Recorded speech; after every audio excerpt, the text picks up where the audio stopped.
truth. You can't handle the truth. Kimmy 65 is live.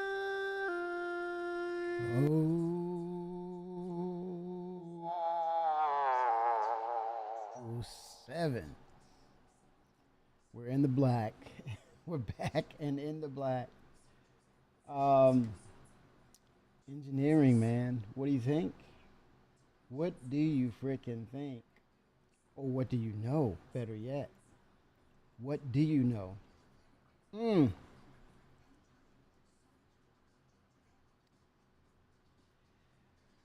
Wow. Um, Fundamental changes. We're simulating the space life.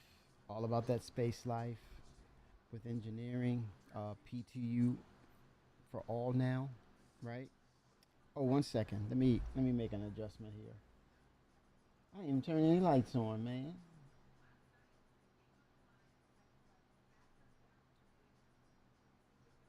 1 sec.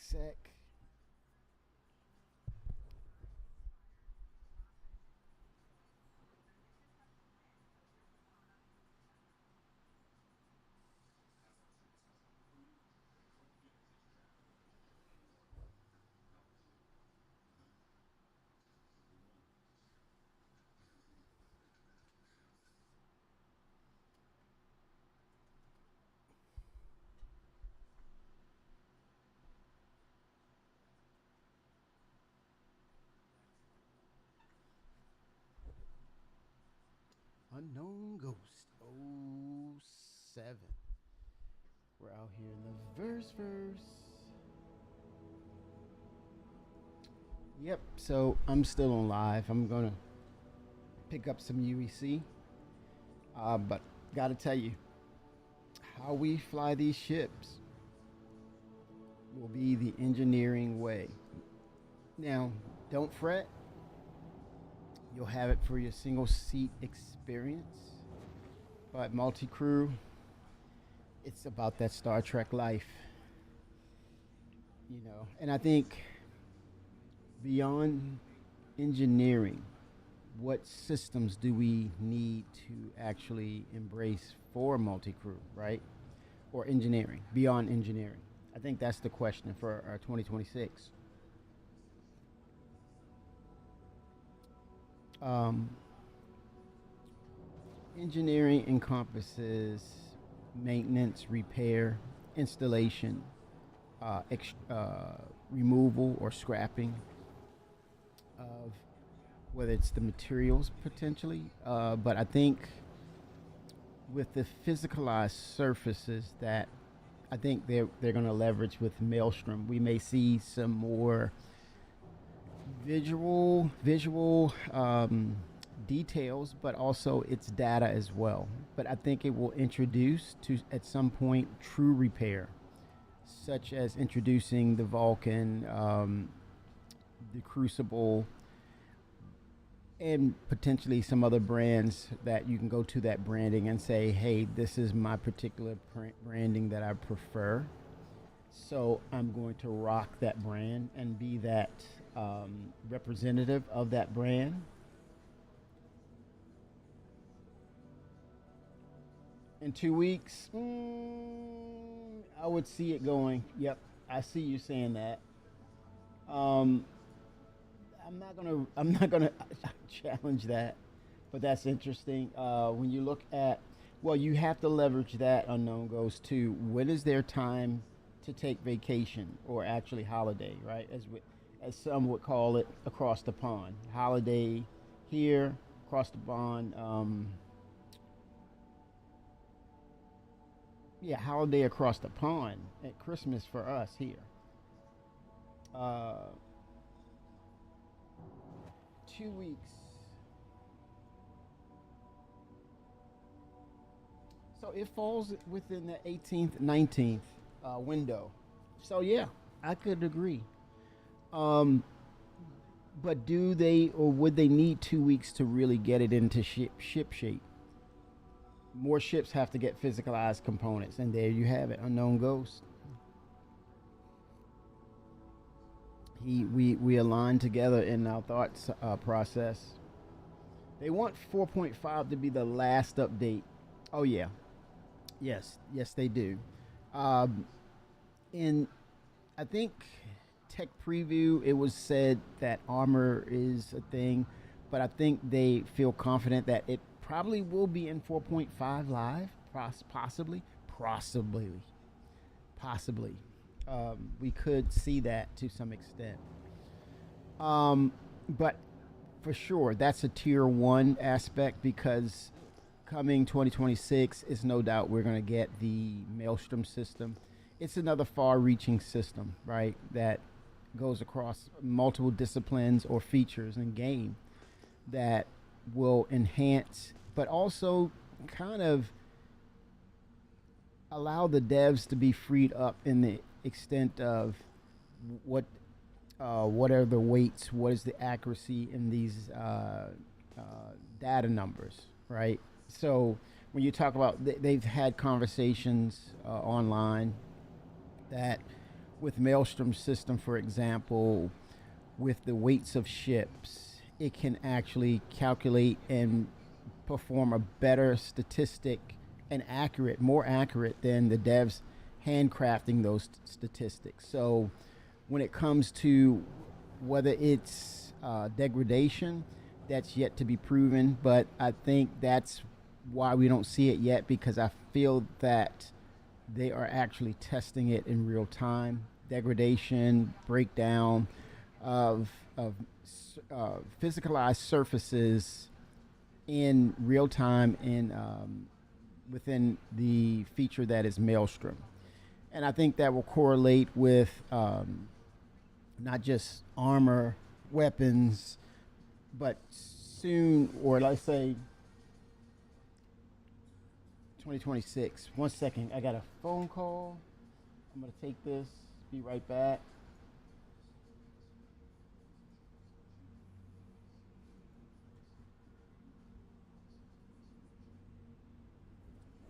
Morning, sir.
Welcome back, chat.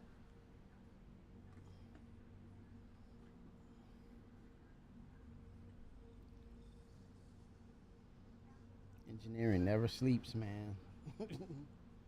Engineering never sleeps. Holy smokes.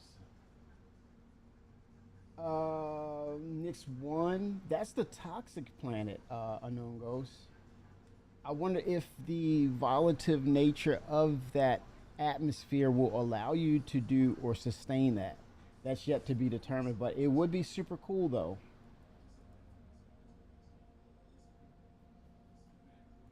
That would be super cool.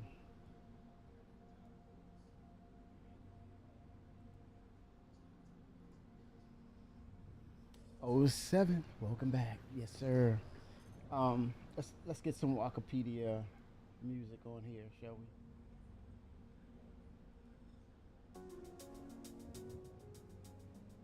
Music by Wikipedia. Yeah, Nick's one, but Unknown Ghosts, they could very well drop both of the planets on us at the same time. Why not? Nick's one and two. But I think because the reason of you're saying Nick's one, it's almost like one of those barren, like moon-like planets because it's the atmosphere is so toxic, but we don't know if it's to the extent of how toxic it is. There was like a lot of haze, like a greenish, yellowish green haze to it. But that does not mean that there could be a creature that could live in that environment, right? We would be the aliens. With that said, to your point of only mentioning Nyx one, I'm laughing at this. I'm about to say River Guy. he embraces that, man. I kind of like don't like that, but he's all right with it. Will Haynes. I'm gonna say Will Haynes. River Dirt Guy is now head over Planetary Tech 5 / which is Genesis. They could very well introduce that first toxic area, and I think for eye candy or suspense or just holding back potentially, or because it's data driven, introduce to us the Nyx 2, which will have those visuals that we were looking at in CitizenCon Direct, the swampy areas, things of that nature, incorporating it. But at the same time, are they going for just that sample size of Genesis, or are they going after more aspects of leveling out or doing all of Planetary Tech 5? I'm going to say Genesis for the entirety of the universe, including Pyro, Stanton, and eventually Nyx. Because it's not, I don't think the space areas need or require Genesis, only the planetary bodies. It might be fairly easy, but here's the thing: the holdups with why would you have Genesis at Stanton until or before you're updating the interiors or the planetary bodies, right? Oh shoot, it's gonna go. Ooh, it went boom. Look at that. Vaporized it. You get nothing, Kimmy. You get nothing. Not even a little sliver. And that disintegrated. 07.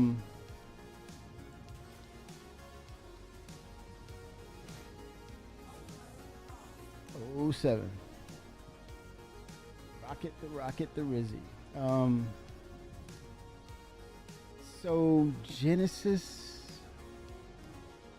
the planetary bodies, Maelstrom, it's got to be a coordinated and orchestrated level of how they deliver these deliverables or these updates, because they're so intertwined and interconnected that you don't want one causing a problem for the other, and so on. You don't want a bad domino effect.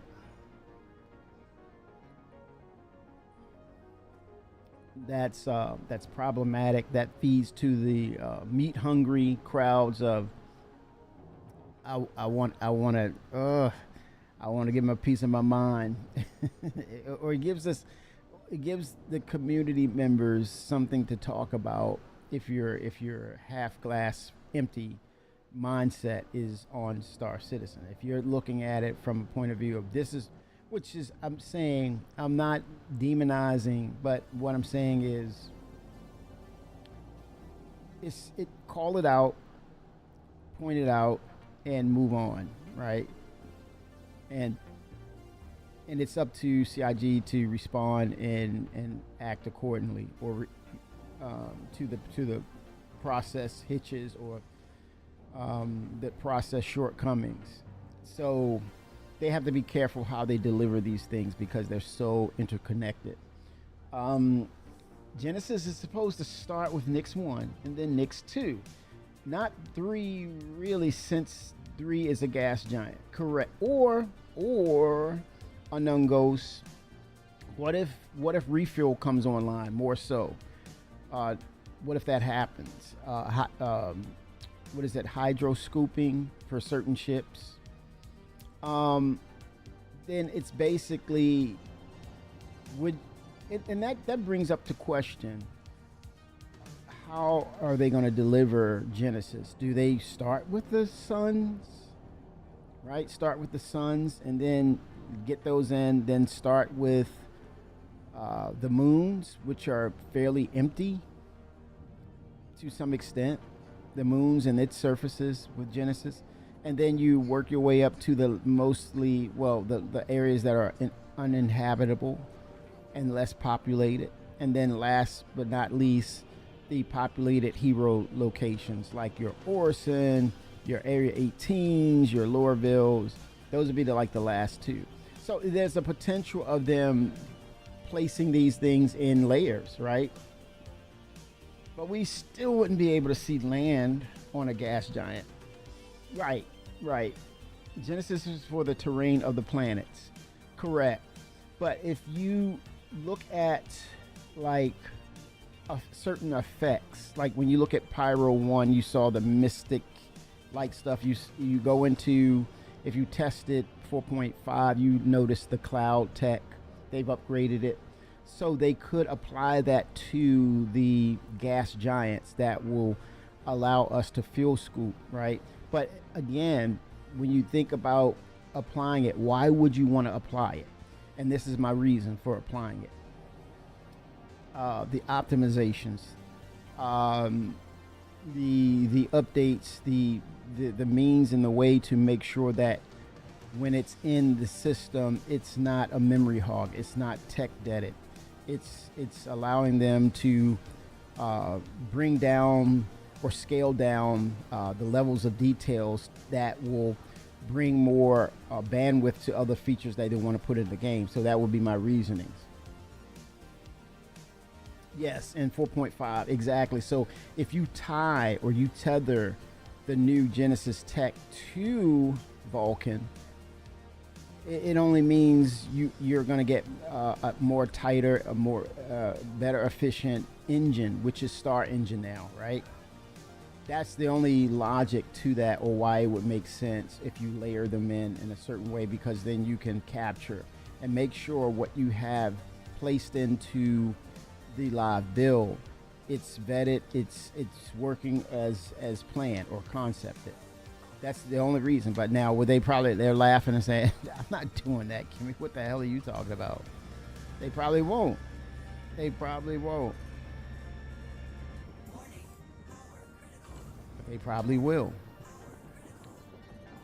Interesting stuff, though. But I would say with their level of aggression,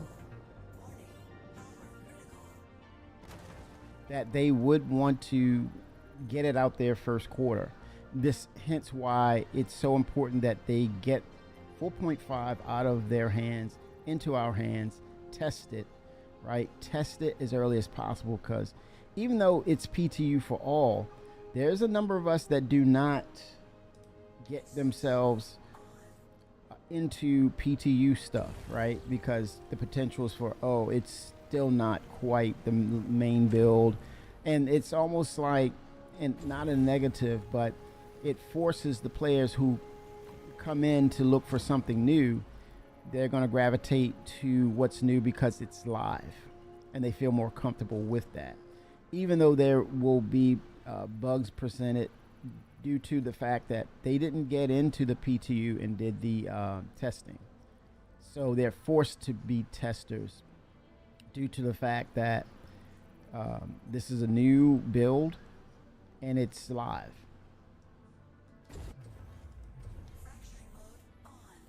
But I think the Vulkan tech, I think if you're if you have a decent graphics card, you're going to find that, hey, Vulkan helps out a lot. I want to see that global illumination factored in. I don't know if it's in. I've yet to go to areas that are like where there's no light and kind of see what that want to see what that looks like. That's a thing.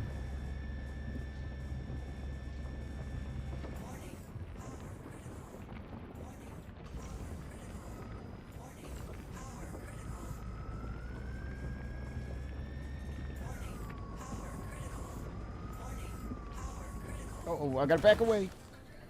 Woo. Yeah, we're now able, with the Vulkan build, we're able to go to ultra settings, right? But I think the most important thing about Vulkan is it will balance and use cores between your graphics card or your CPU. So you hear those expressions of, hey, this game right now or this build is CPU bound, you know, or it's GPU bound. It's an imbalance that where it's most of the features are utilizing one side of the equation on your cores. So with Vulkan, I noticed it was balanced out, which will help with how the game plays. And Unknown Ghost is saying, yep, Vulkan is very much helpful with the optimizations to the stuff, but a lot of stuff that comes with Genesis needs to be tested for Vulkan, since no one has tested Genesis except for CIG. This entails the optimizations, Vulkan, except CIG. Yep, we are in agreement, which they most likely didn't really test more of it, but a little bit, and say it's coming together well. What you're stating, I'm only echoing back of your statement. It says you can only get so much data within the studio, the developer studio. Hence why once they say, hey, this is good, they move on to Evocati, and then Evocati says, hey, this is so great. This is what I'm getting. I'm reporting this. This is what's happening. And then you go to wider waves, and it's like, nope, this isn't great. But I don't know why you passed this on to us, and then so on. And so that echo chamber commences, and hence PTU for all. Even to that extent, they're like, hey, why'd you put this out? This is terrible. And then it's vetted, it's updated, it's pushed, it goes live, and it's like, oh man, this is not a good release. And then you get those hot fixes and such.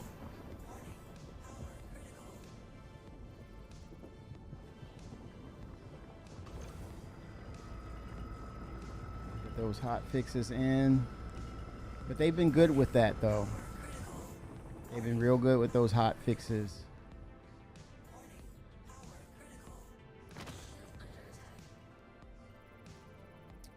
And turning things around.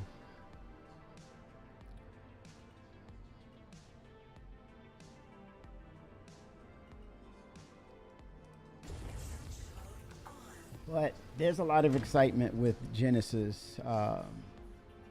07 February. Got to get that UEC, man. Live is imminent at some point. Live is imminent. Yes, sir. Um,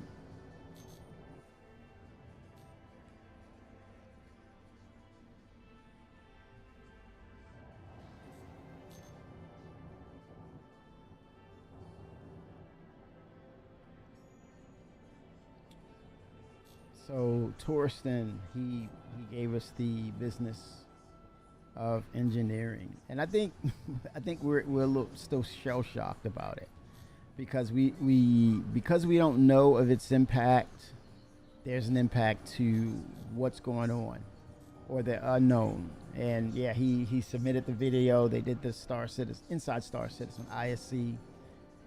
Had that quick discussion, but I would suspect that there's going to be more talk because these are tier zeros of this main change. And you know, multi-crew was the highlight of it, but what needs to happen is once we get to the aspects of your single-seated ships, utilizing the UI to address what's going on with the ship via its embedded components and how should that work. I recommended a battery system, a backup battery system that will temporarily give you a small time frame of power distribution for emergency purposes, right? It's like a subsystem because of possibly of your situation, you may not be able to access those components due to the fact that you're in a single-seated ship, and it would be detrimental to your health to get out of the canopy, whether it's in space, in the air. So you need a battery backup system to kind of allow you to just, like they say in Star Trek, you know it's trouble when they don't have warp power. They're on impulse power. So it's like a battery of sorts that will work well with the single-seated ships, but also give variance as to making those ships unique in nature of how it's designed and how you have to look at the aspect of you get in it and it performs a certain way. And so once you're clear of danger, as Spock would says, ship out of danger, you're out of danger, then you perform maintenance if you can, or utilize that battery backup to get you to a station, right? So that you can have adequate power restoration due to, from, having those replaced or maintenance, or call the Vulcan or the Crucible. If I had to say if there is a variation, okay, Vulcan is repair, rearm, and refuel. When it comes to repair, could they be a little more efficient with the component aspect, right? It's a smaller group, a strike force, unknown ghosts. That's basically what, and they're given marching orders on specific things. That, yes, I know. Fenrir said I would assume they open up to more waves because they weren't getting enough concurrency with wave one. Heard that a lot of times Evocati servers aren't even half full, hard to get accurate testing, and when you don't have the numbers to test at scale, right? And I think that's a good point, Fenrir, because I think Evocati will always be there, but based on where the game is going and where it's in flux right now, just about everything will be based on scale. So as players, backers, and testers, we'll probably see a lot more of early testing going to the wider audiences due to the nature of how this game needs to scale up, right? Because in that dark corner is dynamic meshing, looking at us, staring at us, and saying, where did they get a load of me? But there's going to be certain instances of Evocati being called in. Case example, let's say base building. They need that small footprint of Evocati to go in and say, hey, this mechanic, okay, your intentions of making this work, there's an issue with this, right? That's where Evocati comes in. That's the importance of Evocati, because you can get those results back quicker, a one-to-one, just based on functionality, right? So when you have that fundamental function working, then you advance it to say, oh, there's underlying things because of the way people's PCs are configured, whether it's a difference in memory, storage options are different, and of course the most obvious thing is CPU and GPU alterations, which makes that the acronym PC very hard line and very specific. When you say personal computer, it's personal, right? It's yours. It's your specifics. This is that long and age-old debate of why, oh, console is so much better than your PC or your personal computer, because we can get things to work right off the bat, and they're working the way it's intended. But then if you go all out and have a super rig, oh, that's not fair. Yeah, but how much did that cost you? Yeah, it plays better, but how much did that cost you? That kind of thing going on.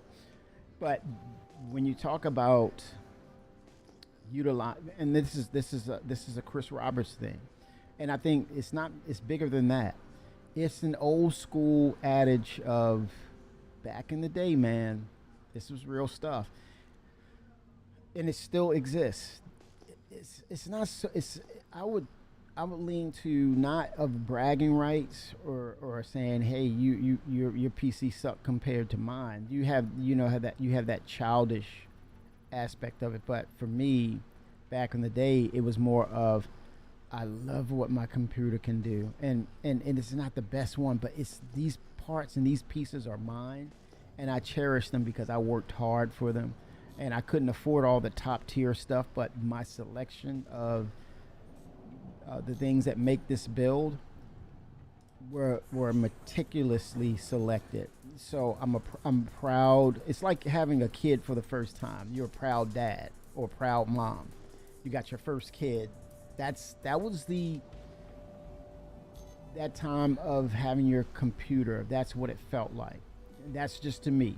But yeah, you're gonna have, and even in moments in space and time, of you saying, man, you're running that? Come on, dude. Or it's like, hey, my computer can run that. You go to the computer store, grab the software, and you read about the game in the game magazine, and you want to see it. You grab the box and you want to see those specs. You turn on the back of the specs and say, let me see if they're lying or not. It's like, I don't know who made these specs, but they were lying just to sell this thing. And so it goes with Chris Roberts. When he, as a developer, his aspects of, I want, and I think this is what encouraged him to be also a movie director, right, of sorts, and then pull everything together. Hence why we have Squadron 42 inbound, was that his development process was all about the cinematics, man. The immersion. That the word is thrown around at CIG a lot. And it makes sense. You wanted that immersion, man, that made you feel like, I know this is a video game, but my feelings and my emotions and the things around me makes it feel real, right? It's blurring the line in my mental, because I'm feeling these things, I'm having these interactions, I'm being pushed, I'm being pulled this way, I'm going through situations that's dire, and I'm feeling it. I feel the adrenal rush, and now I'm addicted. Damn you, Chris Roberts. Damn it. So he's gonna pull out all the stops. He's gonna make those visuals make you, as it did me, buy more memory. I wanted to hear the speech pack. I wanted to hear the Karathi talk, and just fully, and I wanted my wingman to respond. talk back to me, even though it was disrespectful as hell.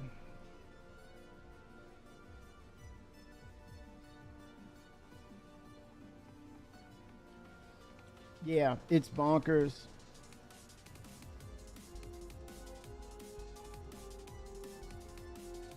Yeah, Evo doesn't sound like fun. It sounds like unpaid work.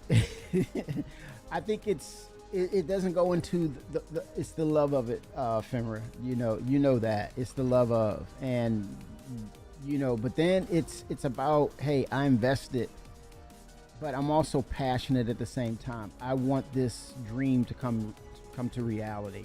So you have that unfettered passion to making sure that when this thing kicks off, it's right. And then you have this sense of pride to say, hey, I had something to do with that. Oh, Shimpasta with the MOTD. He's bringing in the mod. Let's see.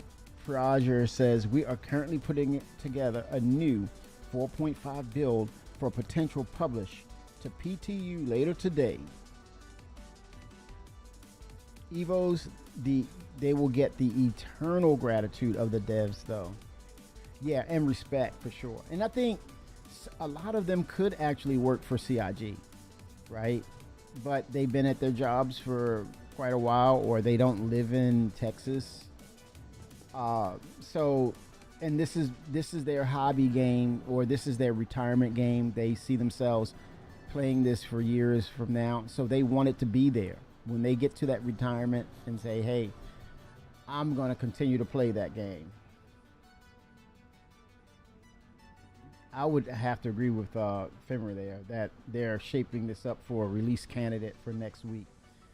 As they get closer to that window of holiday or vacation or Christmas break, yeah, it could very well mean RC next week. Uppercase, baby. Uppercase. Which will then, I think the earlier you do that, Femra, the earlier they can get out a hot fix and then, log off for the year. Q&A doesn't pay well either, from what I've heard. Quality assurance. Their motto is everybody does Q&A. I was told that. It's like everybody comes in doing Q&A. Unless you're a software engineer. But they didn't say that. I added that part. But the thing about CIG, what I love is that you have the passion, the aptitude, and you go for it, and it pays off, and you learn about development, whether it's hands-on or they promote within. Case in point, put some respect on his name now, but River Guy came in, man. He's doing rivers. Yeah, this guy. Oh, look at this guy doing rivers. That's all we get, man. Hey, River Guy, you want to get one river? I'm gonna do 10 rivers. 10 rivers. I still can't find them. Where they at, River Guy? And then it went from that to 50, 65. Hell, that's all you're gonna do for the rest of your career? Fast forward, CitizenCon Direct. I'm Will Haynes, senior engineer for Genesis, which was formerly known as Planetary Tech 5. Like, whoa, put respect on that name.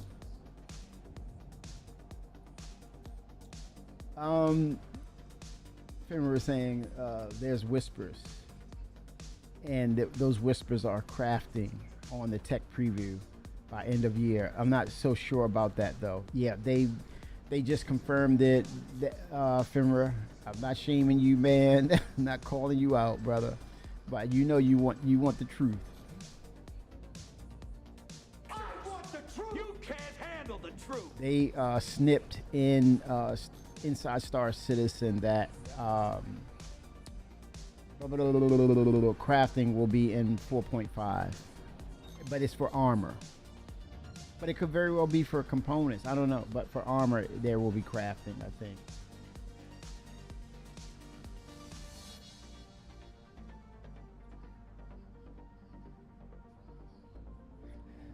Let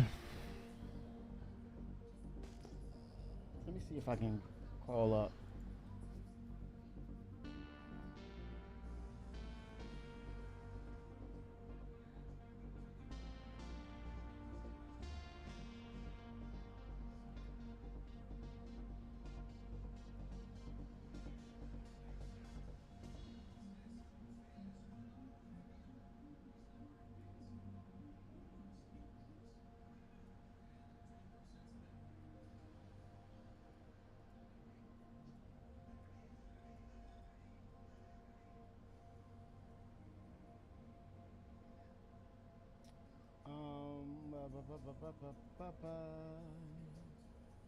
Let's see here.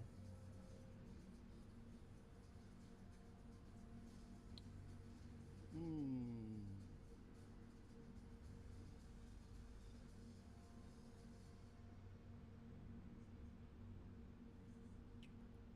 Let's look at the website.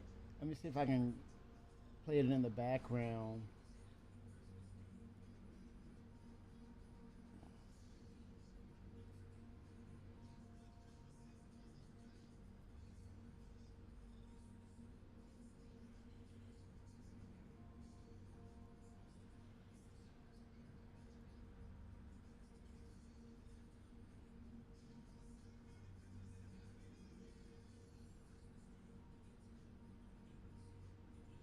But Mr. Roberts was he was on it, man. Chris Roberts was like, "Hey, we're getting Knicks."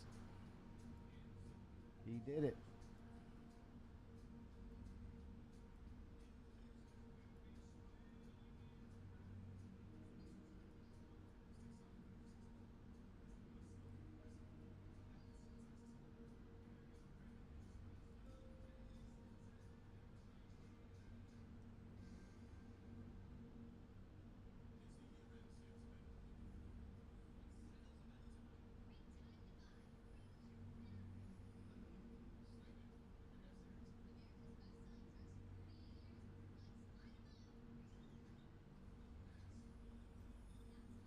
I'm queuing it up so I can see.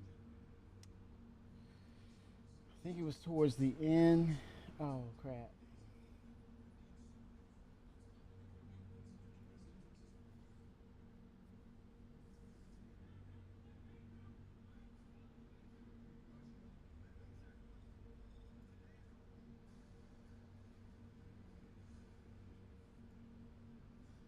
About engineering in one way or another. Of the ships rather than making your life miserable when the atmosphere out. Sounds like we were the second player playing Gyromite back in the day. So yeah, repairing with replacement components and fuses if you have interiors, repairing those components and replacing those fuses if they take damage, and then dealing with fires. That's essentially Start getting the your engineering loop that's on its way in 4 or 5. We've recently been in tech preview testing. How's that been going?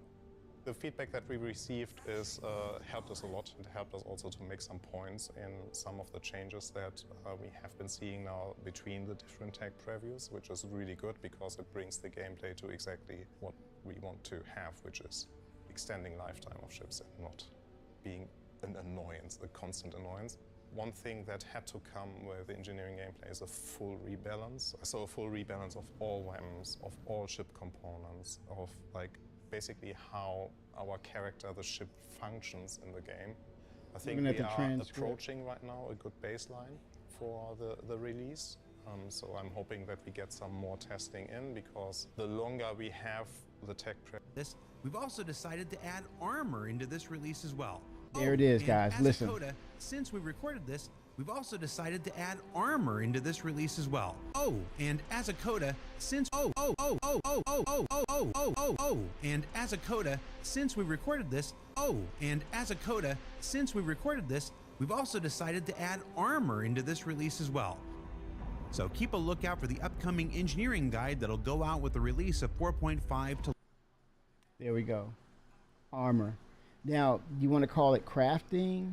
Or are you're not engineering, you're repairing, right? So it's, do you throw in the bucket that crafting and repair is the same thing, or crafting is the creation or resetting or bringing in variants of its makeup, right? So I don't know. It's a kind of a gray area, right? Ship armor, you think? Okay. Let me see. Hold on.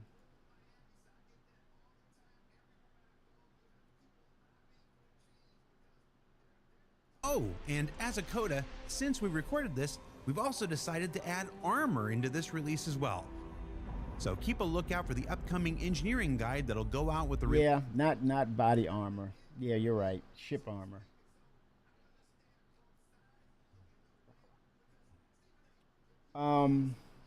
I think it's a placeholder until we get Maelstrom, where you'll have more accurate downgrading, destruction, damage levels from 0 soft death, right? From 0 to 100% full optimal functionality.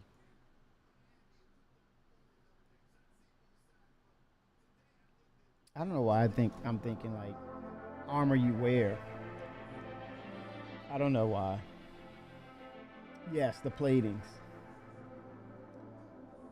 Yes. And yeah, I mean, and then I think Maelstrom will bring in the appropriate weights, like what elements are you adding? So I think it is the segue to repair, right? Or the Vulcan and the Crucible. I was going to go for Crucible first, but yeah, it opens the door for what the Crucible will bring to the table. It should be the only ship that could give you an amalgamation of different materials, I think. The best of the two, potentially. Play what they give me and fight for my gameplay. I'm going to add that to that. I agree, Fenrir. I agree. I agree.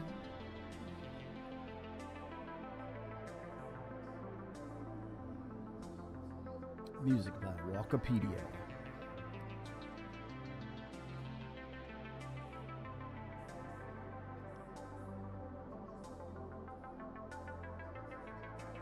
Yeah, and it's a lot to be excited about too. And I think what's being revealed, what's being added, I think it brings a higher morale within the studio spaces of CIG as well. When you're working on new things and cool things, which gets us excited, it gets CIG excited. There's a synergy and a morale boost.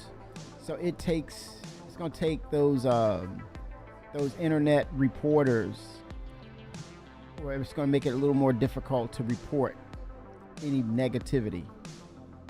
But trust me, they're still they're in the shadows, waiting for something to really go wrong. But I don't see anything out there yet because it's too much positivity right now. Hopium doesn't sell for them.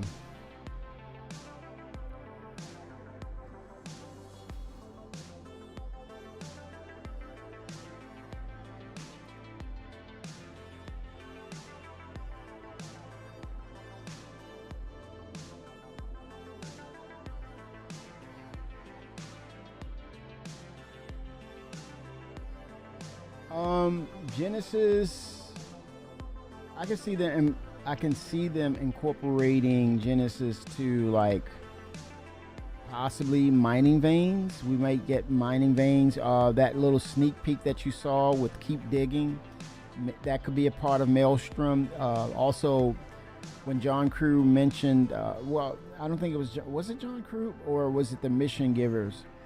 And SysCon Direct, they were talking about the Rock Cracker, where you actually open up a giant asteroid and inside are a lot of goodies for you to extract.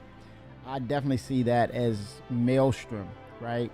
But then it's also, you have bits and pieces of Genesis that is that asteroid. So you can easily bring that asteroid down to a planet and it becomes the side of a cliff or a cavity in the ground that you break open. Who's to say? Now they said that the Orion can't land, but who's to say that it cannot come into atmosphere and use those massive lasers and crack open the ground to help with the mining op? Now to make it hover it should be a cost, but it should be also a profitable endeavor if you are extracting from something like that. A lot of possibilities. A lot of possibilities.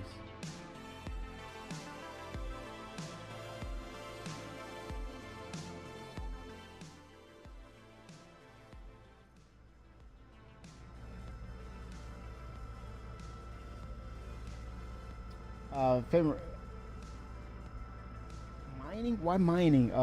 Unknown Ghost. Why is it just mining? A mining year? What makes you say a mining year?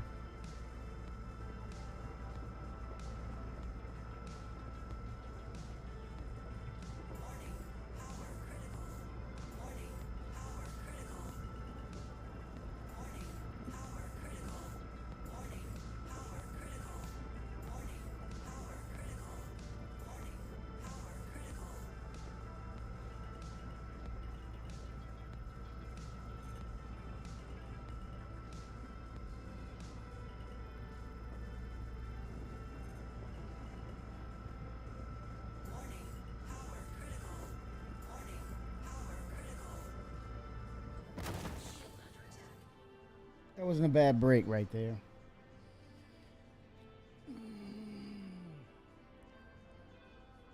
I think engineering, it should make components a hot commodity. Right. Well, not just engineering. That's funny that you say that, man.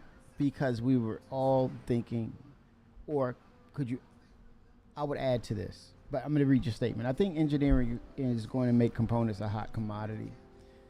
They eventually break or wear out and have to be replaced. That will make a market for components and a money sink that is needed in game. And then you also compound that with the economy system based on supply and demands. It also will highlight, wait for it, Banu Merchantman.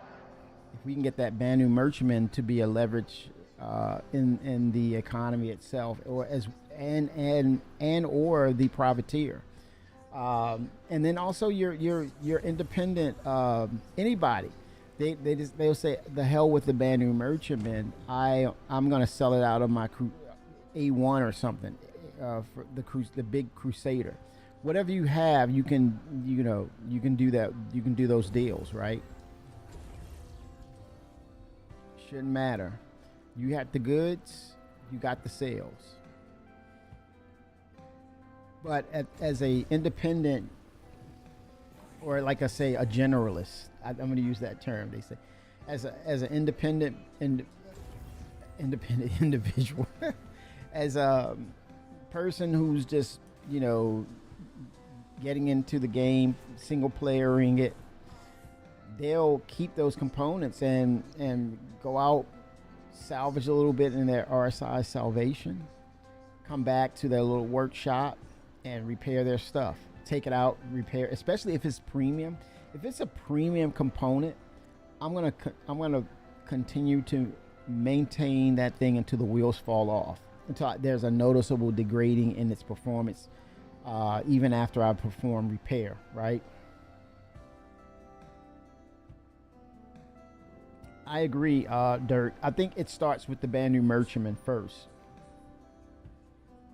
Or both. The Kraken. I think we'll see the privateer before we see the Banu Merchantman. So I'll lean over to Unknown Ghost to say, yeah, we'll see the privateer as that point of sales. Pun intended. Point of sales. But it should be a player-based market, right? Or you sell them off to an NPC and the NPC could sell them, right? Hence a reason why we would have NPCs. You could do a wholesale with NPCs and let them bid, right? And then you let them populate where they want to populate those items. And so we as players have to go over to those said locations, right? So you're kind of like the middleman, you're the supplier. To balance it out, I would say there's an advantage maybe to selling them to an NPC as opposed to selling them yourself. So there's a case in point of capitalism, star capitalism in game.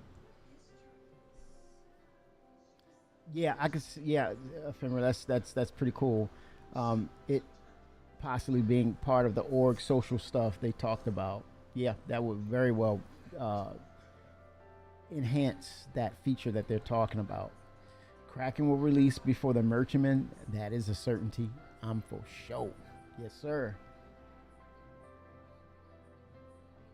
But what's later next year? Definitely after the Galaxy, since there is the next large, extra large release. let's get excited about that unknown ghost. I want to see some more excitement about that statement. You dulling it down, baby. I want that damn galaxy so bad. You are playing that statement down. That's the understatement for the year.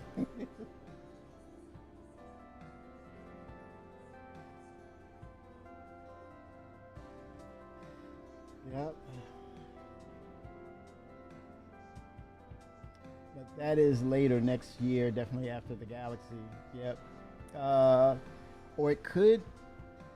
Well, I don't know. They're kind of mum and a little quiet about. Well, see, the Ironclad is coming first, and the assault will be coming. It will be before the Kraken, but it will springboard the Kraken because as both are being worked on.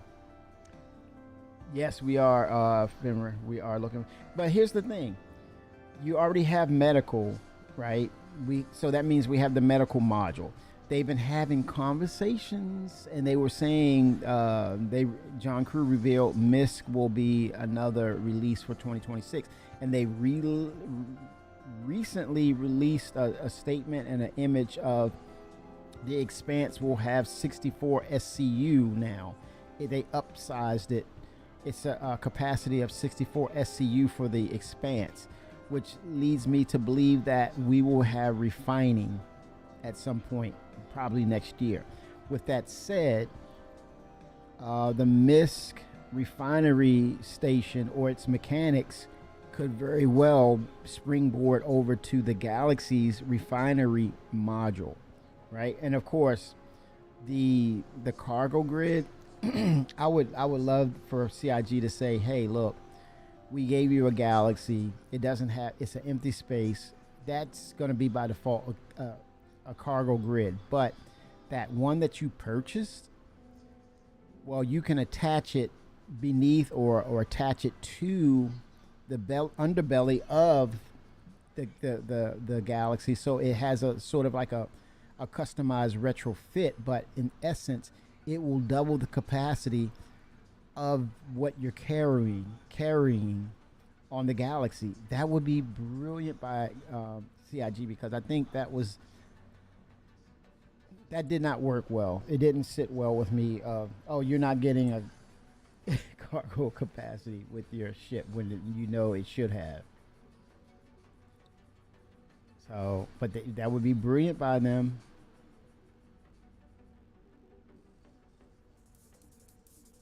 They came back and did that.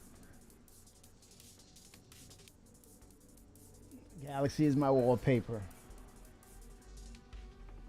It surely is.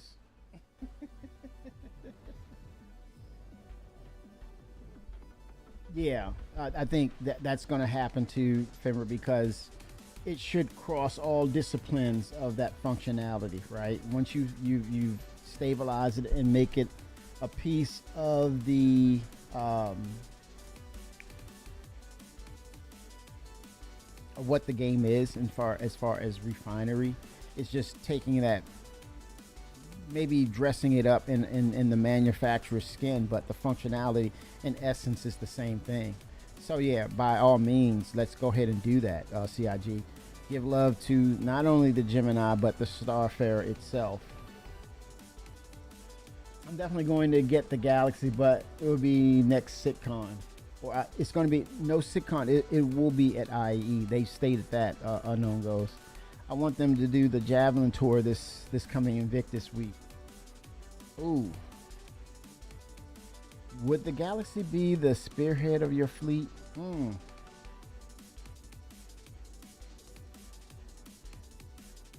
I think when it comes to functionality, Fenrir, I think it speaks for itself. Everyone wants a base. Everyone needs medical help. A lot of us. Oh no, that's mental. No. And also, the versatility that comes to the Galaxy is off the charts. So I could very well see that, right? Or it could very well be the Ironclad. So I'm all over the place when it comes to that, Fenrir. That's a super loaded question, but I could see myself adhering to Robert Space Industry, the great grandfather to the manufacturer brand. I want the truth. You can't handle the truth. It's okay, Unknown. You got ships over here. You org up with us. You got ships. You got collaboration. I'm just a grunt. I won't have a fleet of my own. Just give me some Cruise Lux and a box of crayons. You got it in the break room, sir. 07.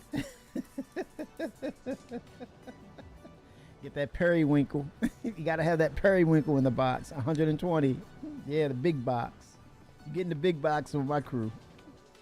Coffee Gaming 07 coffee. 07. Happy Friday. To you and to everyone. I brought coffee. Welcome coffee. Fun fact. Coffee Gaming, don't get it confused with I love coffee. He hates coffee. He might like the smell of it. He never said that. Nothing wrong with the smell, right, coffee? Or do you hate the smell as well? Fun fact. I was like, don't get me started. Don't start, Kimmy. It's too damn early for this.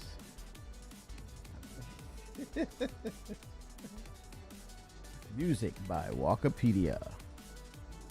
Oh, we got a special person. Oh, man, look. Chantacrow. Good morning and happy Friday, hip cats. Get some Irish cream in that coffee. Dude, what time is it? Damn. It's only 10:51.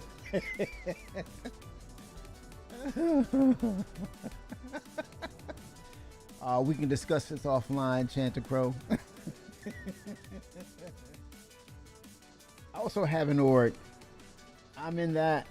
They have 3 galaxies. So one could be a medical, one could be refining, and one can build bases. That would be cool. Why not? It's about those options, man. Oh, damn. I need to get back to the, not the ship, the station.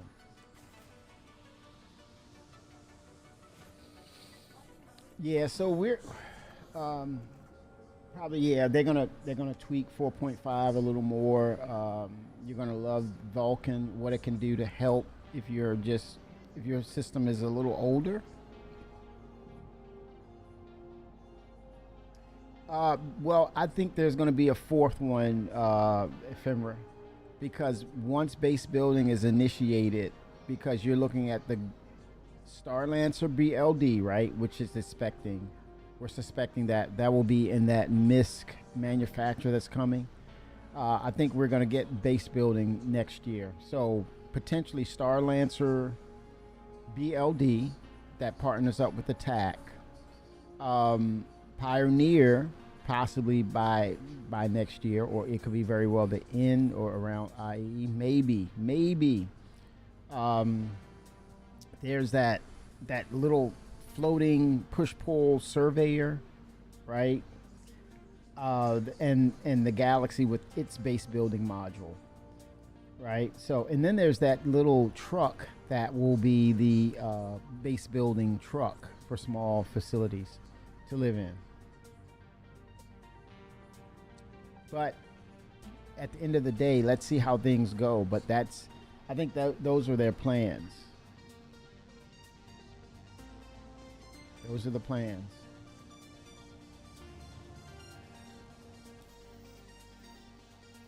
Massive, yes. It's. But I think we're seeing how just recently with IEE we saw the mini Perseises or Persei that was in Levski, along with the Polarises, and you really didn't see frames really tank. For the most part.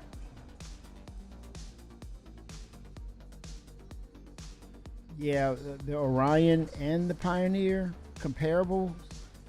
It's like, bro, don't even try to land the Orion on planet side. I don't know. Yeah, they won't need it. Coffee, I agree, they don't need it, but everyone doesn't have a misship. So the wider spread of the manufacturers performing the same thing, it's good for the game. It's good for the business that is CIG, because people will be encouraged to buy another module. And it could be a little higher than the $90 price point that we see, because it is base building. It builds those large bases. Coffee, that is so true. You get one time to land. Make it last. Anybody got a SRV around here? Because I need one right now. Oh yeah, by the way, cargo sales 50% off. And just sit right back and you hear a tale of a fateful trip.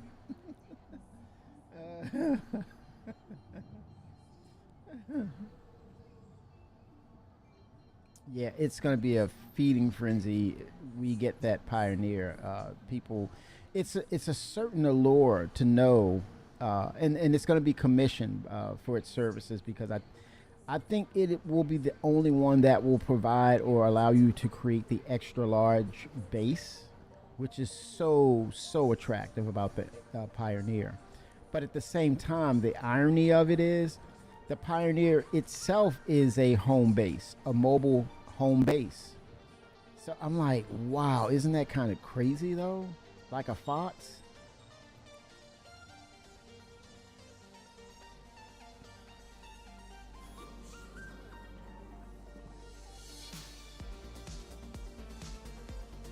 Music by Walkerpedia.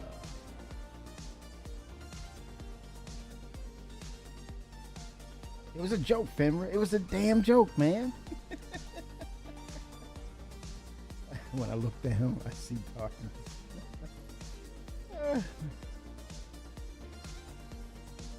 Yeah, that is gonna be crazy to see that tech at CitizenCon. I'm almost certain it's gonna be information overload, man, at CitizenCon. That's gonna be, I don't know if I'll be able to get a ticket, man.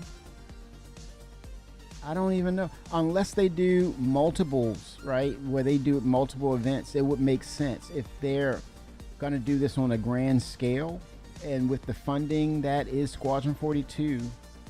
Would it be a better idea to have CitizenCons at multiple locations for the very first time?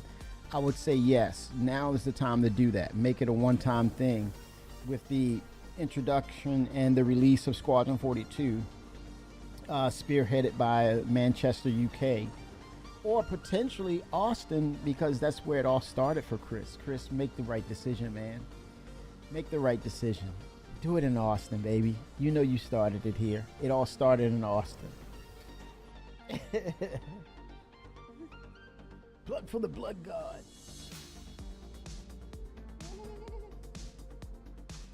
Don't give in to the forces of chaos, brother, for the Emperor. Speaking of Warhammer, Henry Cavill, movies, Netflix has acquired Warner Brothers. Will we see the Snyderverse back for Netflix? Holy smokes, man. Warner, you are so... It's sad, dude. Warner, they looked at it as, just give me the money. Those things of that nature, man, are to be cherished. It's... Yikes. But I respect the art of the deal. I respect it. But yes, 87 billion, 82 billion of some sorts for Netflix acquiring Warner's proprietary rights to the DC universe and a lot of other proprietary or ventures of theirs. Netflix is going to be the place to go, man. Yes. So yeah, 40. He's gonna do 40K. Cavill may come back and be Superman. That's my Superman, dude. David Corn Sweat, you got respect, dude. I don't disrespect you. I'm not saying you're a bad actor at all. To be honest, it's nothing to do with you, bro. and that's all in respect. But Henry Cavill is one of us, man. He is one of us, and I love that.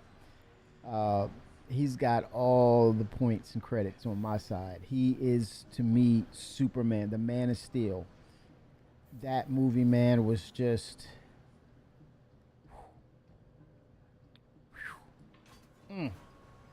just he poured himself into that role, man, and it was just he was that dude. Respect. Respect.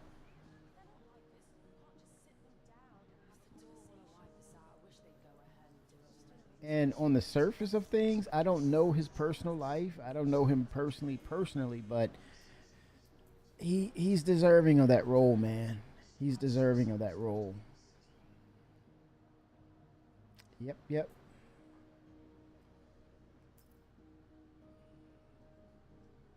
The Horus Heresy. Enlighten us a little bit, Fenrir. I don't know all the Warhammer narratives, the lore. Help me, man. What is it? The Horus Heresy. I have a friend, man. His entire basement collectibles on Warhammer. Holy smoke! And he warned me, Kimmy, don't you ever get into this. And I'm looking around like this.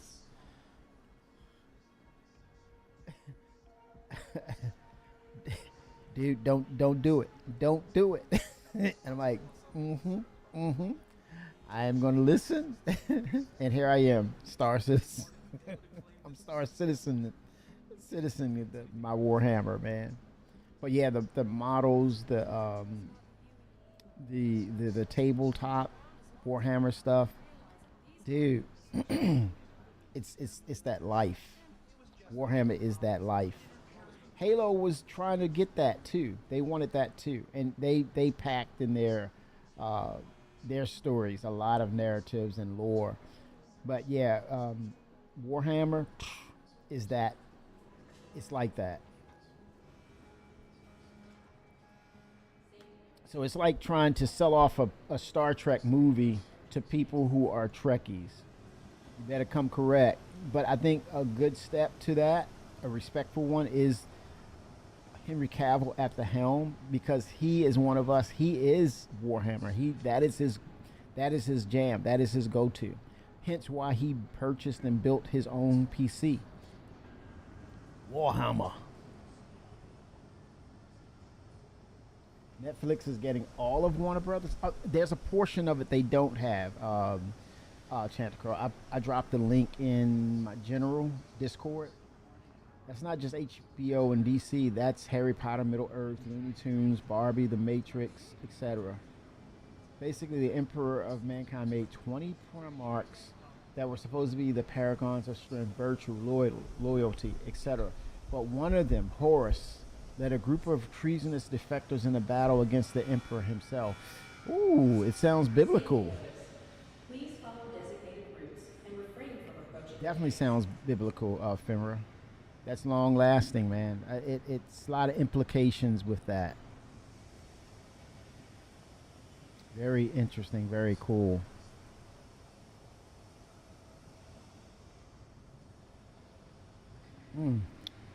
Hence why it's so popular. It is so popular. Hence, it's crazy that now we're getting, well, I think technology now marries or is in sync with what they can do on a visual scale. Fenrir's like, it would be epic. And he's not even blinking. I see him, he's not even blinking. I see a little tear welling up. I see you, Fenrir. I see you. Epic. I want the truth. You can't handle the truth. Safety notice. Please follow designated routes and refrain. Fenrir like, don't play with me. Don't play with my Warhammer. Kimmy's like, Kimmy, You need to stop there. Oh, it's got to refine first, I think. Out of there. Doing a bit out. My sister just enlisted in the Navy. We were supposed to start up our own settlement, but I guess she changed her mind. Wish she would have told me. That's Will Weisbaum's voice.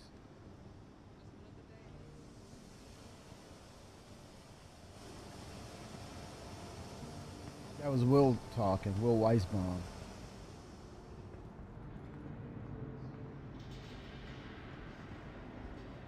I would propose that we should hear Miss. Her last name's not Heiberg anymore, but I would say that's her maiden name now, Sherry Heiberg. I would expect to hear her voice at Terra. It's been too long since I've done a proper clean of my armor and weapons. A lot of lore, and I think they need to pick and choose as to what they can bring in and carry through the usage of their movies or their series. I see a potential for CIG. If there's a high level of success with the Squadron 42, and it brings in a lot of players, and they could build upon that as well.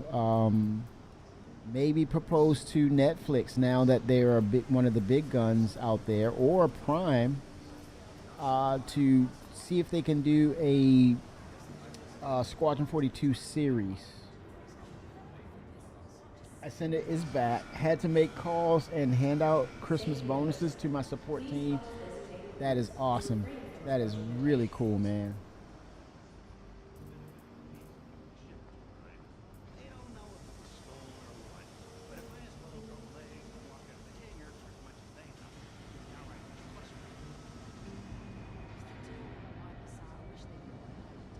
Getting my vitals up before I head back out.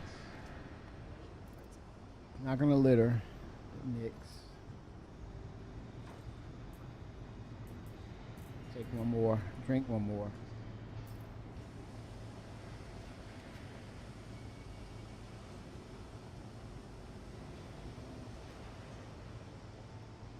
All right.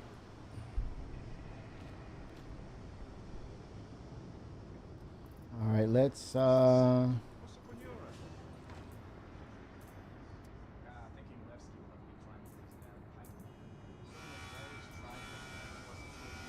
Safety notice.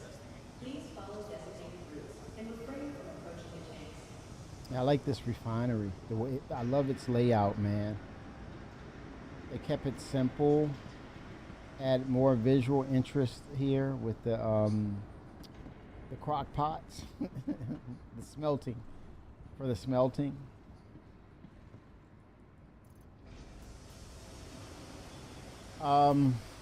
Do we change out one of these for component, what do you call it, fabricators?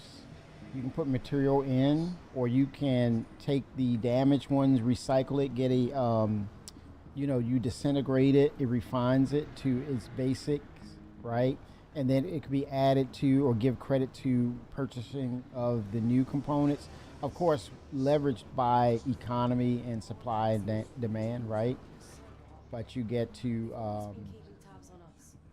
And you know why? Because we have it better. get rid of it. They could learn a thing or two from us. This is live, 4.4.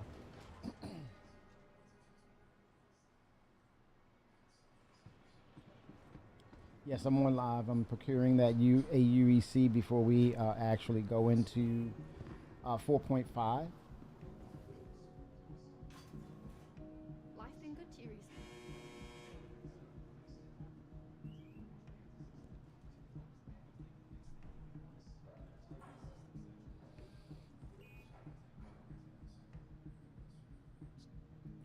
Yes, indeed, y'all. Yes, indeed. The Clipper has shown it is a huge success. I think my approach to 4.5 is start to procure, stock up fuses, components, things of that nature for changing out parts. And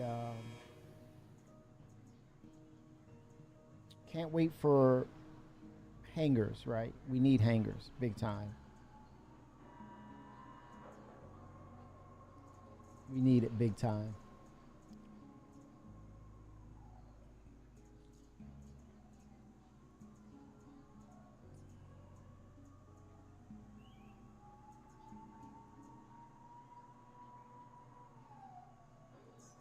Your vehicle has been delivered to please visit. But you know what I'm really looking forward to, y'all? As far as from CIG, I am looking forward to the chairman's letter. Yep. Kimmy is looking forward to the chairman's letter, man. For some reason, man, I get really inspired when I read into Chris's vision and passion for the game he loves. He loves gaming. He lives, breathes gaming. And this has really gotten him excited. It's a morale boost. He's looking ahead, probably a few years ahead in some of his statements. But he tries his best to stick to it. For most part, he does. But I want to hear. He's going to. I think prior to or just at that moment of the break time for CIG to kind of unwind and take a break from being on the computer and spending more time with family and friends. We'll see the chairman's letter. He's probably prepping it up right now. Hopefully he will include in it statements pertaining to next year. Better yet, the hell with the letter, man. Let's do the sit down with the chairman himself. I want to sit down, Chris. You, Richard Tyrer, and Jarrett, of course. It's always going to be Jarrett. But that would be a nice treat, y'all. And I know say, oh, I see some of your eyes are rolling back in your heads. I'm looking right at you. I see you. Eyes are rolling back in your head. Oh, what a whale. What a whale this is. He is. A Star Citizen, yes, but a fanboy. Look at, oh. And you can be one of the versions. Let me see what he's talking about. Okay. Oh, okay. Okay. All right. Mm-hmm. Yeah. Mm-hmm. You say you're gonna get his Genesis, huh? Mm-hmm. Okay. All right. We got Genesis, huh? Mm-hmm.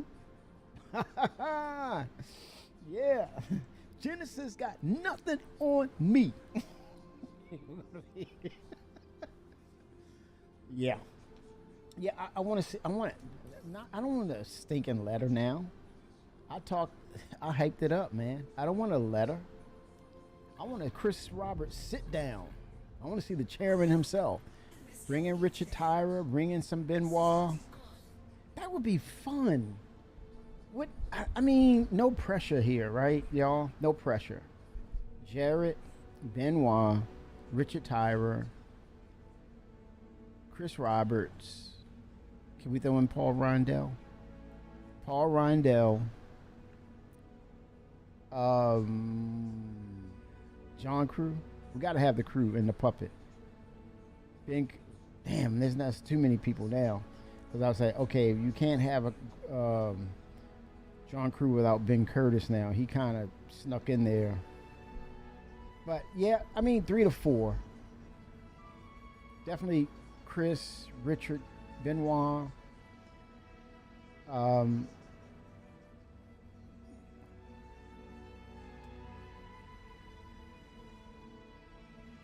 I don't know what vendor he pops in. No 07s or nothing. Need to repair. Need to repair. Are you a bot? I want the truth. You can't handle the truth. What is he? I need to prepare what, man? Uh-oh, he's instructing me on something.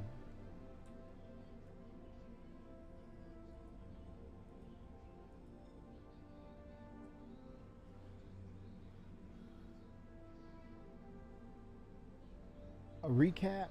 That's a good question. I'm the helper bot.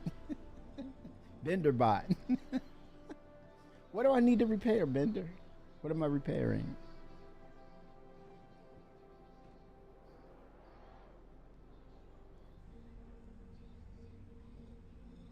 Oh, hold on. Let me see. Oh, those blowbacks from the rocks. Let's see. All right, let's see this Intel guy. What is he talking about?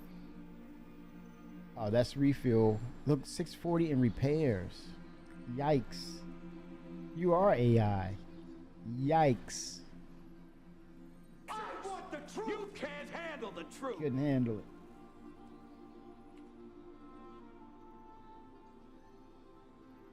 What? Your rear ore. Your rear ore injectors are damaged.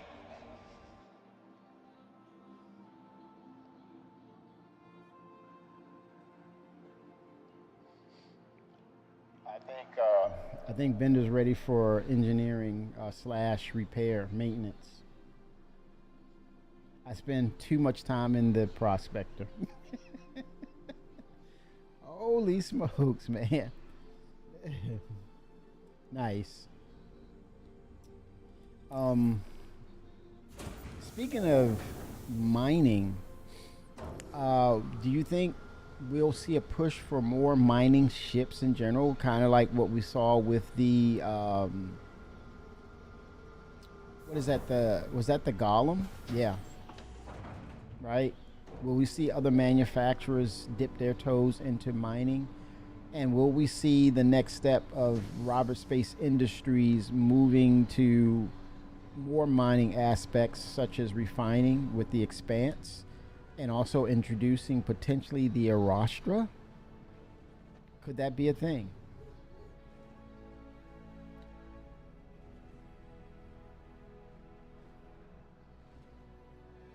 I'm not gonna sit here and be foolish and say, hey, is there a potential for the Orion? No. I think once you see the rock, what do you say, the rock cracking mechanic,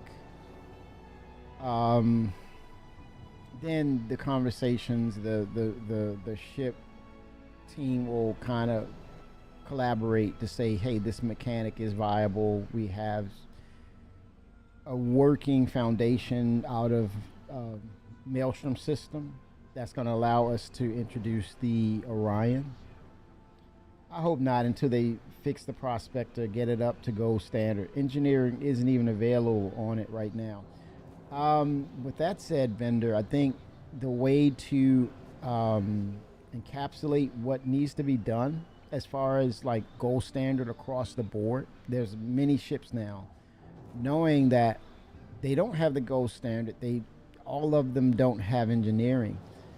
I think it would be a good place and time for, John Crew, Ben Curtis to hire more people for the ship creation team, or potentially cross-train the existing teams if there's some downtime once Squadron 42 is released, so that way you keep it in-house, you mitigate boredom of doing one aspect of the game continuously, and then saying, I love my job, when you're lying.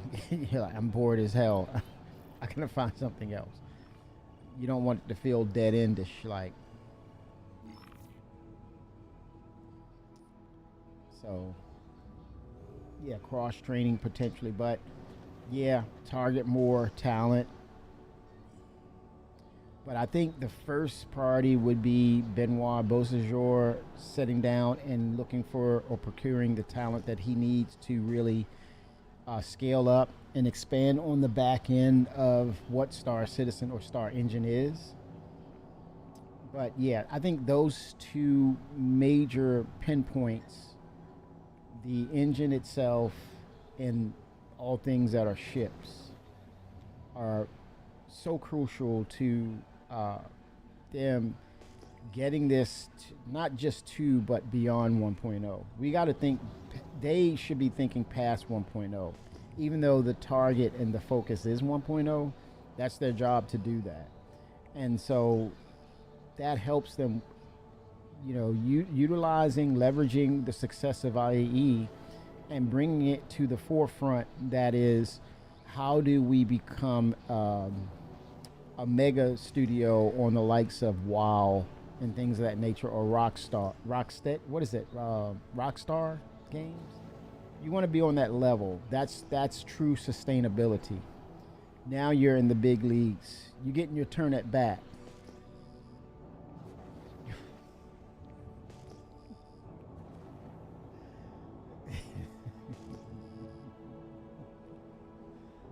Yes.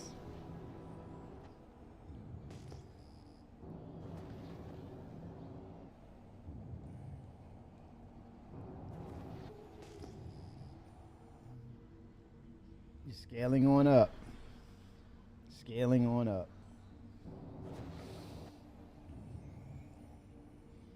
There's so many features that that requires them to scale, to set scale.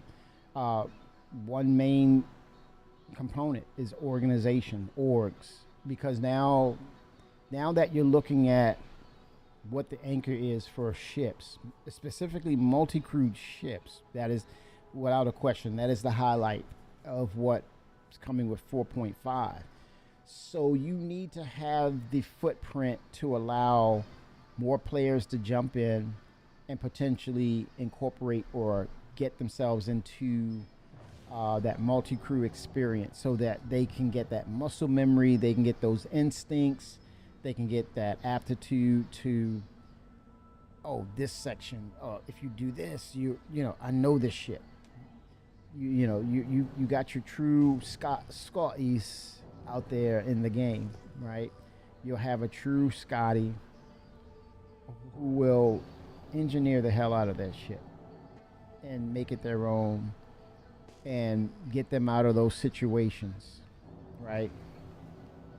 You need to scale up. So potentials of more ships flying around that's multi-crewed because the back end supports it properly now.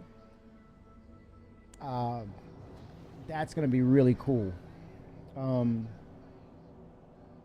later on, you're going to have the single-seated ship experience of engineering. The screen, one of the MFDs you look up like this, there's your engineering screen, right? You're doing your engineering aspects of the ship. And you're examining what's going on. Or you have the same view, but you got maybe pinpoint buttons that says that component, like power plant,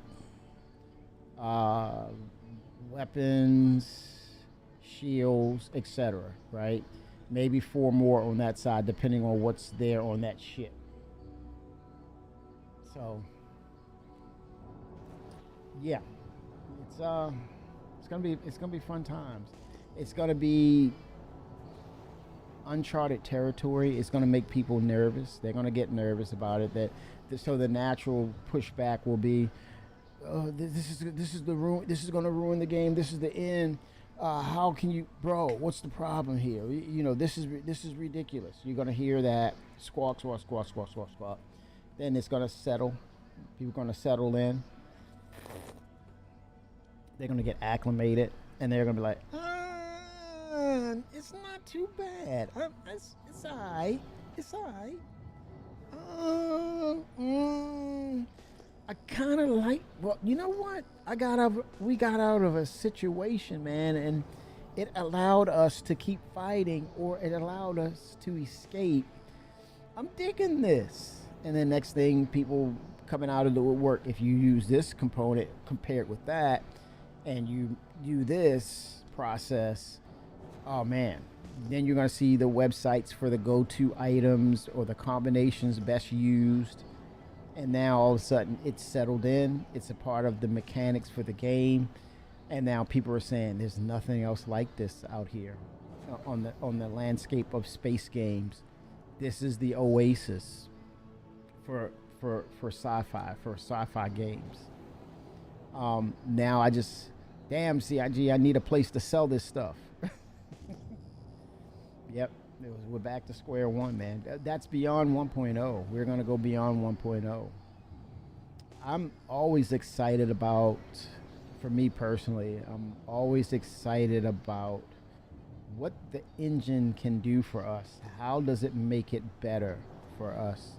How does it incorporate my intentions, but at the same time, there's random occasions of interactions, or there's interactions that are random, so random that it's unscripted. And I think that's one of the allures of Star Citizen, is that once we realize that there's a script, especially, specifically with single player games, there's a script, or there's a train on rails type of deal, we're going to immediately then justify or analyze and come up with the assumption of, was it well designed? Is it challenging? Those factors will be the basis of, I like to play it. It might be a one-timer, but I love playing it. Or it might be a thing of, I play it a lot because there's different things that happen, a certain sense of randomness, or it's not challenging enough. I figured it out. I am the cheat code. I'm storing it on GOG or Steam, and there it will sit for years until I say, I remember this. Let's try. Yeah, I remember why I put it up on the shelf. Shelf it again. I think that is the landscape of why, well, the landscape of MMOs is the reason why people come back in and come back in. But with Star Citizen, it's this level of graphical enhancements and immersion, and the random occasion of this was not according to the script, that challenges us, that make us, oh, I remember that. And I think that's one of the aspects of engineering, the level of insanity that could be the fun factor of Star Citizen is, I said level of insanity. I'm getting in a multi-crew ship. I blow up. Why did I blow up? I don't know what the hell I'm doing. Get back into the multi-crew ship. We blew up again. Well, we had some sort of knowledge from the previous thing. All right, let's go again. We blow up again. Wait a minute. You're better acclimated to the turrets. You need to get your ass over there on the turrets. Well, you make sure we keep med gels. You're pretty good with that. You need to be the chief surgeon doctor, chief medical officer on the ship. Man, your piloting skills. What are you using? Yeah, man, I'm rocking those VKBs. I'm rocking those Virpils, or whatever the case. Yeah, you need to navigate. And then all of a sudden it's like, hey, we outlasted those other people in that ship. I think we have the makings of a good crew here. That allure, it used to be, I don't like PvP. I don't do PvP, right? Killer hobos, or the what is it? The griefers, But now, I'm in a multi-crew ship looking for problems. And people's like, remember when people didn't like PvP?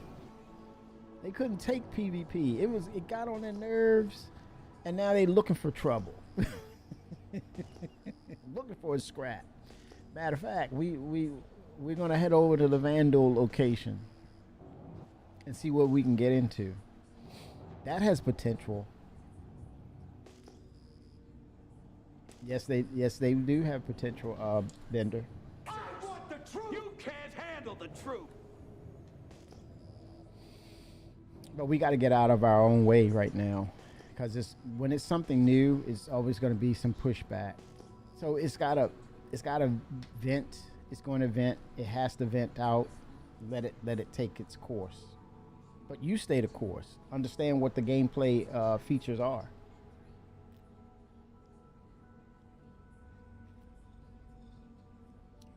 Bender's like, bro, that's what I do. That's what I do, man. You're not talking to me. That's what I do. It's my job. Not talking to you, Bender. Not talking to you.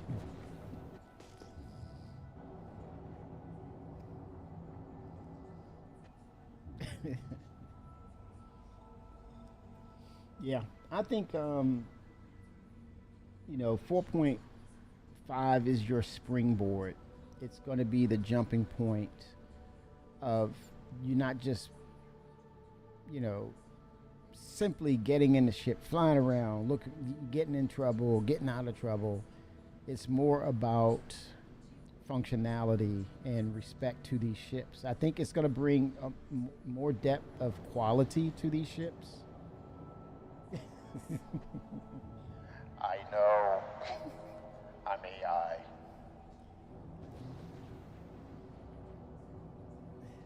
Yep. It's I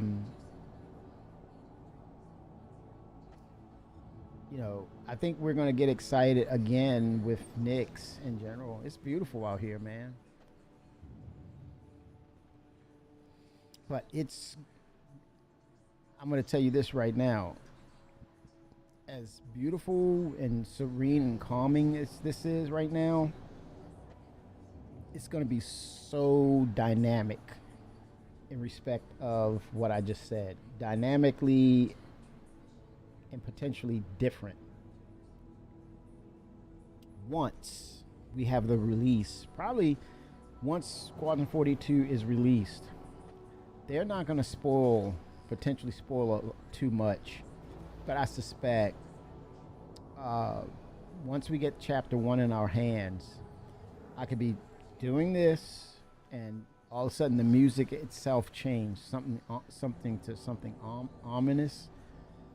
And Bitchin' Betty is like, contact enemies in airspace, and you're like, Vandal raids are coming, popping up randomly. And at some point, you're not going to be safe, people who fly your Polaris and Persei and Idrai. You're not going to be safe. Like I said, they're going to start to release as things are revealed with Squadron 42, up to the point of potentially king ships coming into the picture randomly and just cracking you over the head and just escaping back to Vandal space.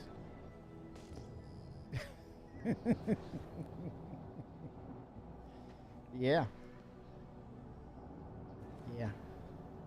It would be cool to see them break up or steal cargo and scoop it up and take it and go back to Vandal space. Give me your lunch money. On the space playground, take your lunch money. Some of us know. Some of us know. Some of you were doing it. Yikes. But definitely. Vandals popping in from time to time just to say hello. Making it rough on us, man. Because they can and they will. But yeah, as it's released, as they release more of Chapter 1 and then there's nothing to be spoiled, then yeah. Nyx is going to be dynamically and drastically different. There's moments of calm and then there's moments of panic at a snap of a finger. As Fimber would say, stay frosty.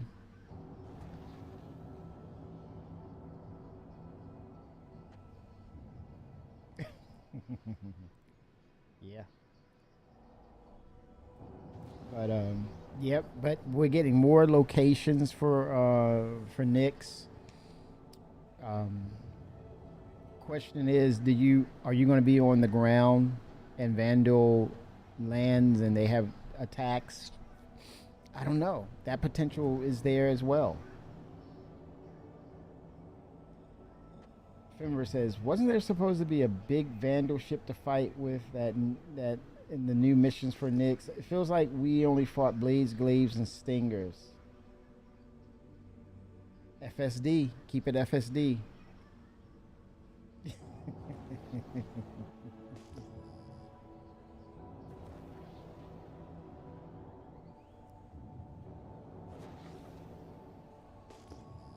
Keep it FSD. Frosty, strapped, dangerous. Yeah, at some point, it's going to happen. I think the reason we probably don't see it is they don't need any spoilers right now. I mean, they're pulling out all the stops to Squadron 42, and this is Chris's magnum opus. He's like, when I release it, it's going to be a release. Hell, he's already given us little bits and pieces and clues, and we saw the crazy experiments. We saw mercs who were fencing Vandal bodies, causing the friction as to why the Vandal would raid this location, right? The adjacent location, and creating a lot of contention. And it's a bigger story of just not just experimenting with them and trying to figure out the quantum entanglement equation and the failures due to the quantum resonance of it, being resuscitated through that technology. They went off the deep end. They went too far with it, and now we're suffering through the consequences of retaliation of the Vandal, right? Because they're literally, harvesting bodies and they're making a profit of it, and the mad, Dr. Starenstein is extracting those Vandal bodies and utilizing the technology so that the quantum entanglement is sustainable. So it creates this big dilemma, this big situation that makes, and the reasons why Nyx is a dangerous place at times. So you gotta be FSD in that location.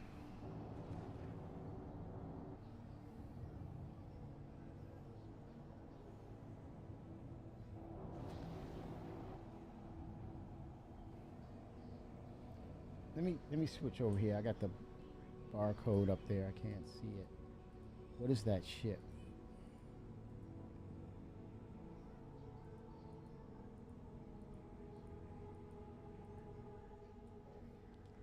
Trying to make out what it is. Don't know.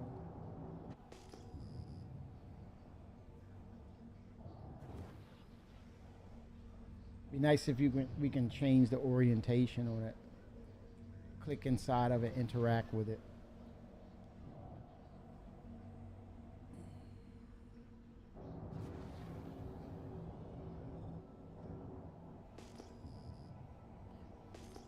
Gonna keep looking for minables. Docking procedure started. Docking procedure? Come on now. Docking procedure started. Docking denied. Landing gear up.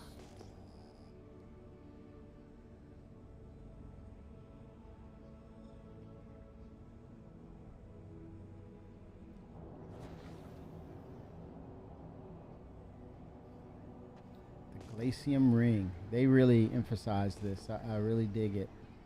The visual interest that makes it very unique from the other locations. I love this approach, this visual uniqueness. The Glacium Ring. Ian Leyland, man, he's got that movie set style of art. He's got that vision that really works well with Chris.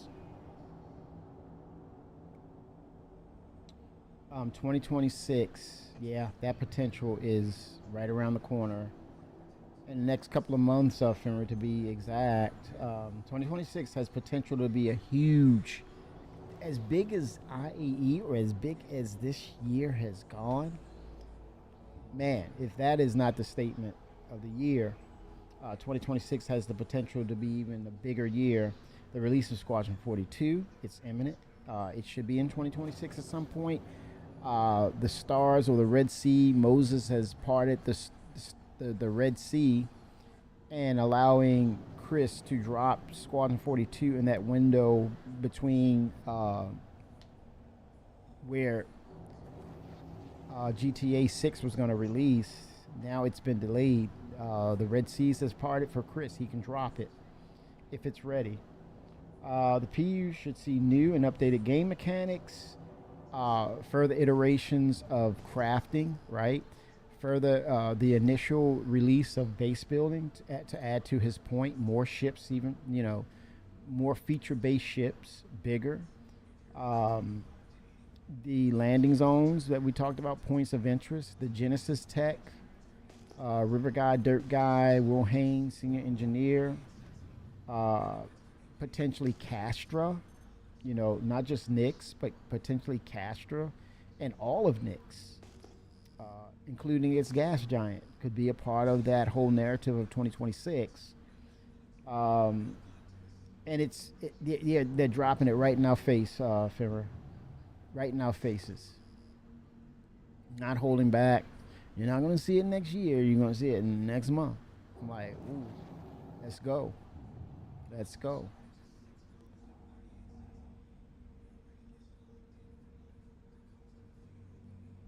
And who's to say we don't get all of it in one fell swoop?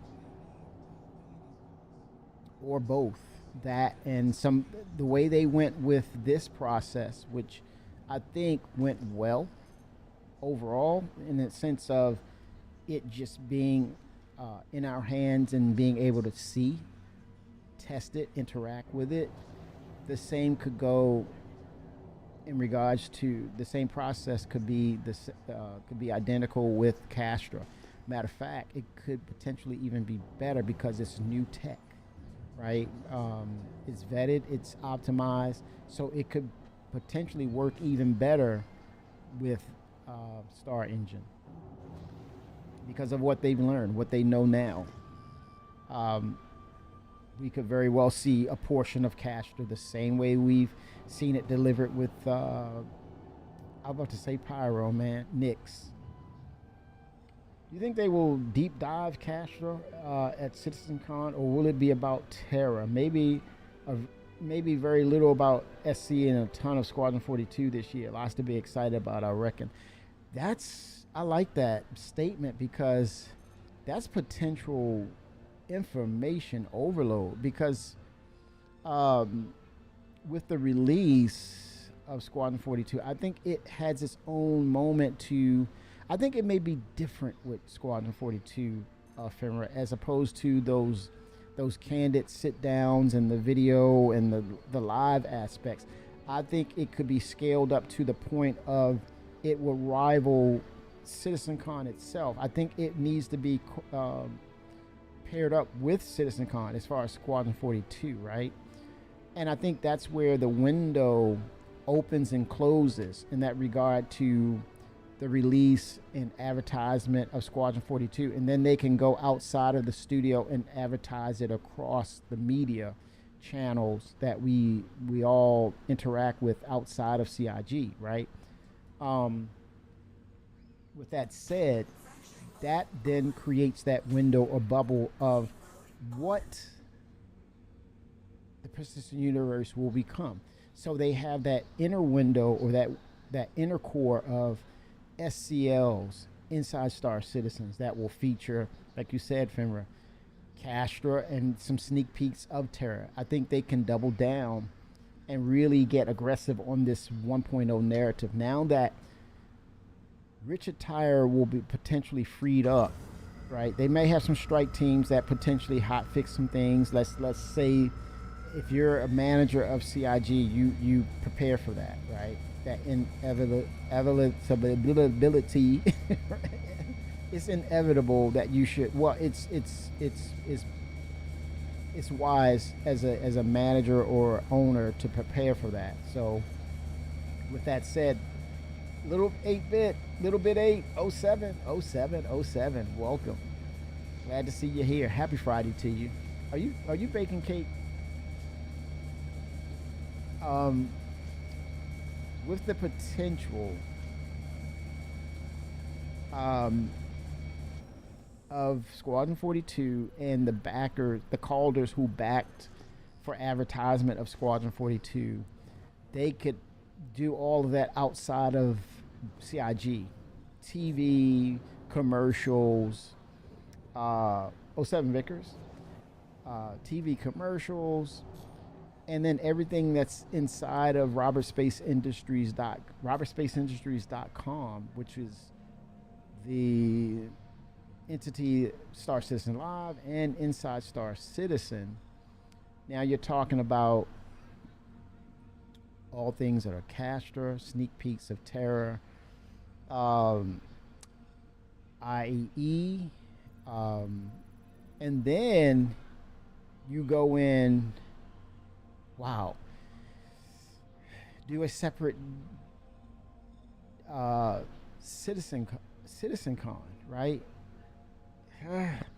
That would be, I mean, to kind of meld Squadron 42 and CitizenCon together.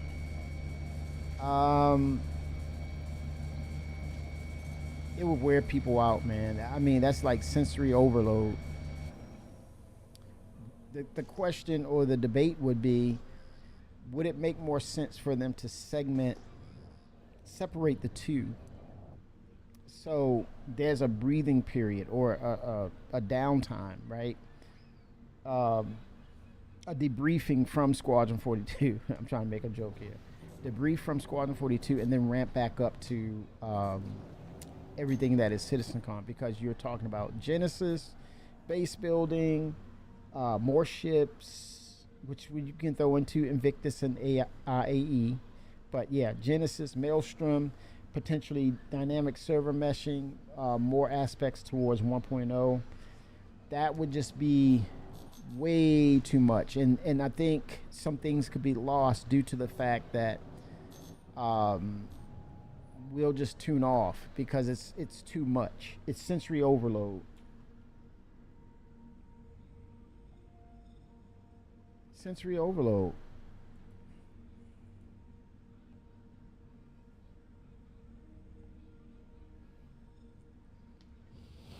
So you want to segment them so that when you relay that information, it's well received. There's the likelihood that it's well received and digested properly. You're not choking.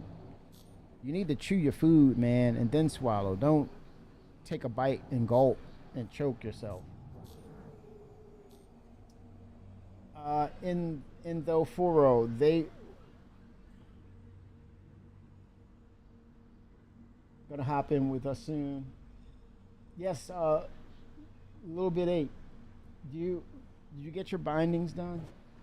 I think I got my bindings done. How do they feel? Are you? Sounds like you know what you're doing.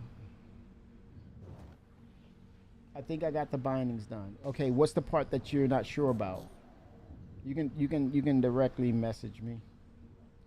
They said it is releasing in 2026. Haven't said anything to the contrary.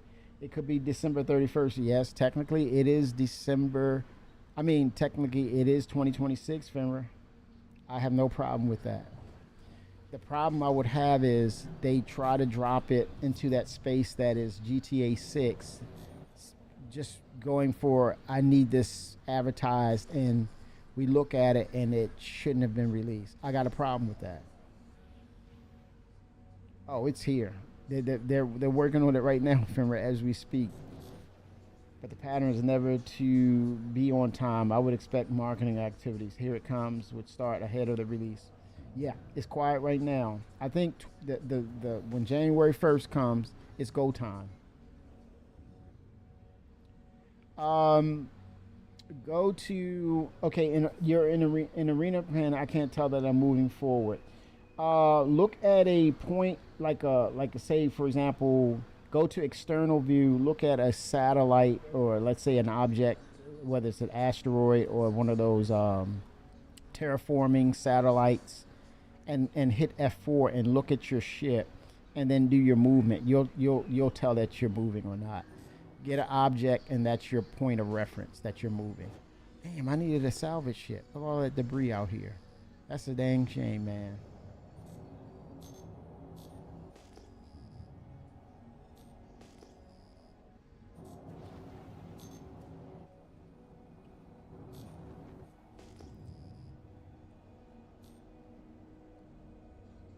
Yeah, last thing you want to do, jump in the game and then realize you're not ready because that sets you back. That makes things adverse to what you want to do. You should be focusing on just playing the game, and that will divide your attention scope of, okay, I'm doing this, I'm learning this, but I'm also learning and trying to nail down my controls. It could be frustrating.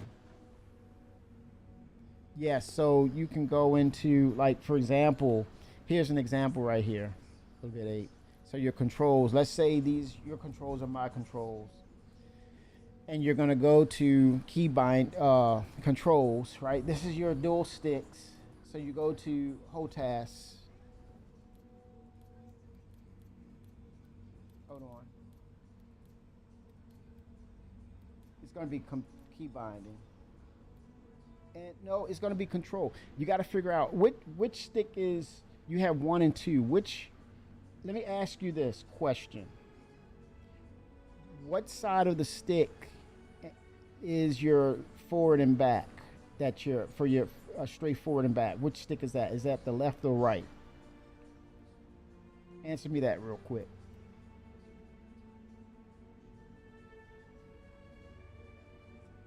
What you want to do is understand the forward and back stick. Is it labeled as 1 or 2? Tell me that. And so what you want to do, you're going to go to controls. So so my stick, the left stick is my forward and back. So for example, stick HOTAS number 1 is what I'm gonna use. Okay, your left. What number is it? Is it input? Is it joystick HOTAS 1 or 2? You're gonna go to that number. And you're going to go, you're looking at this, it says controls. You're going to go to inversion settings, hit the plus. You're going to come down to flight, hit the plus. You're going to see flight movement, hit the plus. And you're going to see strafe, forward and back. And whatever it says, you're going to say the opposite. So if it's saying yes, you're going to say no to it. That will invert it. So so again, to recap, I'm going to go back.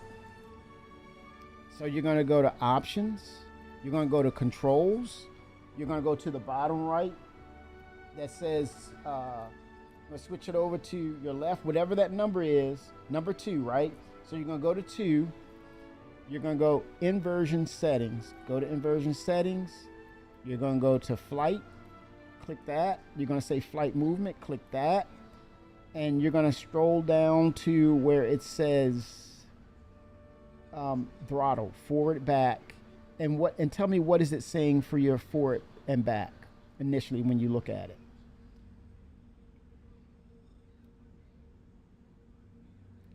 You're going to change it from whatever it's saying.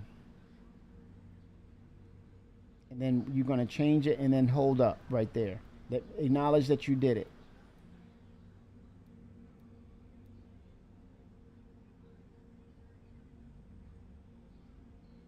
And shout out to Mr. Chanticleer. The dude, he knows his key bindings and stuff. He trained me on it. I give credit where credit's due. We got together, and man, dude is awesome. Thank you, Chanticleer. He was essential in that process for me to understand what was going on. So give him that love, man. Chanticleer, much respect. Okay, I'm at work now. you should have led with that. I'm at work now, Kimmy, damn it. But I didn't pay attention to that bottom right where it says input 1 or 2. Yes. So you're going to go back to the VOD that I'm sending you that you'll click onto and you'll see this. So you're going to do controls and you're going to see where it says flight movement, and it's going to be the one that says throttle forward back. You're going to, if it says yes, you're going to say no. If it says no, you're going to say yes. And then what you're going to do, you're going to get to a point where when you change it, you're going to save that setting. You're going to save that setting. So you'll know how to change that. You'll save that setting. That's all you have to do. Once you change it, you'll save their settings and give it a name. And you're back. You need to get with me in Arena Commander and I can run through it and I'll give you a quick tutorial and get you up to snuff. So you org up with us, crew up with us, and we'll do some operations. 07.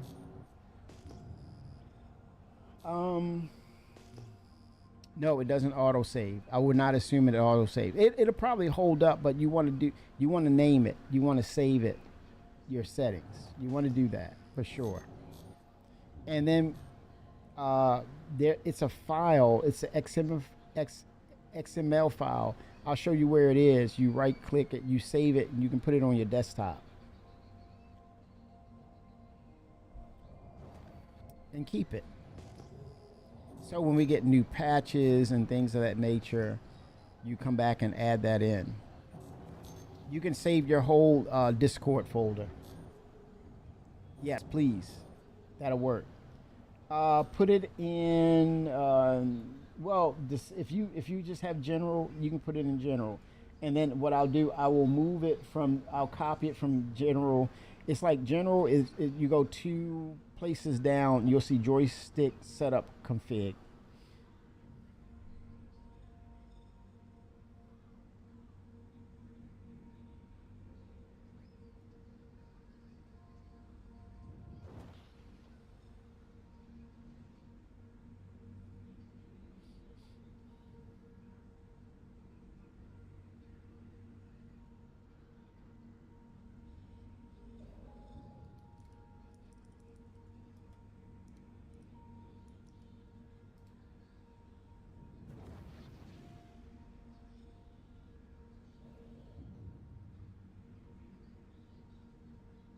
Yeah, we'll get you up and running.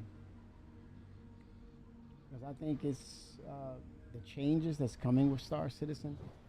It'll be fun to experience and all that stuff. 07, little bit 8. Dirk is asking you a little bit, what's your style of Star Citizen? Even though you have all those options, what's your go-to for right now? Fimmer's hoping that you say FPS.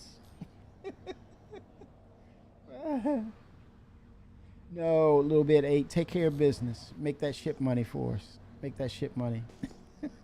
Make that ship money. We don't want to. Do not interrupt that ship money making potential. We do not want that interruption.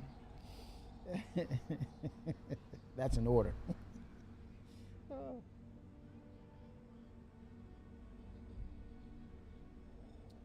Yeah. Happy Friday to everybody. Hope all is going well in the world for you in IRL. It only makes getting in the game that much better. And if that's not the case, hey, I feel you. Just get in the game. It'll be all right. This shall pass. This shall come to pass. But yeah, it's going to be a super interesting year for Star Citizen. We're talking 2026 next month. Literally next month. Give the development teams time to get back. Hell, man, let's hopefully they will get to relax, man, and just go sleep. Be lazy, CIG developers. Just be lazy. You want to try trucking, mining, and foot combat. I need to get better with flying before I try to do flight combat. Yep. So Fimra can definitely help you with that. Quartermaster can definitely help you with that. The FPS. I can definitely get you on board with your flight mechanics and your control systems. And to the point of expanding upon that, maybe utilizing VJoy or Joy to Key or something like that, or my go-to Gremlin, joystick Gremlin. But if it's just the two you're going to work with, we can keep it within the realms of the game of Star Citizen. But I want to get you acclimated so you're able to diagnose and know and understand what's going on your own. You want to fish, I'm going to give you a fishing rod.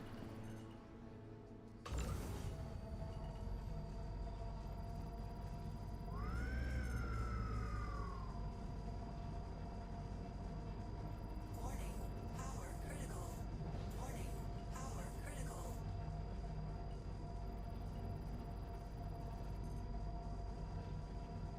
It's going to be challenging.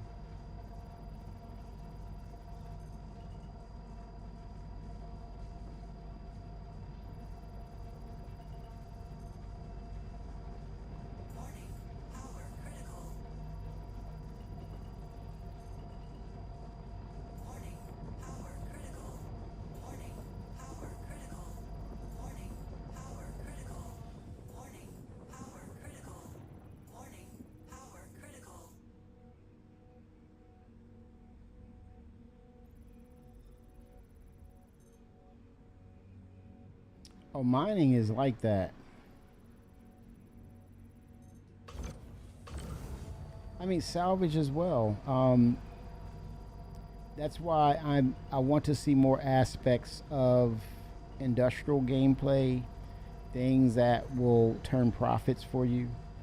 I want them to make an Origin pharmaceutical ship. As far as the crafting aspects, I want different classes and families of crafting. So crafting of metallics for your armor, your weapons, your ship.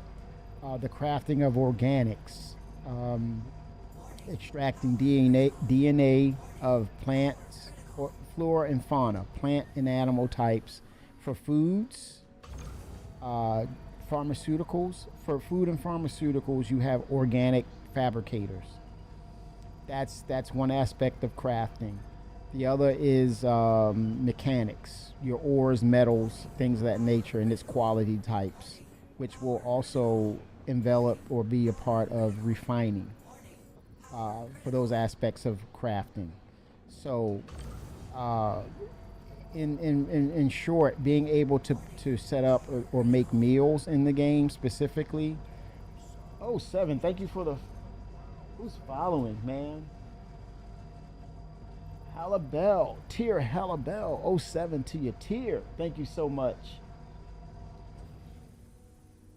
Moms, hey, baby cakes, what's shaking? Okay. Seg 07, Seg is rating. Segalian, he went to work. Seg, right here, man. Look at that. That's you, man. You're all heart. You're the Prince of Pies. This young pizza maker, that's his passion, making pizza. We have a common ground. And speaking of, we said a food fabricator, you can make stuff like that with the game. Hopefully, Hanseg, A? A? We're gonna make pizza, eh? Yes, sir. Seg, all the best, man. You are the admiral. You are the ambassador of Star Citizen, man. Keep it positive as always, because that's the core of who you are. And look forward to meeting up and orging up with you and meeting up in real life too. Again, we met for the first time at Star Citizen 2018. True story, fun fact as well. His booth before this is new to me, man. CitizenCon is new, so Texas, it's the big oil state, right? And I'm looking at his display, And I swear, it's the craziest thing, man. Again, newbie, super newbie at CitizenCon, and I'm like, his presentation was so polished.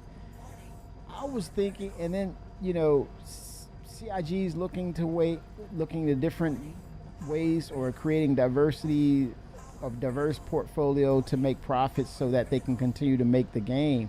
I look at his display, and it was based on fuel, and I swear I thought he was a representation or a joint venture by him and CIG, and it was a fuel company. And I'm laughing because it was like, no, he was representing the aspects of fuel in the game, and it was so meticulous that it was so professional. I sat there and said, totally fooled, man. It was so hilarious. Bite-sized Hobbit, the counterpart. 07 Raiders. Bite-size says, I brought pizza and calzone and birthday cake. Oh, he can hear you. I told him you made a heart for him. Thank you a little bit. I'm going to look at it and examine it.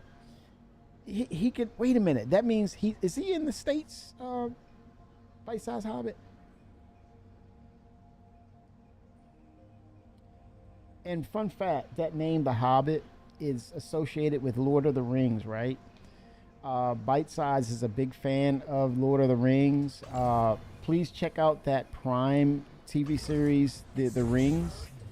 I'm a big fan of Lord of the Rings, its story, moving. It's a holiday feature. But back to the name, The Hobbit, which was basically Gollum, Andy Serkis. He's well known as an actor, but fun fact of him and Andy Serkis, he will be the Vandal King in Squadron 42. I'm sorry. He's the Vandal King in Squadron 42, but also in real life, he's got this famous motion capture studio.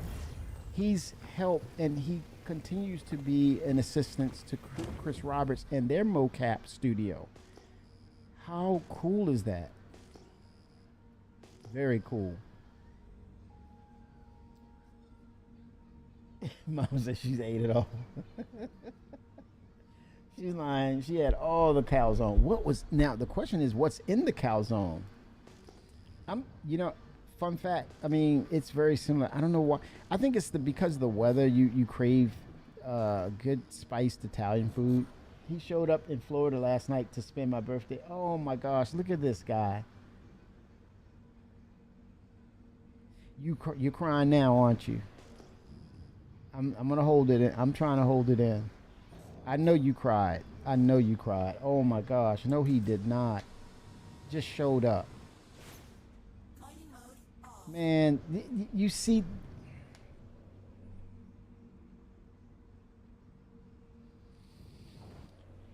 It's, I'm telling you, it goes well beyond Star Citizen, but I'm telling you, you are all what's right with the world.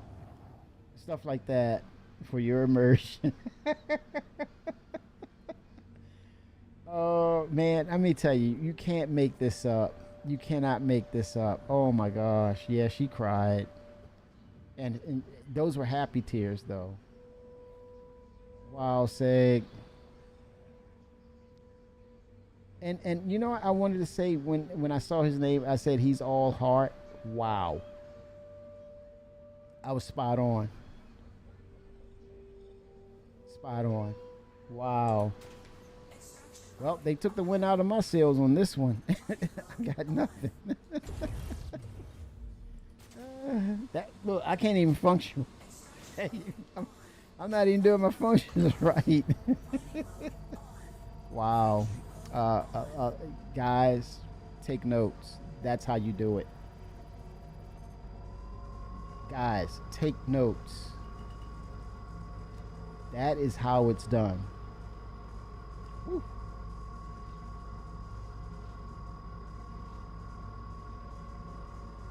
Yep. Wow.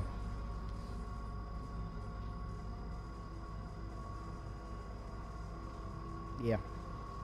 That's the guy, man. He's that dude. Sega's that dude, man.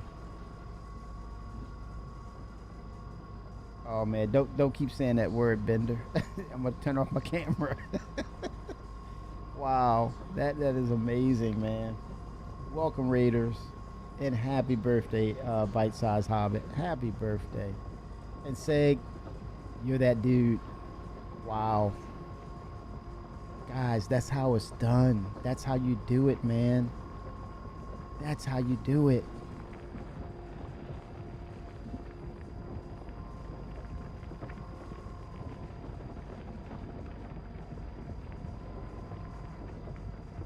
He's got the baby face, but he's a wise old man inside. Wow. Let's give Bite-Sized Hobbit a happy birthday, shall we all? Happy birthday to you. Happy birthday to you. Happy birthday, Bite-Sized Hobbit. Happy birthday to you. Shoving pieces in my face. Oh, Sevens. Happy birthday.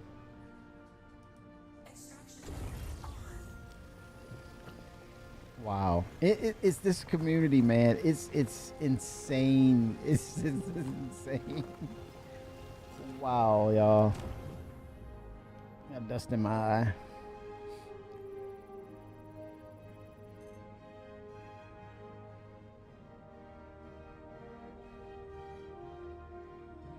Get off the gray was always getting off the way. What?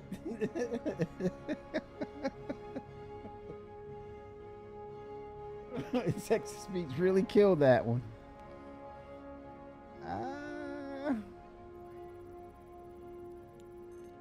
Probably right. Yeah, man. 4.5, y'all. It's gonna happen.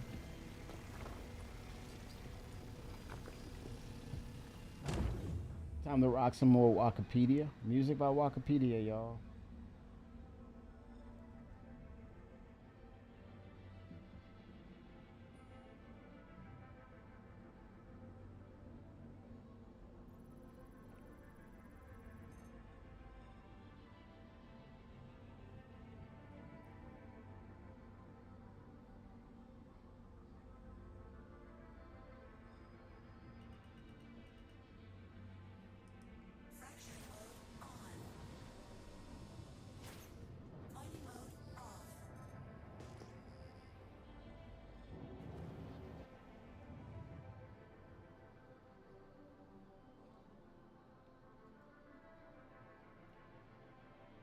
Damn, coffee. Ooh, yeah, I hear you, man. I hear you. That's awesome. This is a great day, y'all.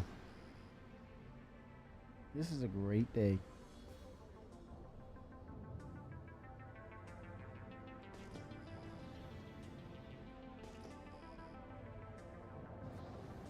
You all are what's right with the world. Keep doing what you're doing. Because it's making an impact whether you know it or not.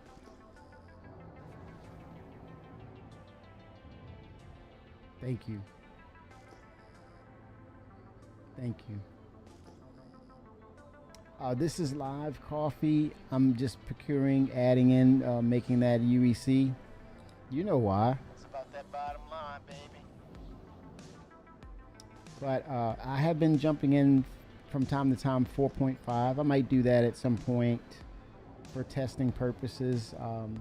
Coffee, you're going to love Vulcan. It's going to give your system a boost. I don't know how you're going to feel about engineering, Coffee. What are your thoughts on it? How do you feel about it?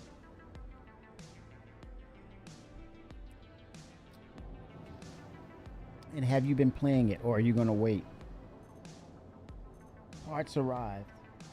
Unknown Ghost. Whoa. What is this? Parts arrived. Now, I'm saying, he says parts arrived. That means PC parts. I could be wrong. Oh, the QR code. I need to take that down, don't I? Because it's live. I'm sorry. That makes a lot of sense. Take that thing down, man. You don't need it for this. I totally agree. I don't need it for live. This is literally a dead patch now. It's only good for the making of UEC prior to moving to a new patch, right? Which makes sense. I like that. Thank you, Coffee.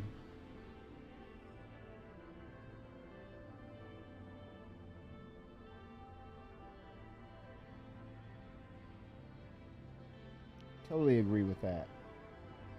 Damn, what?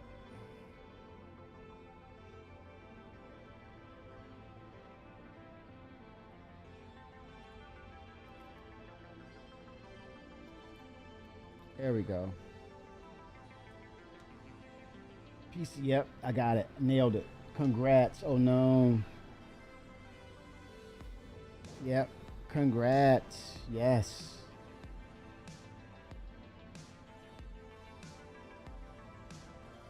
With the new stuff you wanted to bake in. Yeah. Yeah. Filter out more bugs as they're caught. Yep. Understood. Makes sense. Totally in agreement. But I'll jump in there and test when it's needed.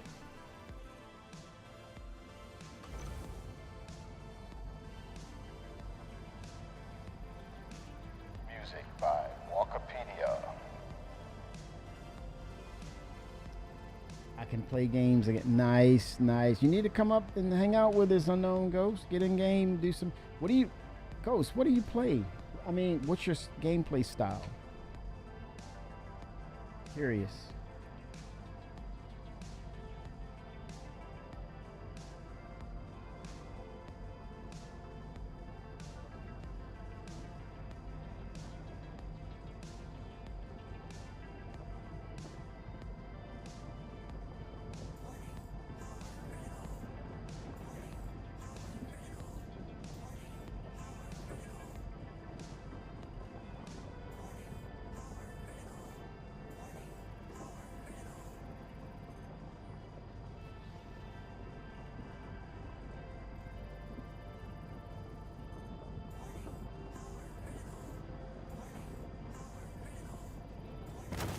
Oh.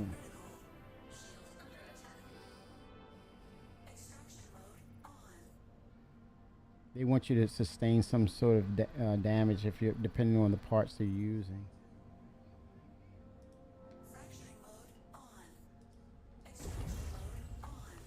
Centaurite.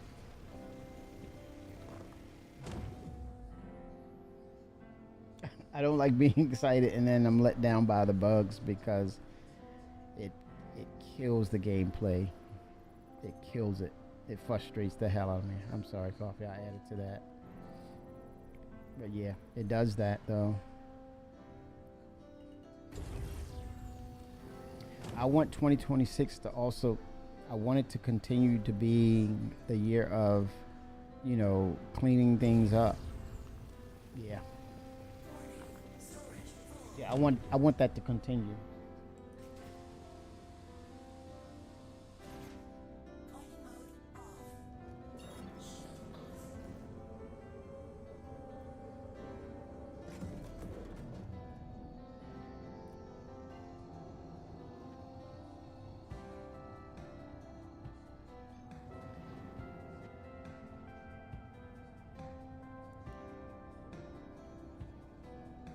I'm looking at these locations, right? I'm looking at the new aspects of scanning, chat. I think I had stopped in my conversation about, because I was going to expand on engineering or the aspects of multi-crew gameplay.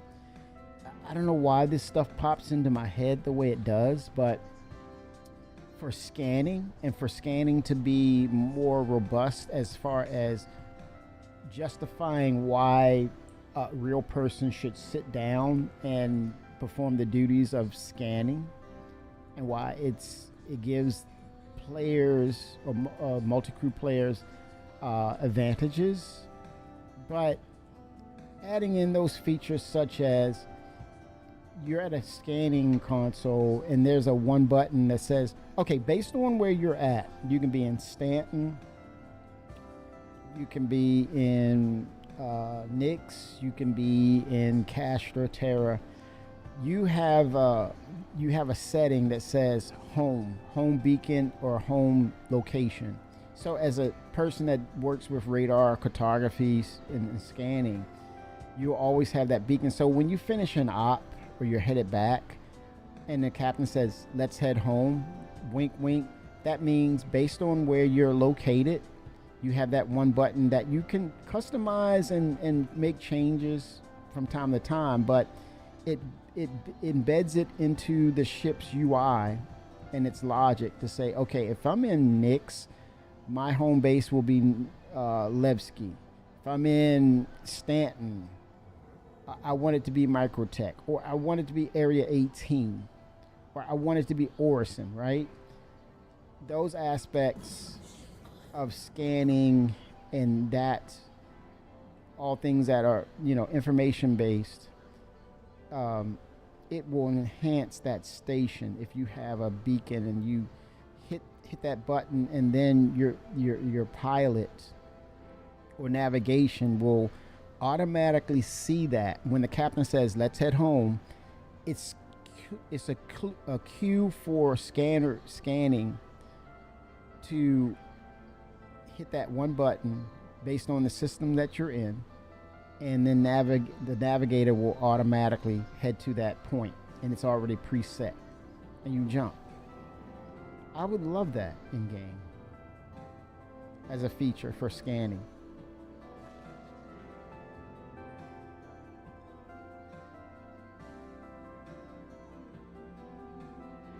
And so you hit that one UI button that says head home, it filters that one thing. No question about it. You're headed home, you're in that particular system, and then you can come back and say, well, Area 18 and Stanton, I'm gonna make it Microtech now. Right? I want it to be Microtech. Filtering. But here's the question, would that be too much? Would that be overkill? Is that a very difficult feature to add?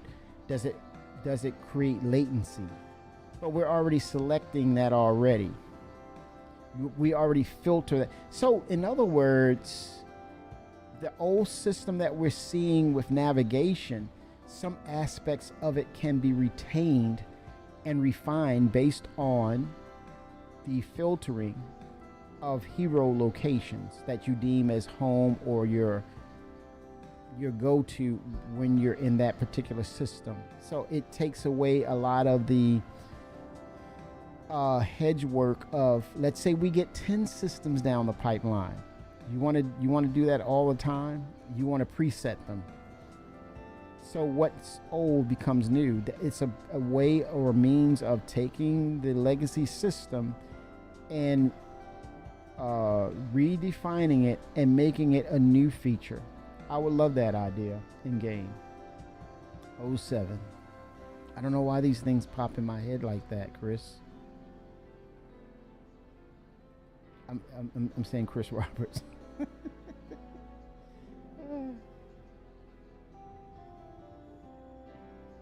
Oh, nice. Unknown. Congrats.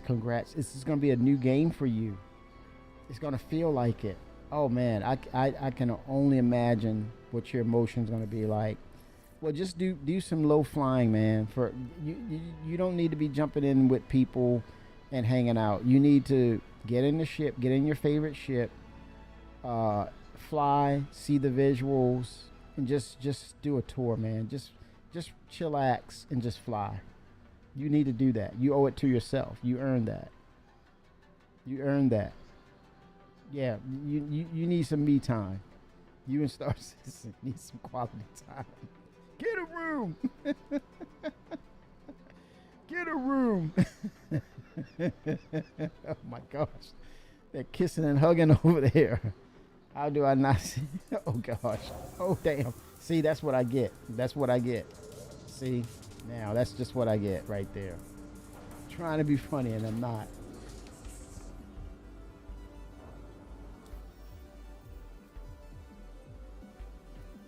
I feel you. I feel you. Look at that. 230 in repairs.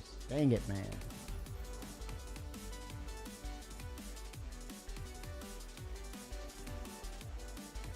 Music by Wikipedia.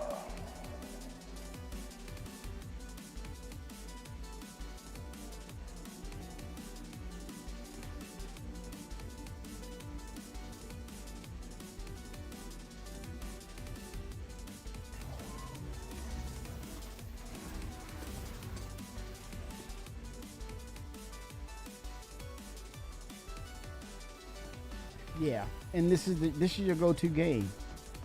Yeah, totally understand. Yeah, just get out there and fly. Get your settings correct, update your drivers, and just fly. Just fly. And we're getting that Vulcan too? Oh man. What? Come on now, let's go. Let's freaking go.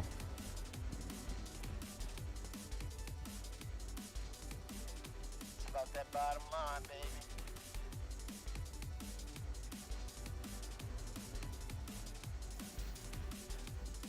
But see that we just come full circle.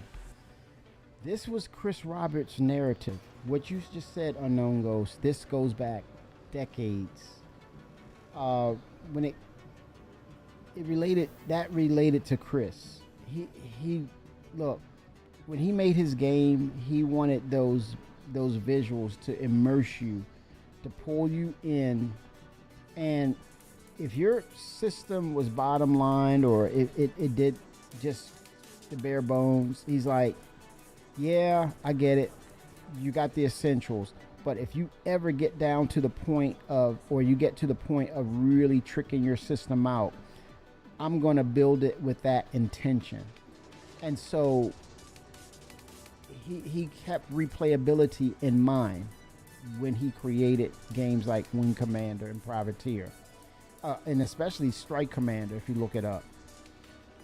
This is the same thing right here. When you can really have an engine or a game that's built up, and that was the one of the reasons probably why he went with CryEngine. Those visuals were off the charts.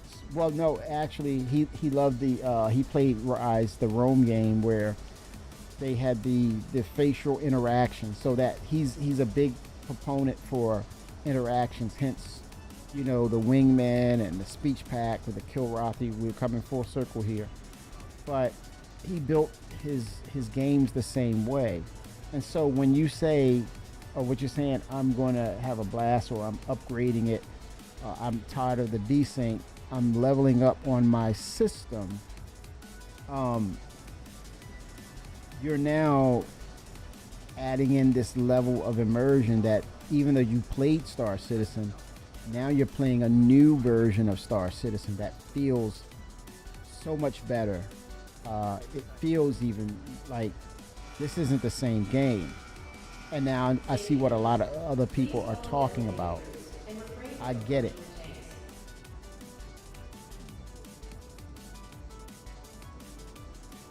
I get it.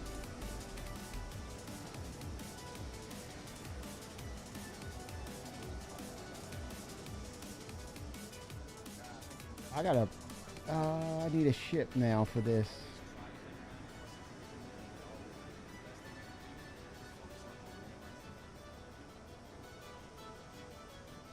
Hold on now. I think I need to choose the Prospector, right? Okay, here. Did I not park my ship? Okay, 1 second. There it is. Set up work. There we go. I had to choose the ship. I just wanted to make sure. So I'm going to go with the Electrostauralysis. This is a moderate speed. There's moderate cost, but I get a moderate yield.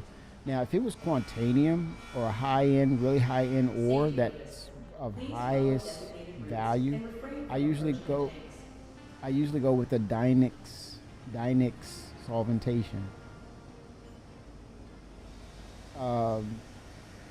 And this is very low speed, low cost, high yield. Why, Kimmy, are you using the electrostaralysis? Because right now we're on patch watch, and potentially they could turn around and say, hey, we're going live in 2 days or so. So I want to get this ore, I want to get this stuff done quick and fast.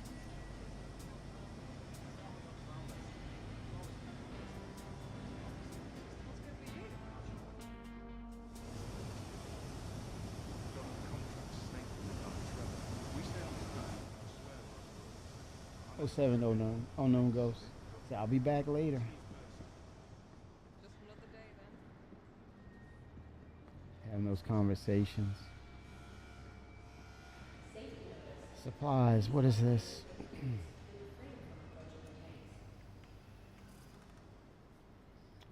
What is this? What are we buying here? Let's see. What are the categories?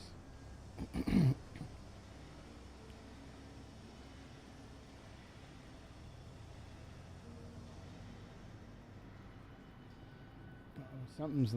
I'm locked in here. Is it gonna crash? I'm about to crash. I'm probably about to crash. Let me see. Armor. It's making me. Yeah, I'm locked.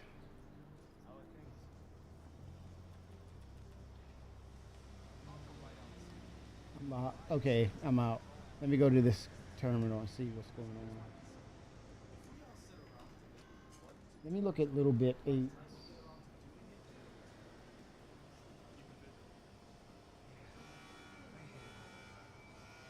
Safety notice. Please follow designated routes and refrain from approaching the tanks.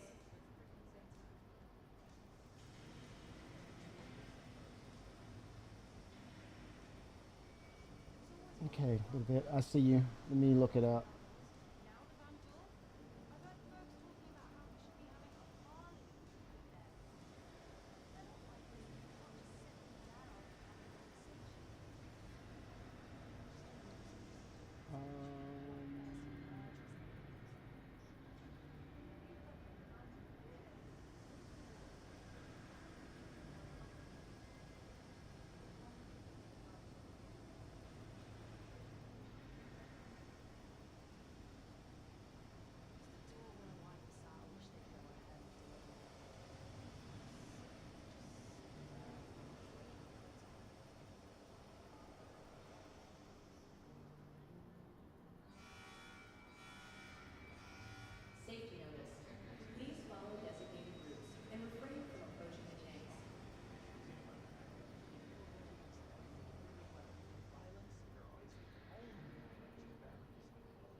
Little bit 8. You may have to send it as a picture. I can't pull it in for some reason.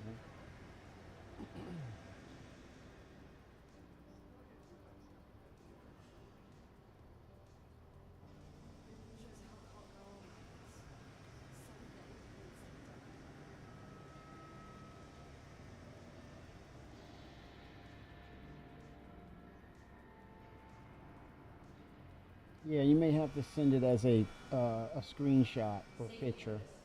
For some reason, I can't pull it up. But no worries, no worries. Do it when you're at your earliest convenience. Okay, Cambio, Bormax.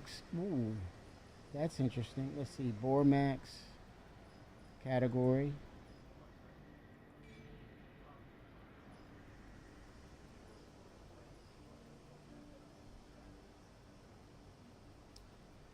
Helix. What am I using? Might have to change to a Hofstede or something like that. That's a good word. Okay, thank you. Got stuck in an elevator and stayed for a few hours. But it's fine. That's the way it is sometimes.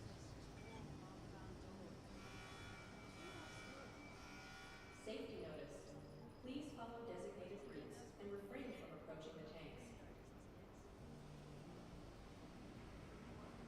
Let's see, what is the Bormax going to do? Let's see. Bormax help focus laser power to reduce instability significantly while also keeping clusters of valuable deposits together upon shattering. While it does make it more difficult and time consuming to bypass the deposit's resistance, most miners find the extra safety and increased yield worth the extra effort. Manufacturer warning. Using more than one mining gadget per deposit can result in a catastrophic explosion. Kabloom, kablooey, kapow, done. Helix. Module slots 3. That's the size 2. That's for the Argo Mole. I think because this is Nyx, you should have every mining gadget under the sun or under the gas cloud. Please follow designated routes and refrain from approaching the tanks. Period.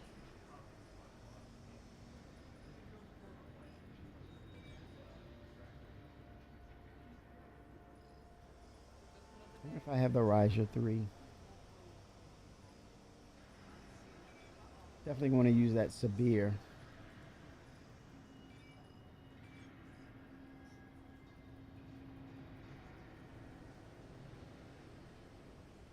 Yeah, the Sabir is definitely want to take that resistance down, bring the optimal charge window up.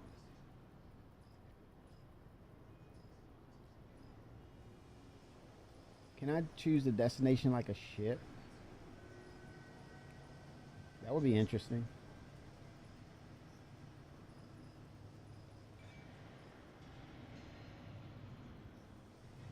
Extraction laser power. Let's see. I'm looking at, let's see, this Riser 3. Optimal charge window size is a -1, but the power laser charge is 125%.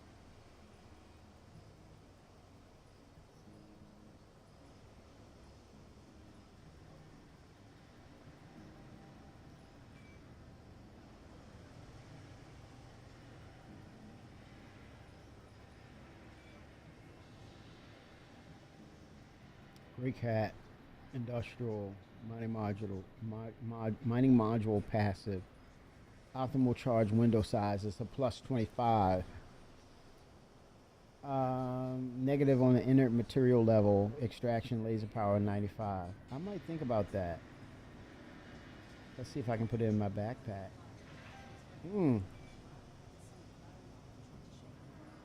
It's there.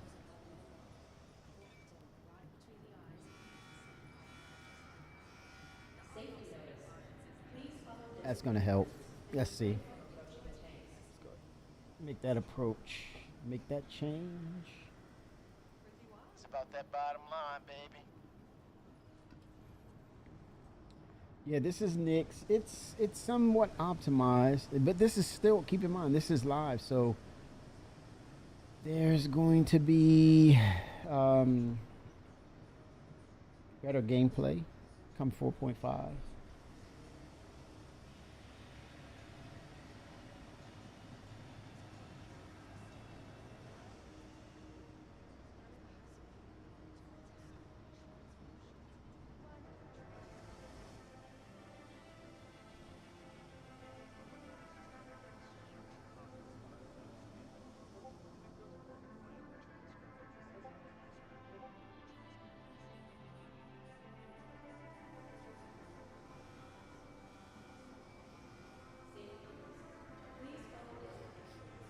Yep.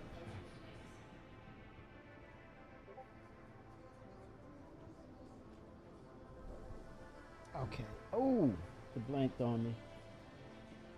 The monitor. Yep, it went black. Okay, what's going on?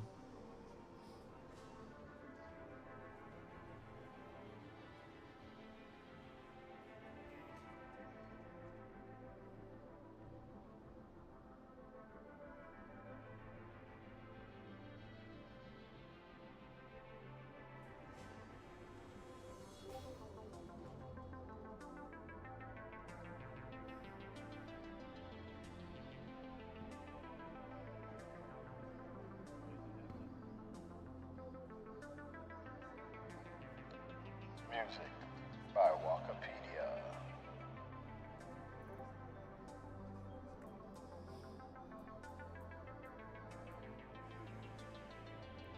All right.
I need to take a look at my modules, what I have on ship.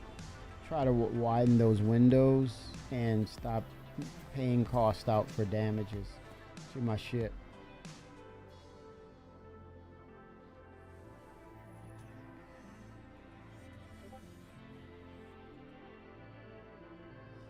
Let's see what I have on there. This is the XTR. Optimal charge window size is a plus 25.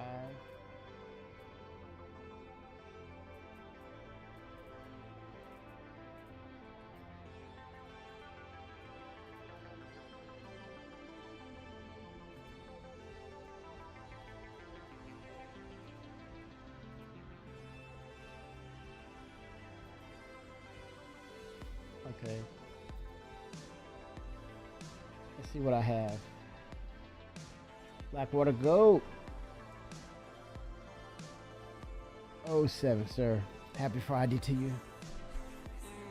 That 07 in there. Torrent Riser.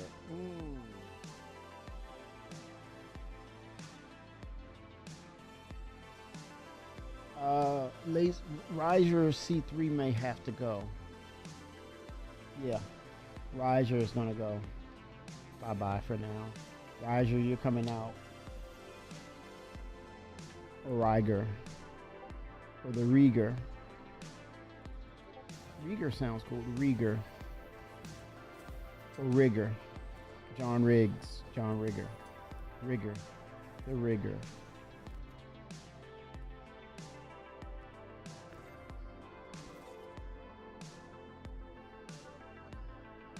There it is, Rigger. I can grab this thing? Oh, no.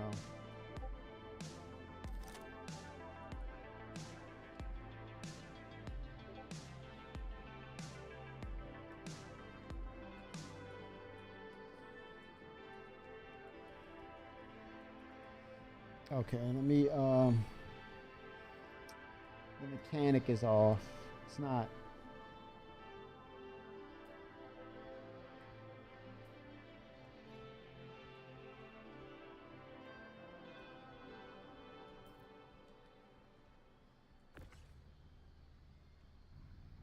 Detached.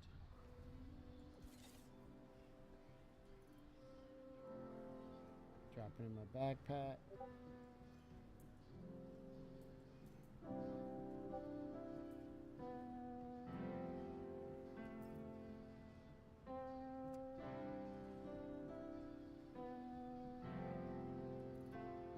Oh boy. Okay, it's still on the ground.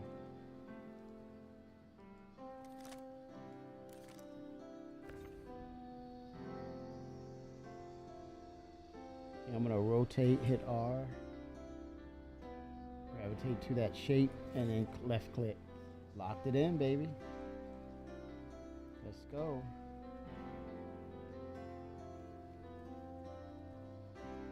Does it hold 3? Let me see if it holds 3.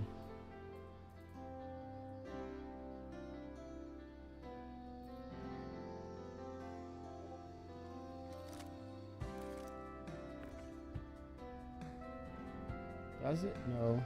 Uh-oh. It's just 2.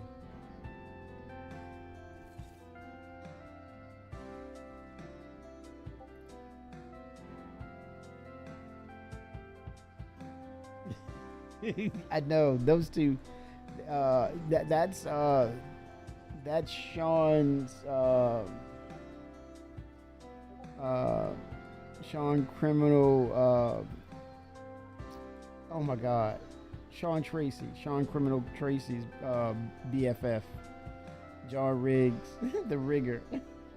You remember Coffee? You remember? Oh man, when they do a Star Citizen live, I'm like, okay, keep those guys separated. Keep them separated. Too much fun. Too much fun. The Rigger. Shooting those rocks into submission. I'm trying to get better, Rigger. He took us. You hear that, chat? He took a swipe at me.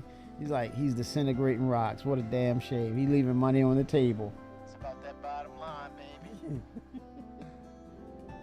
All right. Unlocked. Locked.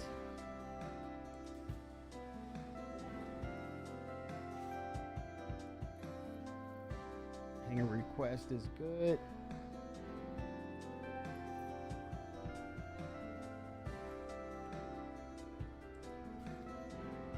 Let me check my engines. Look at that. Not even on.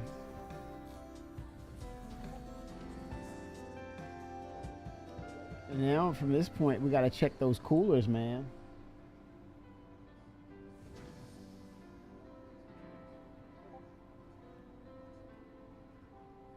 Yeah, we do.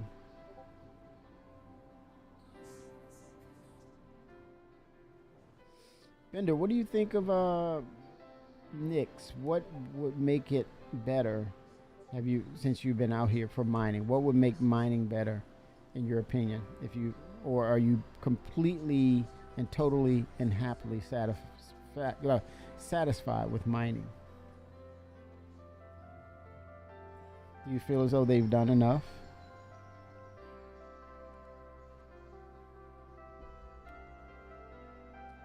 Are you happy as a pig in slop?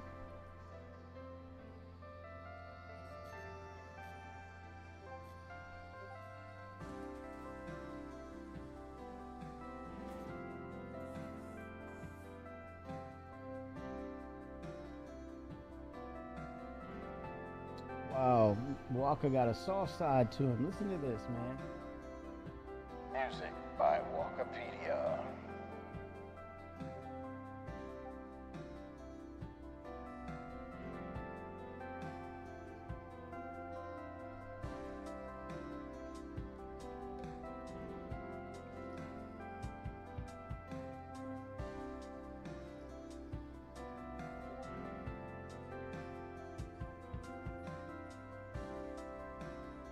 The mining system. How do you describe to us, Bender, the mining system in general, high level? The mining system. Let me see if I can add to that or expand on that conversation. What's to you, what's the mining system in general? I'm curious. So if it needs a certain rework, give us a overall general outline. What is it? Overlay of the mining system in terms of how you see it.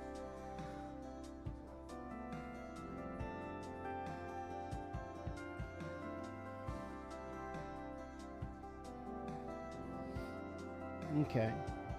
Propagating the ore types. Okay.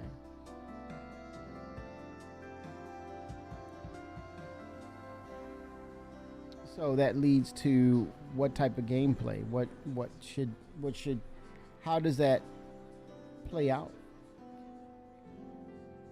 Those types. How should it play out? Or how does it play out now?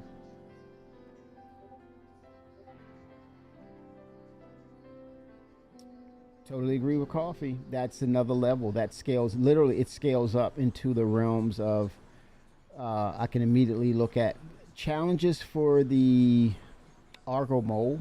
I think it will go a little beyond, or just at the cusp of going, just outside the realm of the mole, where it will be more challenging for the mole, but it falls right into the line and scale up of the roster for sure.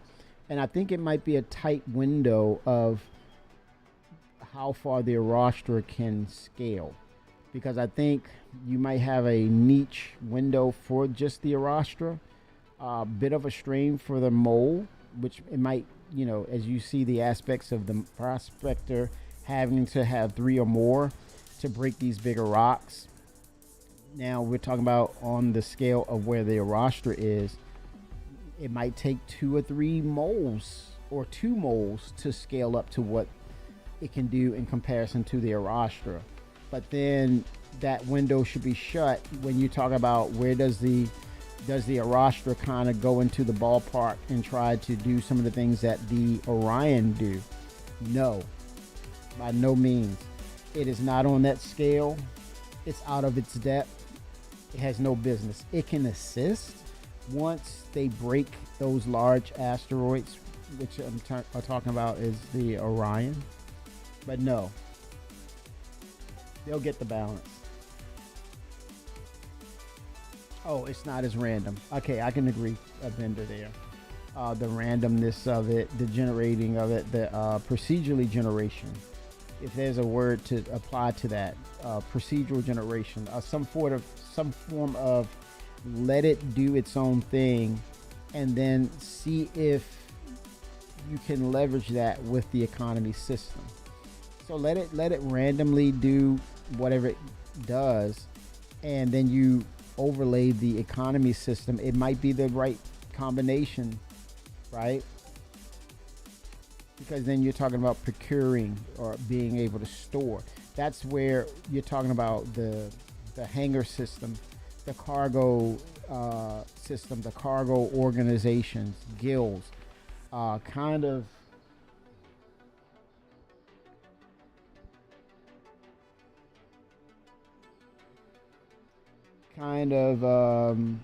being able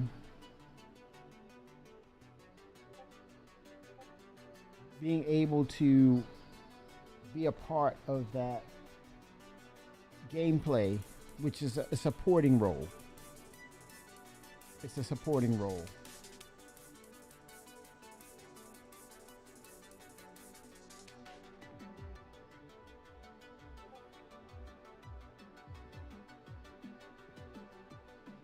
Oh yeah, yeah. So we need procedural generation because you're saying you can predict, and so you're the cheat code that does not present a challenge to you.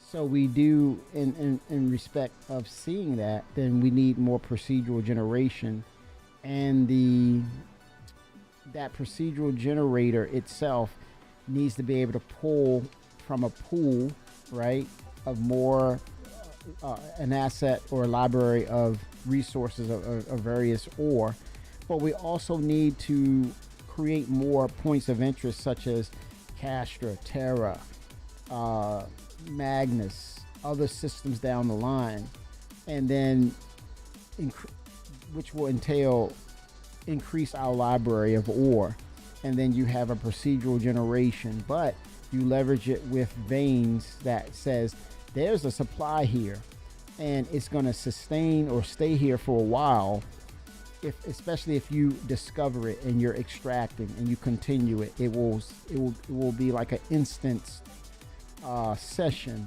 until it's depleted, and then maybe it goes back into the library of sorts in a matter of time where it'll procedurally generate across several systems. Let's say we're at 10 systems in.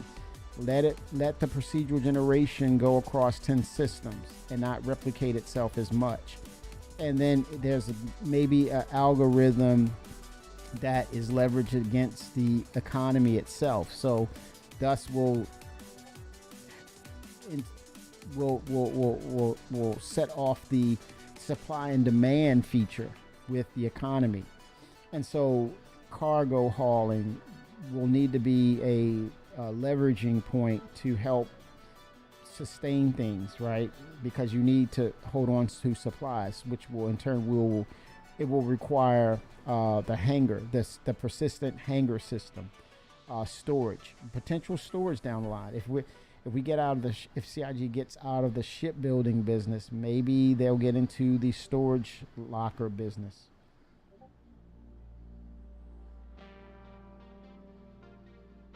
I'm going to bio break chat 1 second.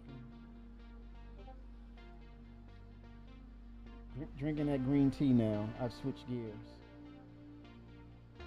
Be right back. 07. Music by Wikipedia.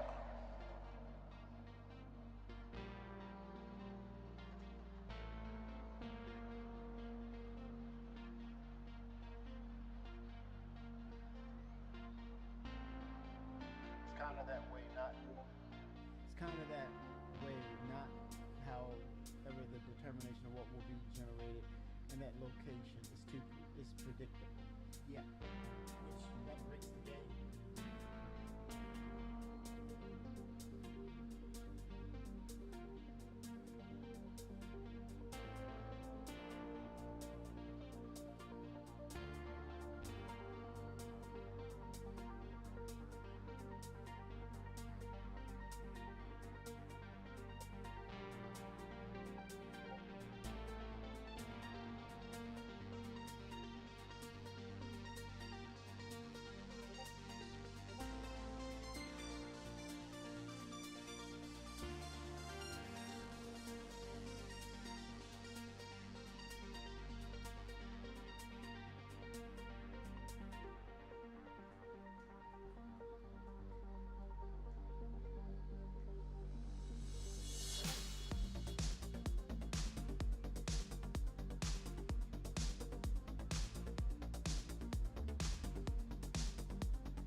Walkopedia.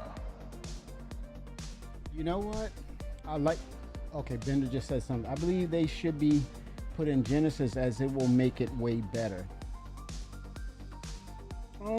That's interesting, gentlemen.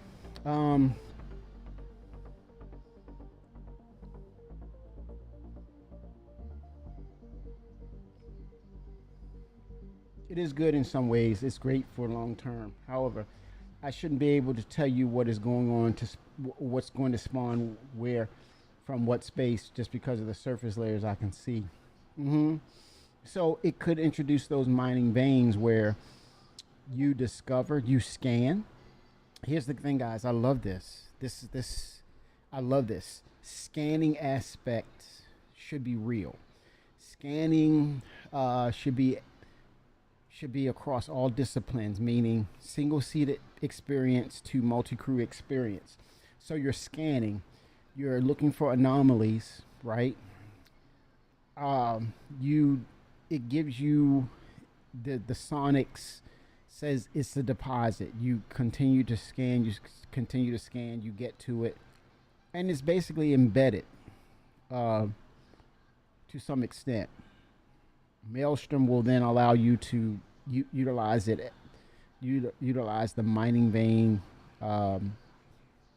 feature, right? Scanning will reveal it, but Maelstrom will make it a reality potentially. So it could be very well what you're saying, Coffee Bender. Should we have this inside of Genesis? What if they are incorporating the Maelstrom system inside of Genesis as well? It's all distributed in the same aspect. probably will say you're crazy. You don't know what the hell you're talking about. Shut up. But it's a thought.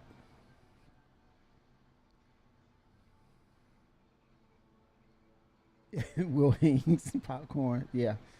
Yes. Now he went from river guy, dirt guy. Now he makes popcorn. Like butter. Yeah. Yeah. Integration of Genesis and Maelstrom. I think they have, to some extent, they need to integrate because it's a surface, right? It's an embedded surface. It's a part. They're so intertwined that it makes sense that they're part of each other. It's technology. It's separate technology. But when you talk about the way you interact and you see it visually, they're one and the same. It's just that one is dynamic. Be prepared for the worst, Kimmy. Not sure if we're getting deformable land. and then what you want to do as let's say you coffee Bender, let's say you want to have a base or you're building a base, right? And the visual aspects of what they're bringing with Genesis is going to be so profound because it's going to pull so many people in because of its visuals alone. Now imagine, what was that? Is it Frank Lloyd Wright that he incorporated architecture into nature, or the embedded? Let me look. My art history teacher's gonna kick my ass.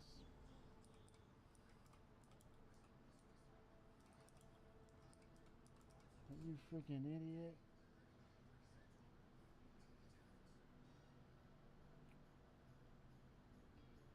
Okay, so Frank Lloyd Wright. Mentoring, apprenticing, believe in designing.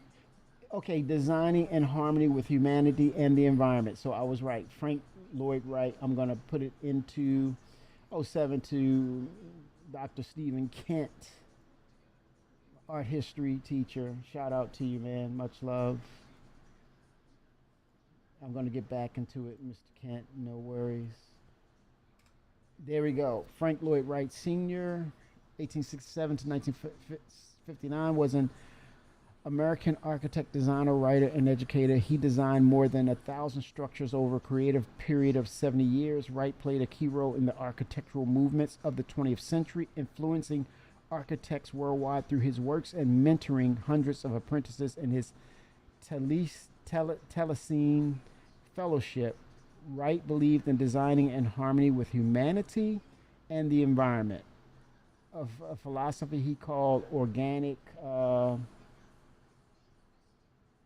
cut it off there, didn't I?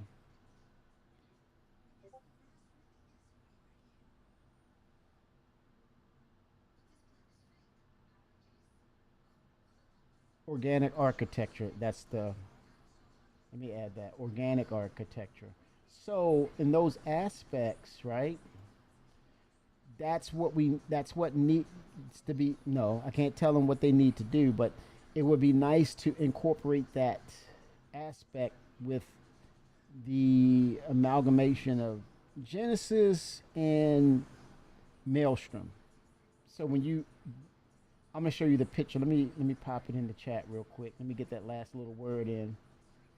Oh, never mind. Organic architecture. There you go, unknown. We can agree with that.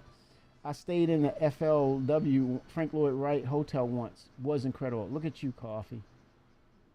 Spreading that love. Look at you, man. There's a picture of one of his architectural, and this is what we would love to see, Chris Roberts.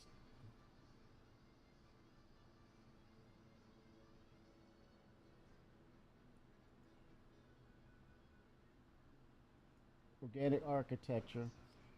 Copy link. This is what we want to see, or what would make sense if you leveraged Maelstrom and Genesis CIG. Here's a picture. Let me see if this will work.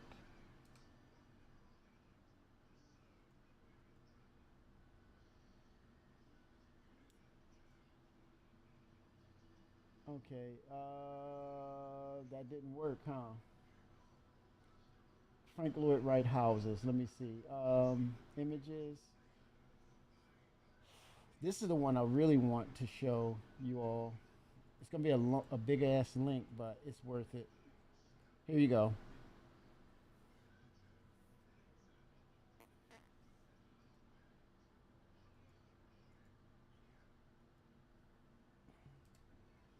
Yeah, that's a big ass link, but yeah, stuff like that. Oh my God, y'all.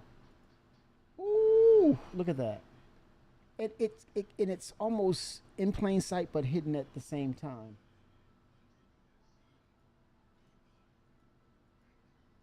And that's what you would get with Maelstrom and Genesis for base building, right? So you have the architecture, and then you can have maybe detonation or some sort of aspects. You see that keep digging video? You have some aspects of you're procuring that location. There's a procedural or process from the drones, right? It transformed that location. It transforms that rock or that surface, and it becomes incorporated into Maelstrom, right? And it takes some time. It's a time sink just to prepare the land itself, and then you can then move the structure, embed it partially into the side of the cliff or something like that. So yeah, that could work. Waterfalls or partially exposed over, like Tony Stark's Iron Man crib, his hangout, part of it. Unknown is saying, I have issues on the Aurora Mark II choice of CIG. Well, what about the Hornet, the original Hornet Mark I and the new Mark II version, Unknown Ghost? I can immediately think of that and realize, once we get the Maelstrom system, we get the Crucible, we're able to reconstruct and maybe intensify the densities of these ships. And I think case in point, the prime example to what you're talking about I'm not changing the subject, but I'm saying a perfect example as far as utilization is still that same ship, but the variant is, you see the Mark I is real super tanky, slow, but hard to crack that walnut, right? But tanky, slow. And then the Mark II, more streamlined, faster, but it's almost like, I don't want to say it in a bad way, but it's in compared to that tankiness of the Mark I, it's a glass tiger. But man, it could throw some blows that you don't see because of its fast, efficient ways, right? Mark II isn't lore. Right. Get it, right? But again, we're learning and we're understanding that Star Citizen is, I'll take that, right? When you say Mark II isn't lore, but you take Squadron 42, which is, right? You live that experience, but fast forward, once we get through those chapters, it's still lore, but then we in the verse is lore that has been realized through that past experience, and we've moved on. It's the same narrative. There's snippets of it's a Polaroid shot. You look at yourself from a Polaroid and say, man, I wouldn't get caught dead in those pants or that outfit anymore, but that used to be the style, right? That's life, right? So it's that's simulated life. It's that sci-fi, it's that Star Citizen life, man. It's that citizen life. Sometimes it's easier to make and I don't like that statement either, Bender, but I see what you're saying, but that gets them in trouble a little bit too. Sometimes it's easier to make a new ship than it is to fix the old one and hide it behind a collectible title. In other words, mothball it, put it into your new realized hangar, and it's a museum piece, right? And it's not a part of Squadron 42, no, but in real life, it's a part of Robert Space Industries, the wink wink, right? The granddad of all spaceships. For me, Unknown Ghost, the Aurora, to me is the legacy that was privateer. When I see that ship, I see privateer. I do. And that speaks to Chris Roberts' real history. Kind of what he's done with, if you look at the history of Terra, he blends what was his life back in the day in Austin when he worked for Origin. And Origin is a ship manufacturer, but Origin came from Earth. They were a ship manufacturing company. But then they all they did was build engines. Probably yes and no. What they may do is, as far as like the eternal parts that work well, they'll double back and gut the old mechanics so that it will run similar to the new Aurora. But you will still see the aesthetics will stay original or legacy. I look to keep what I have and also get the Mark II. So I can have those little moments to myself like, man, this is where it all started, man. This is where it all started. I want the truth! You can't handle the truth! This is where it began for me. Like Terrell, that's my quarterback. Oh, yeah.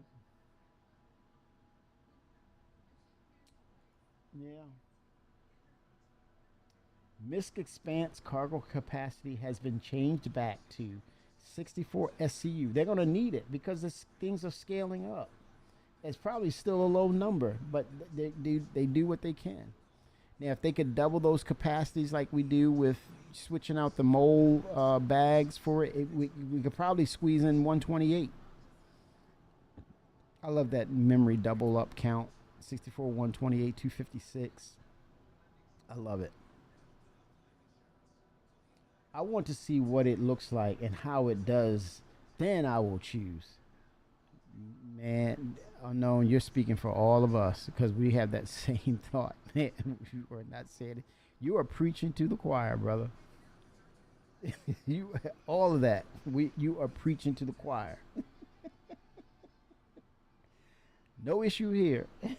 Nothing to see, folks. Nothing to see. He ain't saying nothing. He ain't saying nothing at all. So say we all. So say we all. We're all in agreement with you. Yes, indeed.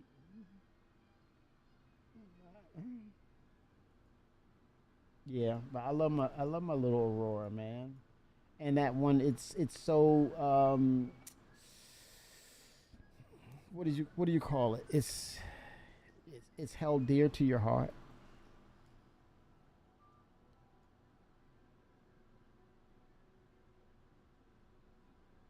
Oh, you want to see it kind of be the competitor to the Galamox and the Argo Wrath Bender? You want to see it to be a competitor?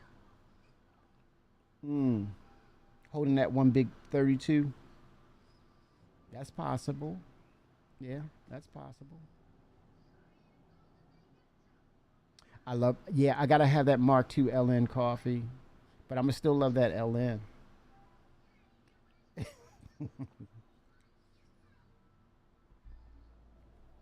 Oh, you love that MR Unknown?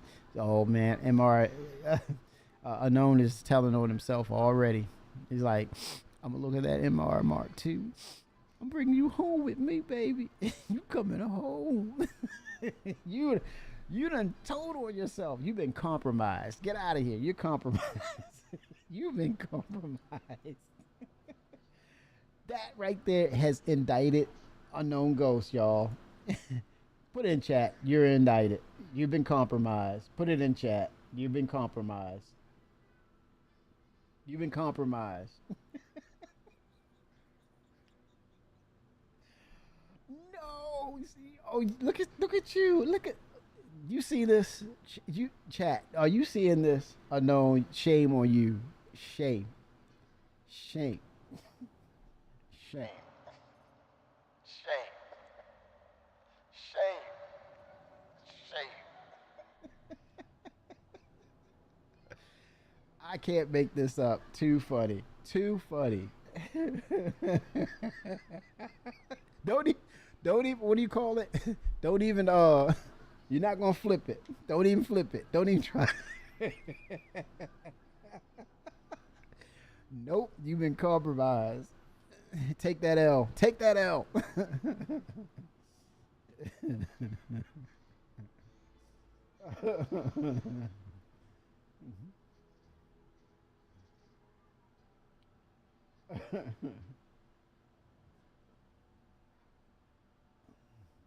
That was a lot of emotions, Unknown.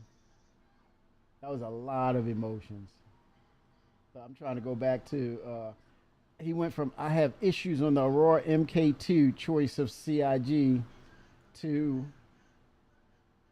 I love my MR. It's the fighter. So what's wrong with that? To my MR is my pledge back in 2020. Sentimental. You helped me remember that word. The reason why I will get, based on him getting me there where I got to get to that thought. Thank you, Unknown Ghost. I will get the Aurora Mark II because, and I will keep my Aurora LN original because it is sentimental to me.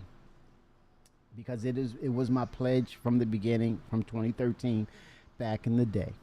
So thank you, Unknown Ghost. You're back in the running, baby. You're back in the running.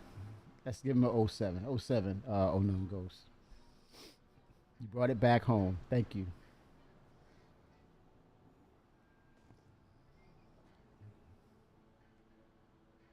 That's a long damn time.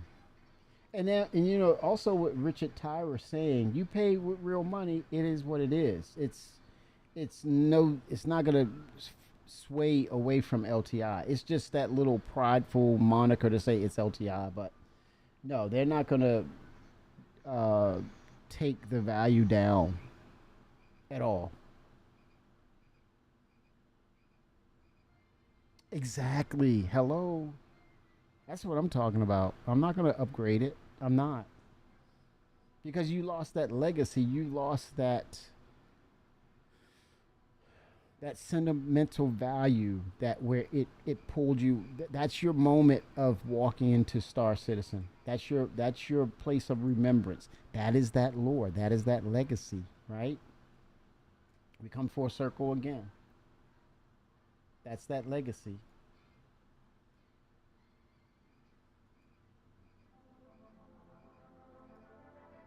Yep. So it goes back to, you know, the lore, that captured Polaroid picture of saying, I remember this day. It was a great day, man. I was inspired. It was inspirational. Never forget it. Mm-hmm. And so it so that statement in itself, it comes full circle. It encapsulates the whys of the legacy and the changing of lore within Star Citizen, because we're living that space life. But we remember, and it should be the same narrative of playing Squadron 42. We play it and we go to these locations and we'll say, hey, that battle at Castra where we had to push back the Vandal. I was there. And here it is now. Yeah, that's just an example. Or seeing a system decimated, and you see it from prominence and it gets decimated by the Vandal Harvester, right? And then it finally gets into the PU and you see the aftermath and you say, ooh, somebody tugged at my heartstrings here.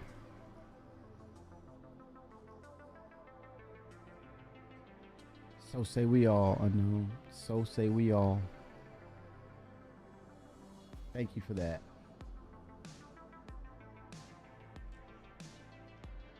Music by Walkopedia.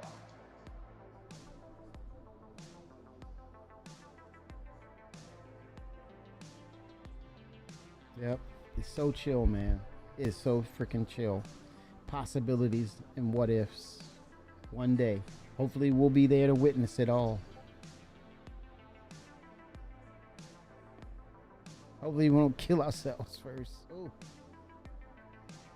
We'll find that fine line of where we can, like not be so divisive, but understand that we're much better together than apart.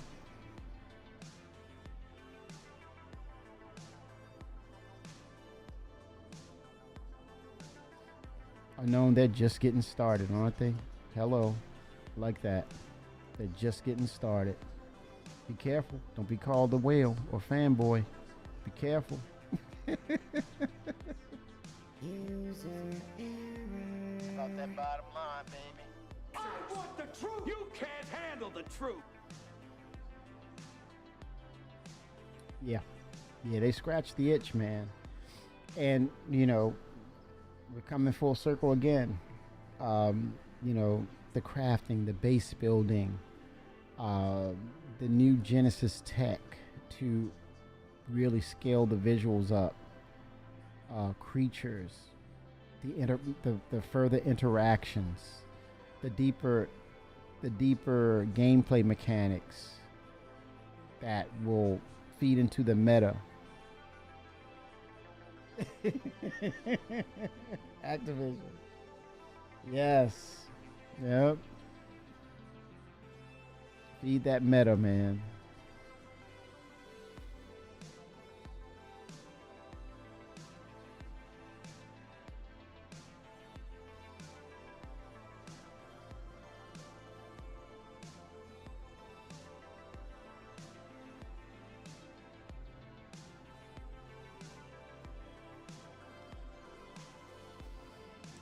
Looks like they're heading that way, especially seeing the results of Intergalactic Aerospace Expo and what's in store for next year. It will really give a lot of credence to that statement.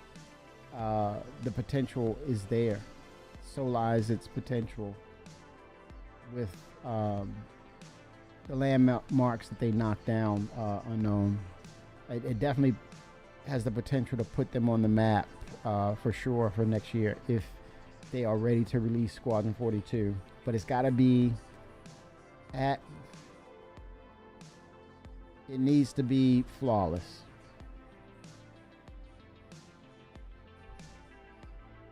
And they don't need to worry about other entities, other gaming developed studios. Doesn't matter. They just need to the thing they need to really worry or take care of is what they're able to control, and that is the quality level, the gold standard for Squadron 42. That you can control, CIG. You take care of that, everything will take care of itself. You will not go unnoticed, regardless of who releases when, and nothing to worry about if you take care of business. And don't even fall into the pressures of the illusion of, I gotta drop it into that window. I might be even guilty of mentioning that. It would be a great opportunity, but if you're not ready, don't set yourself up for failure. That's a recipe for disaster.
The Javelin is the price of a used school bus.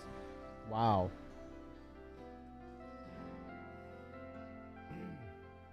What is it? Did they say? Is it next Invictus? We're gonna see the concept of the battle cruiser. Is that true? I want to say. I actually, did I hear that right? I think I was. They mentioned that, chat, that they're talking about the battle cruiser. Come Invictus, I believe. It is the last.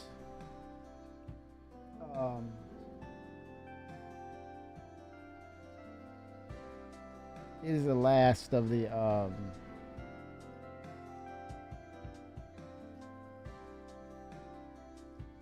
concept ships.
They've already mentioned it, right? They brought it out, and that's about it.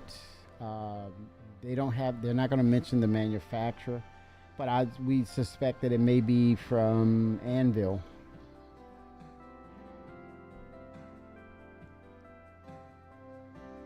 Well, I don't think they're going to go into detail. Unknown. They may not go into those details of who makes it, any visuals.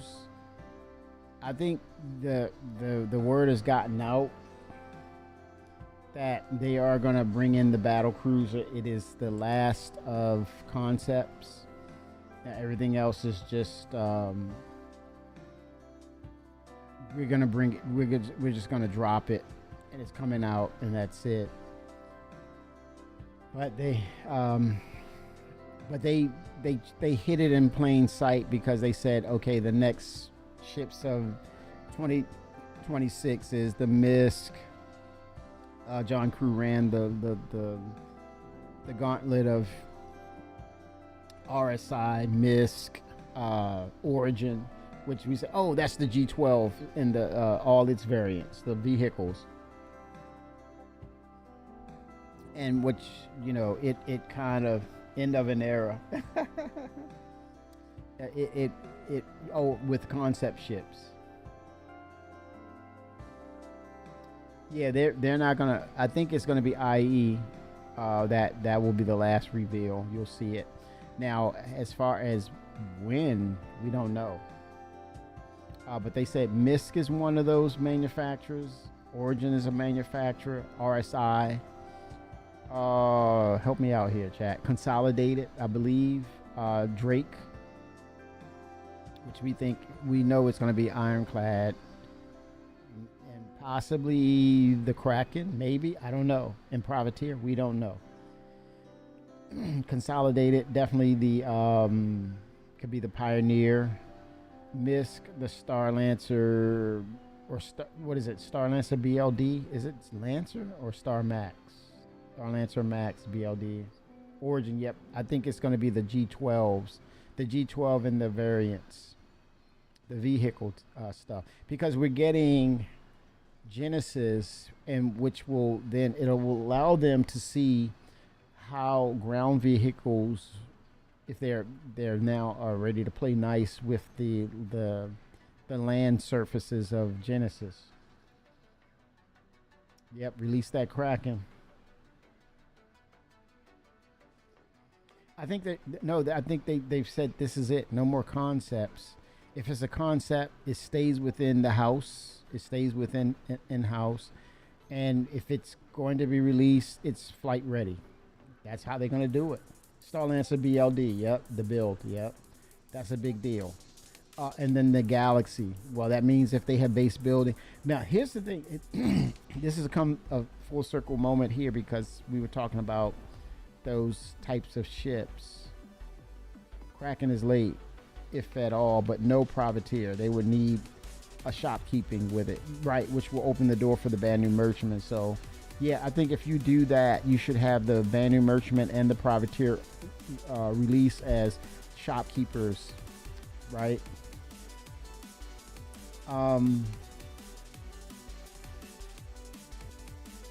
Yeah, with the base building aspects, I would love, again, I'm coming full circle because I thought of this a while, but I didn't mention it. But now I got the opportunity with base building. I would love to see each manufacturer have a certain material or style that adheres to that manufacturer, like Pioneer. I don't want to see cookie cutter along all the lines of the ship manufacturer. You'll know if it's Pioneer, you'll know if it's MISC, or you'll know if it's RSI, right, or a Consolidated.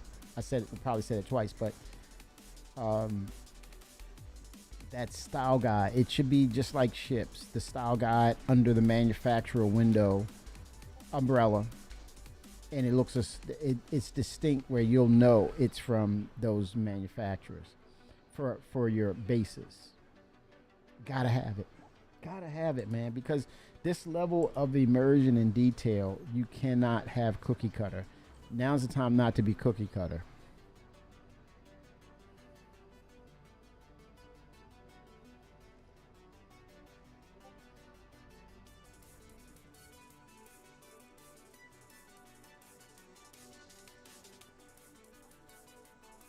Okay, I'm not getting readings on these asteroids, I think.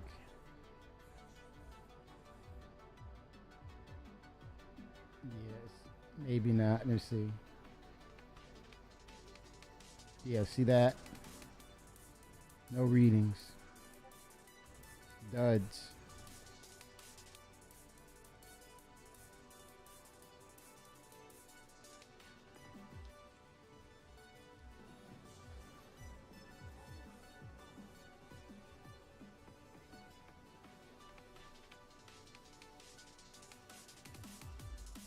Oh wow, Frank Gehry. Holy smokes, what? 92, full life, man. Wow.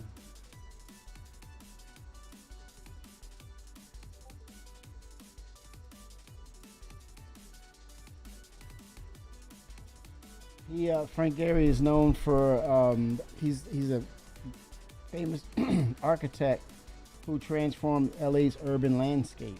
Dies at 96.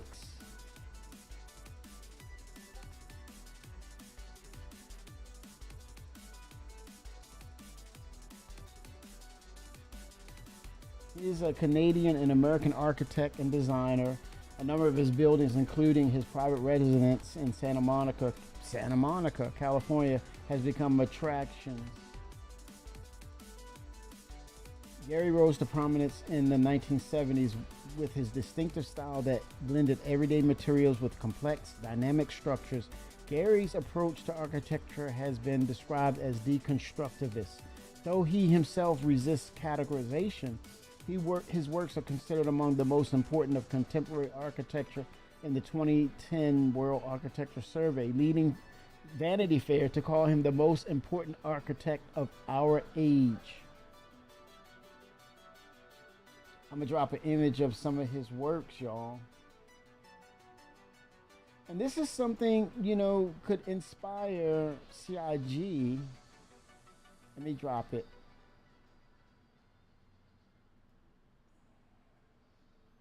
No, Coffee, you're the one who brought it up. I'm gonna read it. I'm not pointing. No, we're just getting it right. But thank you for bringing it to our awareness, and look at the conversation that you spark from it. So, no, thank you, man. Thank you.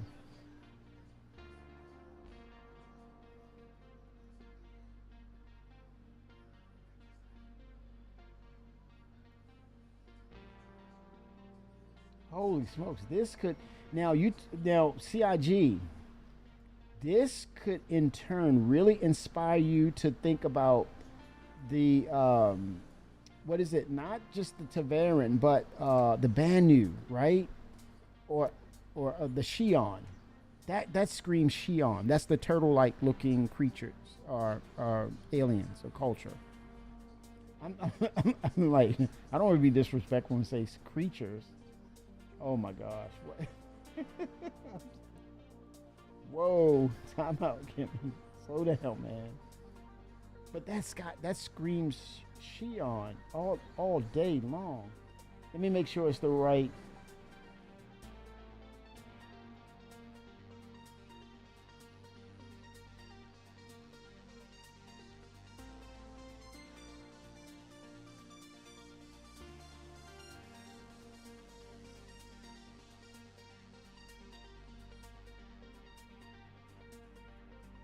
What is it? Shion. Let's see. Shion Star Citizen.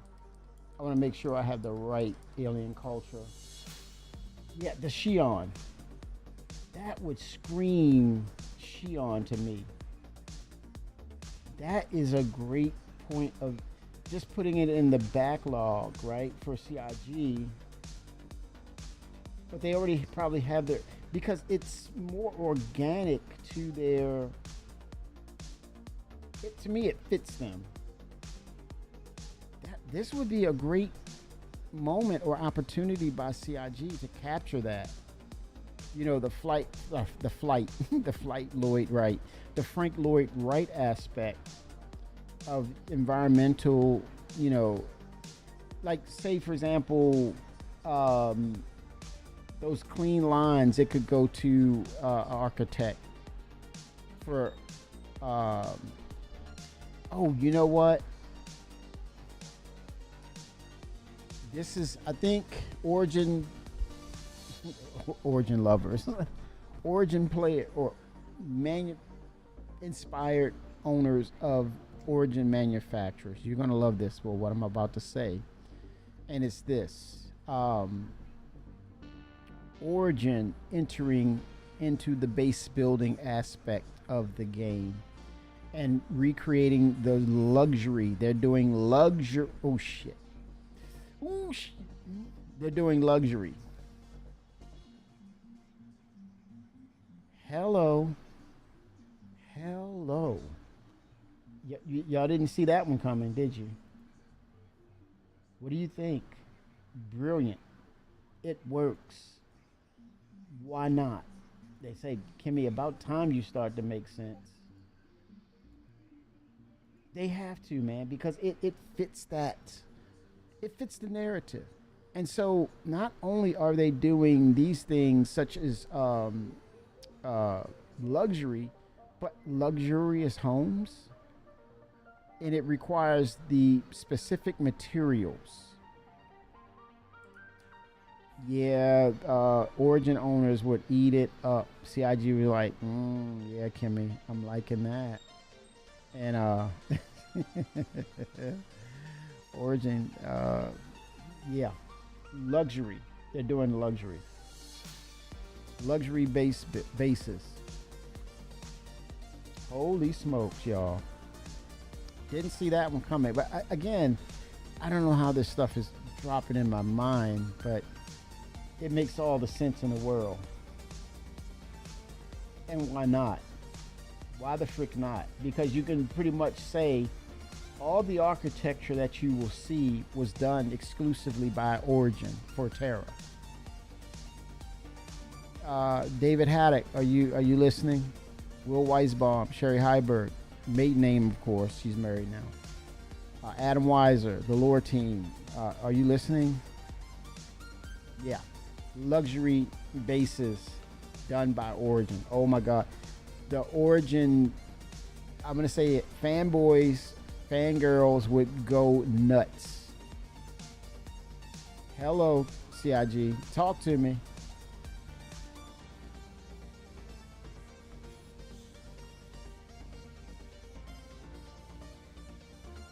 Incredible.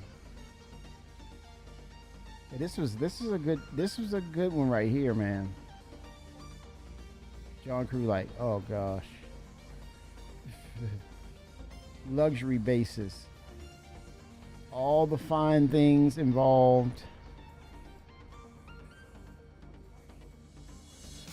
Even a medium-sized ship that makes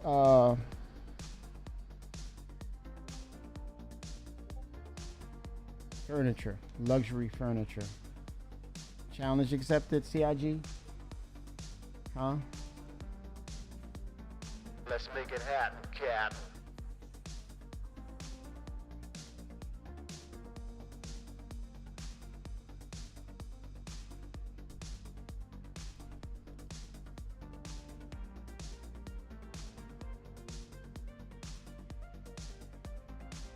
Yeah. Yeah, inspired by Terra, created by Origin. You have the best. You have luxury. Origin. The way things should be when you live in style. Origin. Your path to luxury is here. I like that, man. That's fun.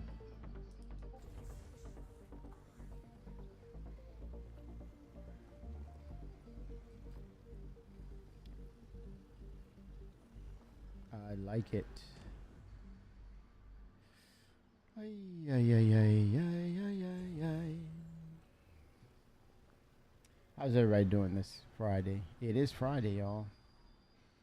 It is weekend eve.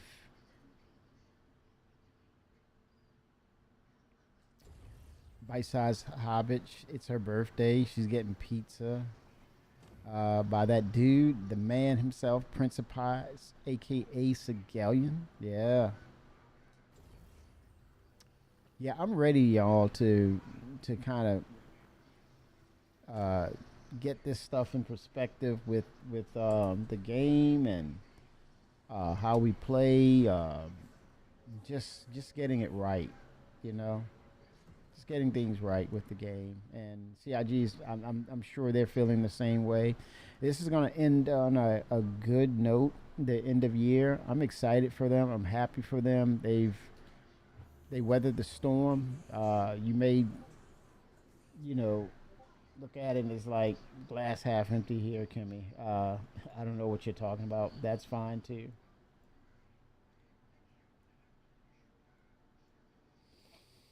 But I'm feeling good about what they've accomplished, and even better about what's coming down the pipeline, because there's an assurity, there is a confidence, there is a reality of what's coming.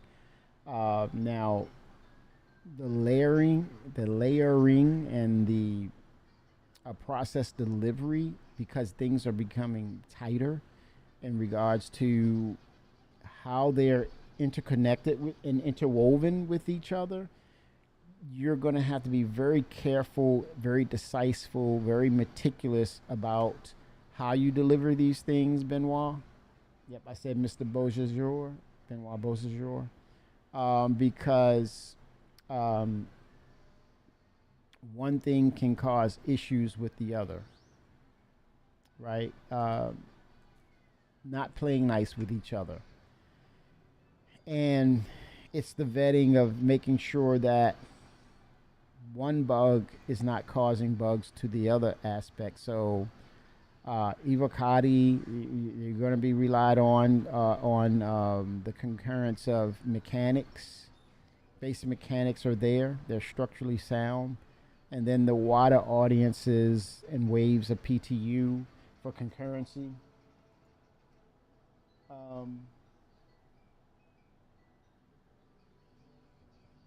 Luminalia is coming this way, y'all. It's going to be Luminalia. It's on the way. Gifts are coming. Happy Luminalia. But yeah, I don't want, again, I'm coming full circle again, right?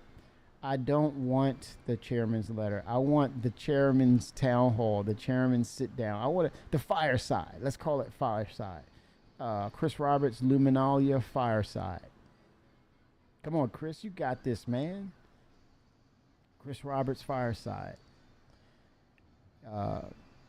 Sitting back in the studio. You got Jared there. You got Chris there. You got Richard Tyre there.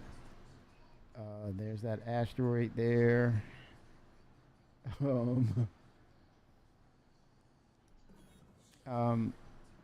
Yeah. And you have them just conversating, man. Just like it's almost like a podcast in a way. Just put John Crew in there too. And just let's talk 2026. How you feel? Well, let's talk 2025, end of year. What were some of the challenges? What did you feel as though? What was your moment? What was your oh my gosh, I got to put that fire out type of deal outside of engineering? What were the moments where you were like, hey, I really got to make adjustments on this? What was challenging? And then fast forward to, the scope of 2026 is going to be huge. And I don't think they don't need to reveal, or they can kind of not, Chris was like, well, we got to hold something as a mystery for 2026. Let's not do that. But there could be something to be said about, hey, we want to make sure, from a standpoint of enriching and building on the engine, we want to say, hey, we're looking to bring the existing systems in. And what we're looking at, we're making strides with dynamic meshing. We got to be careful for this, but we intend, or we want to project the numbers to be this. We're aware of server FPS, the inconsistencies. And I think one of the elephants in the room, now that we have a working aspect of the ship engineering, right now it's going to be a thing of, we need people to be able to crew up. And in the instance of that being an inconsistency, we're looking into NPCs. We're looking and striving to make NPCs impactful in a most positive way, so that when it's called upon, when they're called upon, they will always be there.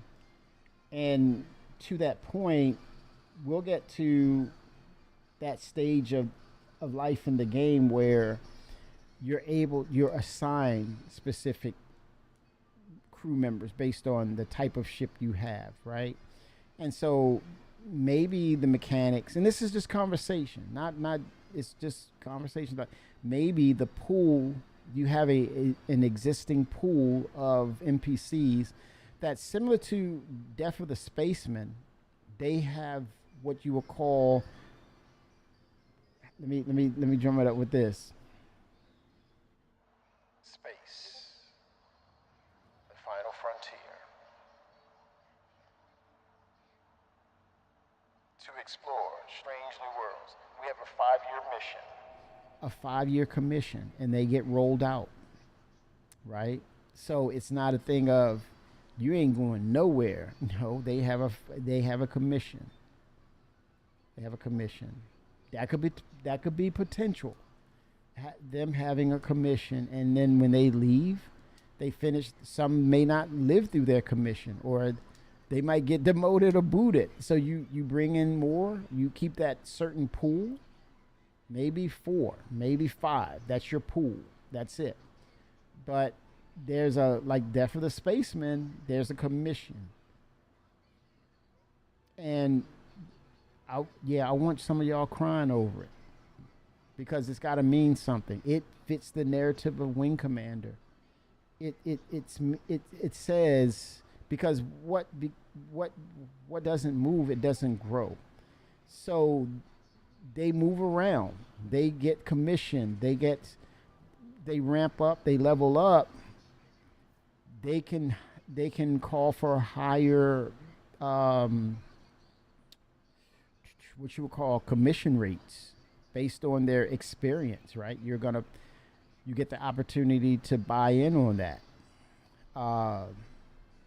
But at some point, you got to be like in tears to say, I don't want you to go, but I understand, type of deal, right? It's one of those things. They're commissioned. You're going to cry over that you lost them, right? Because of what happened. They're not going to be around. They're going to lose their life on a mission. They're going to be, not. It's the opposite of red shirt. It's kind of what Chris did in Wing Commander. You lose that wingman. First, he was a pain in the butt. He was always in the mess hall eating up rations like crazy. But I got accustomed to that, and then something clicked, and he or she wasn't so much in the mess hall. They were more so on point with what needed to be done. And then you're like, wow, this NPC is amazing. But then that 5-year mission, and they walk up to you,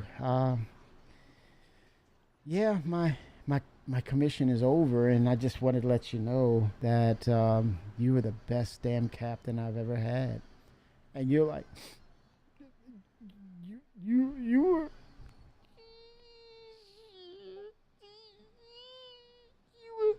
You were the best I've ever had.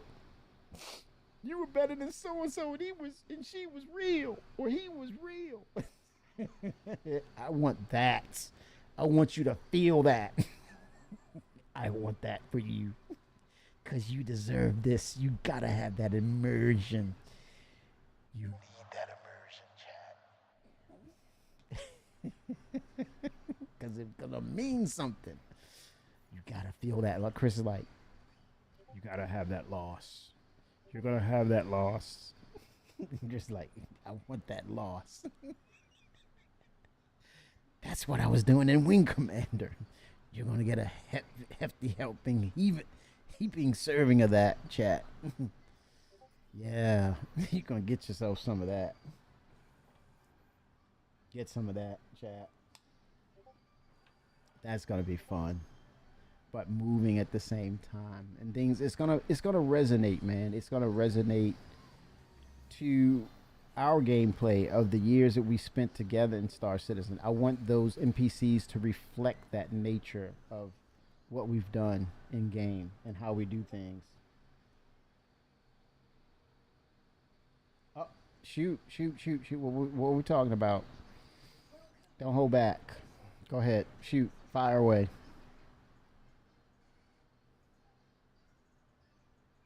Fire away.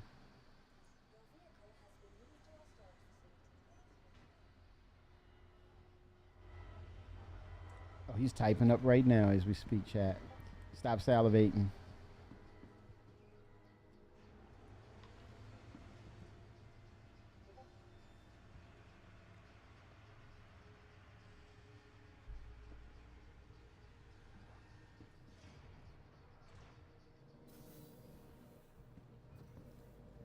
It's my dream to have, okay, go ahead, to have you over all for company and just talk about Star Citizen and just snack, man. Great conversation. Better than having a pint or a brewski. Do you sometimes get the urge to eat a chunk of sharp cheddar cheese? I feel this way right now. Why not? Yeah, for sure. It's the type, maybe a Vermont, right? I don't know. Yeah. Brie prepares itself. It's all about that room temperature. Or do you want to? Okay, let's have fun, Shimpasta. Let's have fun now. Do you like prosciutto ham or smoked ham?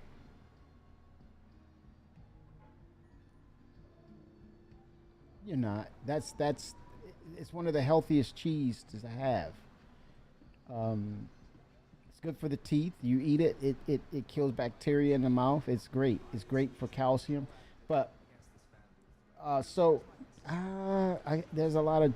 It's too many cheeses. I would have to say probably buffalo mozzarella or mozzarella in general.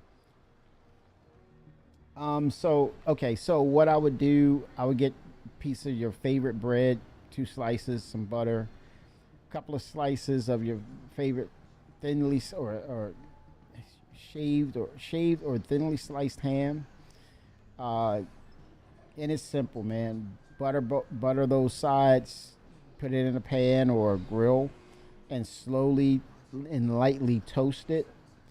And you flip the other side, lay that ham down, and take that brie, and slice you some brie on, and put it on both layer, like cheese, ham, and do the same thing with cheese, ham on the other thing of bread. And then just toast them up. Yeah, that tongue, yeah. Slap them together. Say grace. Lord, don't let me bite my tongue. And go at it.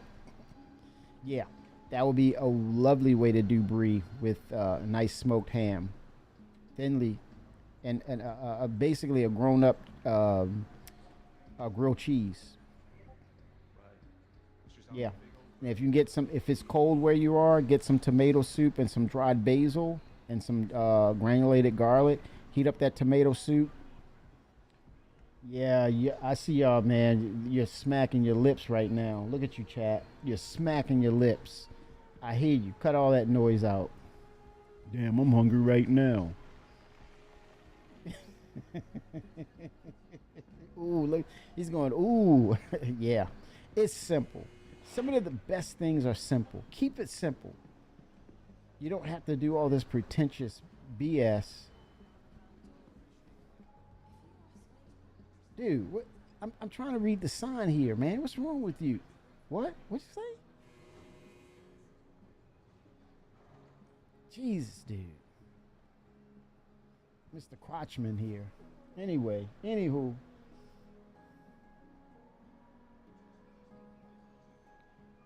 You said brie. Let's do the brie. Get some brie and toast it and melt it.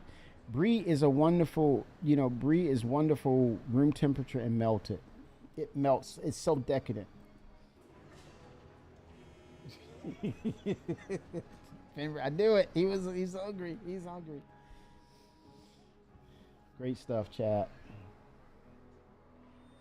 Thanks for those tips. 07s. Yep. Easy, simple. Don't complicate things.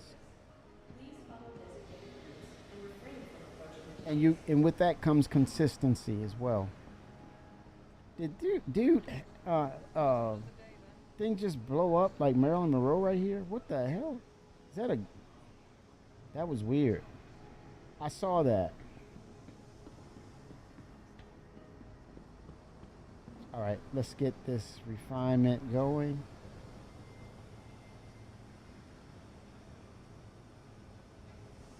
Yep. And you can, with those Fritos, you can do spicy barbecue. Yeah. Yep. Whatever you like.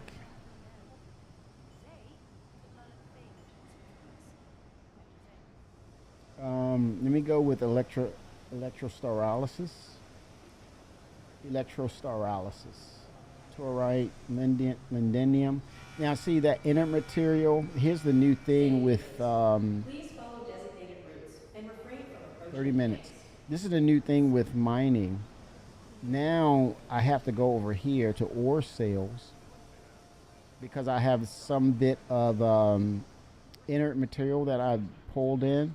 Go to the prospector and look, there's 70 AUC that they're going to use. It's going to be interesting to see what inert material will be used for, right?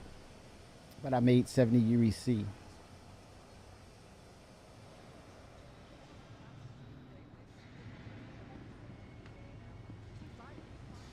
I love this refinery area. It's so simple. Things are laid out. They're consolidated nicely. You're not running around too much. But again, with mission givers going to the next stage with guilds and orgs. I would love for, and they mentioned this. It's not new. I'm not coming up with something new. I'm just reiterating it. I would love to see at some point when we get through let's say the renaissance or the reimagining of these landing zones, interiors and such. We need a reason to go to those common areas like bars, especially mainly bars, to go to those bars, hang out, and then different aspects of mission givers appear. They're more visceral, they're more interactive. It comes with it goes back to Privateer. No, not is it not is it Privateer? No. What is that game Chris did with Microsoft? I think Privateer was in the same vein, where you go to the bars, you hang out, you sit there, have a pint, and you're having discussions, and then one thing you show kindness, and then one thing leads to another. Whether it could be a setup or whatever the case, you don't know where it's going to lead. But someone said a while ago or a week ago, hey, it's a piece of cloth, or you stand near someone and they're drunk and they're talking about something, you hear it. You take it on. You don't it don't show you look for the point of interest, like say on the moons of Aberdeen. They're making this run. I worked at the facility, man. I did the project there, right? And they got all these weapons because they've been having these prison breaks, and they're constantly dropping these weapons and such. Yeah, it's happening all over Aberdeen, and you're like, ooh, let's crew up. You get crew up and just go, and then you're looking around, and then it happens, right? It happens. That would be cool. Let me call up a big ship. I need a big ship. Welcome to the ASOP Vehicle Retrieval Because I need to move that cargo. I'll take the I used to have it. I got to get it back though. The Andromeda. I'm gonna go unknown. Great time to claim it. Your insurance claim has been sent. So yeah. So Please visit us again. Goodbye.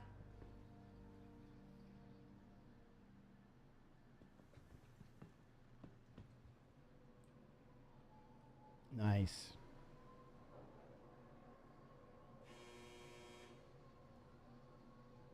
Breadcrumbs. Yes. Privateer. I believe CR left the project though.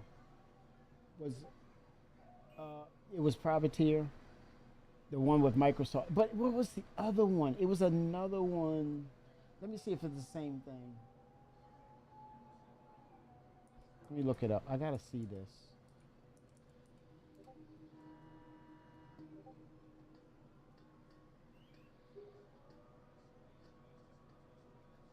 Well, Privateer is a real thing. It's a real sailing ship back in the day. But you do Privateer game.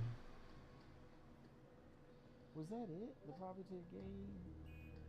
Wing Commander was a systematic bounty payment on a true. Yeah, this is it. It was Privateer, but I don't think it was flying a Microsoft. terrestrial plane, but in Wing Commander, a left turn is a left turn with field. He jobs in bars, fixers, and makes it sound. Okay.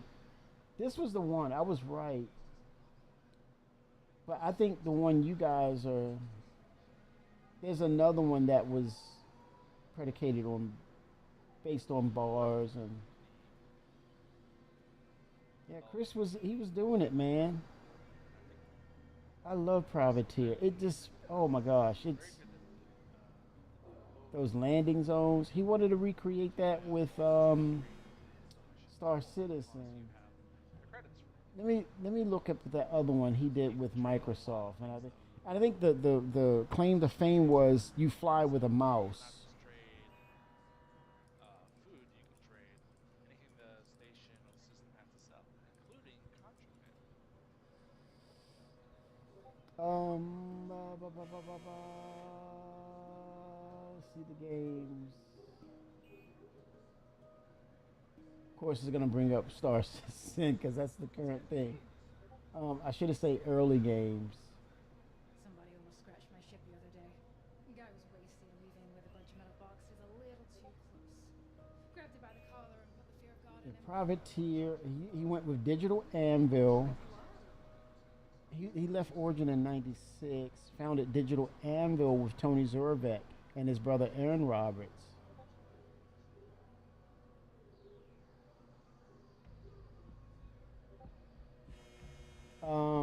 He worked with large development teams.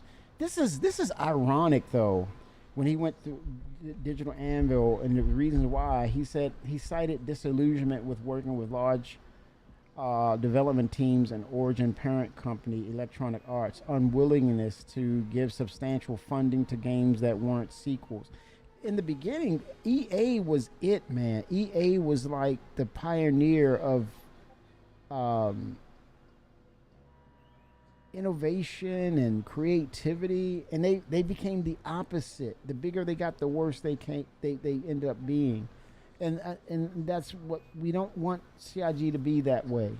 Stay grounded, stay grassroots, stay connected with your community. It will only be life and positive. Well, in the big scheme of things. So that's why he created Digital Anvil. But the fledgling studio set up shop in Austin and for several years worked quietly, inking a publishing deal with Microsoft, another big company.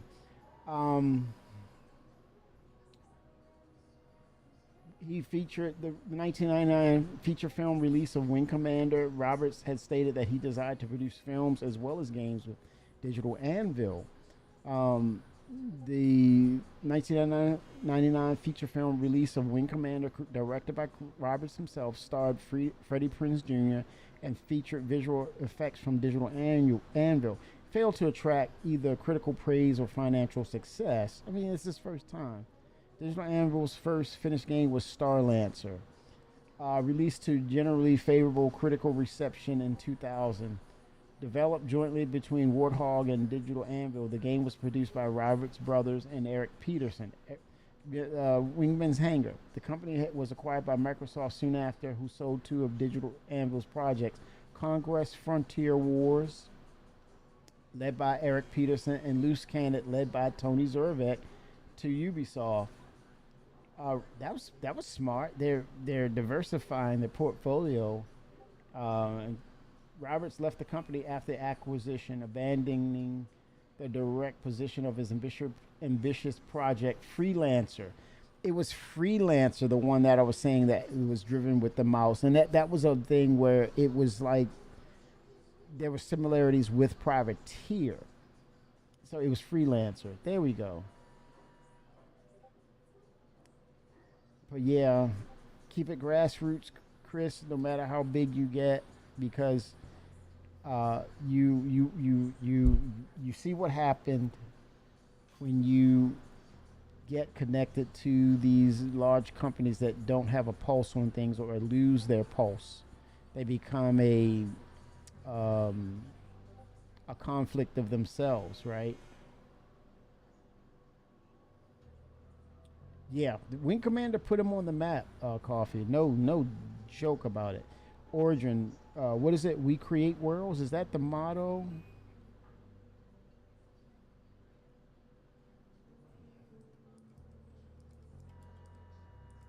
I love that motto. I would always go and look at the box and say,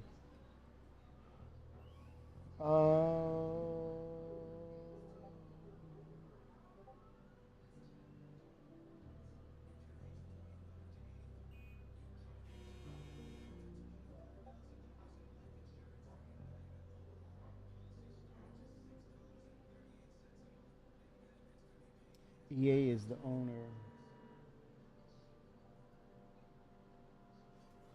EA is shutting down Origin on April 17th. Origin is finally shutting down.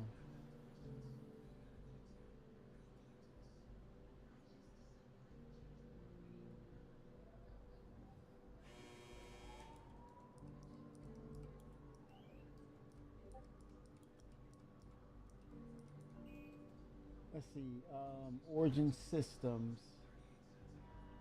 It was an American video game developer based in Austin, Texas.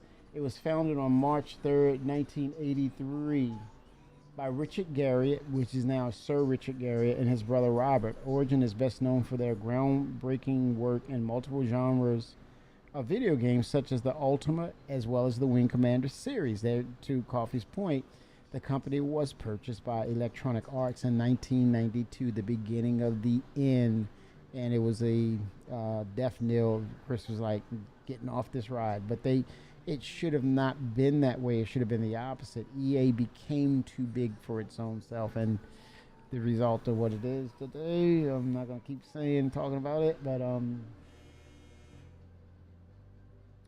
brothers Richard and Robert Garriott, their astronaut engineer father Owen, and programmer Chuck Bushy founded Origin Systems in 1983 because of the trouble they had collecting money owed to Richard for his game released by other companies.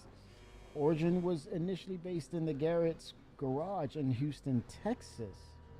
The company's first game was Ultima 3 Exodus. Because of Ultima's established reputation and the fact that the company's games were released on computers and not consoles, Origin survived the video game crash of 1983, which affected console game developers in North America. It published many non-Ultima games, and Richard Garriott claimed that he received the same royalty rate as other developers. By 1988, Origin had 15 developers in Austin, Texas, and another 35 employees in New Hampshire. By 1989, they had 50 employees between their New Hampshire and Texas offices. By 92, Origin Systems had sold more than 1.5 million software units worldwide. In September 92, Electronic Arts, they acquired the company for $35 million in stock, despite a dispute between the two companies over EA's 1987 game Deathlord. Origin, with about $13 million in annual revenue, stated that it had considered an IPO before agreeing to the deal. By 96, Origin had expanded to more than 300 employees, most of whom were divided among small, largely autonomous development teams. In 97, Origin released one of the earliest graphical MMO RPGs, Ultima Online. After this title, Electronic Arts decided that Origin will become an online-only company after the completion of Ultima 9 Ascension in 1999. However, within a year's time, in part due to Ultima 9's poor reception, EA canceled all of Origin's new development projects, including Ultima Online 2, Privateer Online. Hello? Privateer Online 2, canceled. That dream never came to fruition. Chris Roberts. The PU. Interesting. Privateer Online was canceled. Harry Potter Online. Richard Garriott left Origin shortly after and founded Destination Games in 2000. In later years, Origin mainly existed to support and expand Ultima Online and to develop further online games based upon the Ultima franchise, such as Ultima X Odyssey, Ultima X Odyssey, originally to be released in 2004, but it was later canceled. But in February of 2004, the studio was disbanded by Electronic Arts. The Longbow series of simulation games were developed at Origin and published under the Jane's Combat Simulations brand of Electronic Arts. Hence the name, the battlecruiser, integrating the Arrow into the Longbow. The Longbow, a massive carrier. Interesting, Chris. Possibly. The Longbow series of simulation games was developed at Origin and published under the Jane's Combat Simulations brand by Electronic Arts. A follow-up on Project Jane's A10 was under development when the project was canceled in late 1998, and the team moved to other projects. They had notable employees. Raymond Benson, he was the writer. He was a writer there. He contributed some writing to Ultima 7, Part 2, Serpent Isle. But then he went on to work as a game designer for Microprose. I love me some Microprose back in the day. and Viacom New Media. Then later became an official continuation author of James Bond's novels. That's interesting. J. Allen Brack went on to work for Sony Online Entertainment and Blizzard. Tony Kilton, lead designer. He was lead designer on Ultima Online, Age of Shadows, and he also went to be a lead designer for Blizzard. Britt Daniels, sound designer, was a sound designer for numerous titles and went on to found the rock band Spoon. Ken Damaris, game designer, programmer from 90 to 95, created the technical prototype for Ultima Online, directed by BioForge, led programming on Ultima 7, the Blackgate, and coded on Wing Commander. Martin Galway, sound designer, composer, audio technician. He worked at Digital Anvil.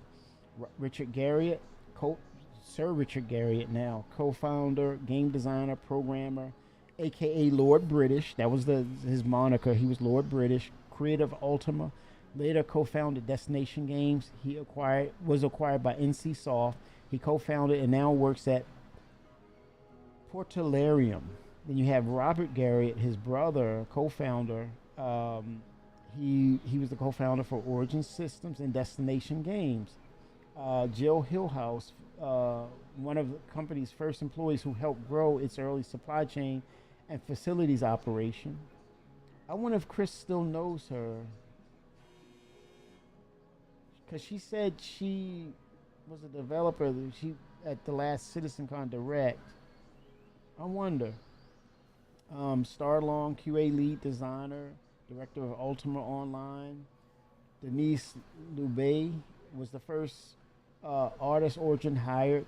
He did mini box cover paintings, manual instructions, all that. Mike McShaffrey, lead developer, co-founded the other Austin studios and has written and taught on game development theory. Sherry Grand Ray, she's a writer. Went to work with several major companies, including Sony Online, as well as Cartoon Network. Also founder of Women in Games International. Hey, there you go, Sherry. Chris Roberts, game designer, creative director from 88 to 96. Creator of the Wing Commander series, Strike Commander as well.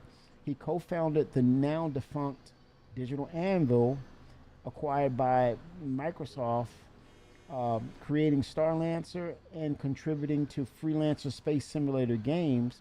He went on to produce a number of Hollywood productions before co-founding and now working at Cloud Imperium Games, creating the crowd-funded space simulator Star Citizen. John Romero, as you know, he worked at Origin before co-founding id Software, later founded Ion Storm and a number of other game studios, co-founded and now works at Romero Games. Andrew Sega, he's a music composer. He did work with Chris at Digital Anvil. Dallas Snell, a vice president of product development. He was the head of product development for Origin titles from 86 to 95. You had Warren Spector. He was the producer of Ultima Underworld, the Stygian Abyss. That is classic. That game is classic. That was it was the 3D dungeon crawler, first person perspective. Amazing. That game scared the crap out of me. It came out in 1992, action, role-playing action game. Blue Sky. It was developed by Blue Sky Productions and published by Origin Systems, set in the fantasy world of the Ultima series. The story takes place inside the Great Stygian Abyss, a large cave system. Hey, that could very well be a part. We had the municipal works. Castor could have caves. So, yeah. Good stuff. Then there's Paul Steed. He was a leading artist on the Wing Commander series and went on to serve as art lead for id Software on the Quake series. You all know Quake. Excellent. Excellent, y'all. Yes, he was the first, before there was Jeff Bezos and all that other stuff going on. He was that. Yes, great, good stuff. Coffee. Yep. People, Segalian, he streams it. So if you all are interested, let me give him a shout out. I was supposed to do that. Look at me.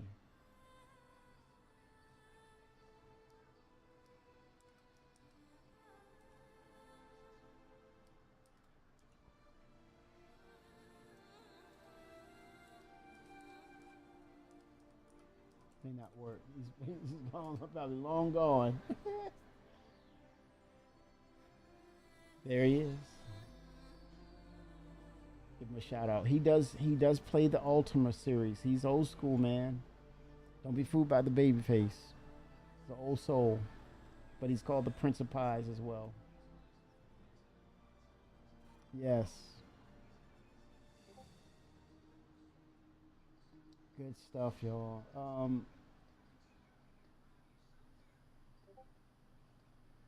Let's see.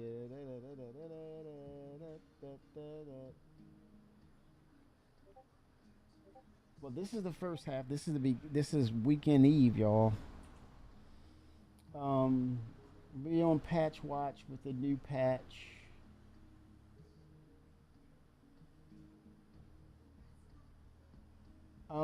Let's go to Mr. He's got great content. He's got the gift, man, of Gab.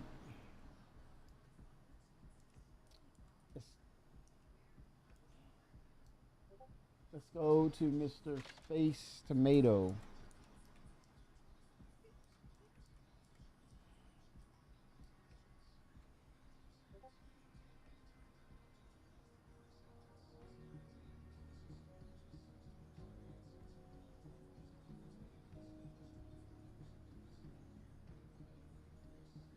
Get it right. Let me see if I get it right. Space Tomato Gaming. Let me see if this raid will work. Raid him up, man.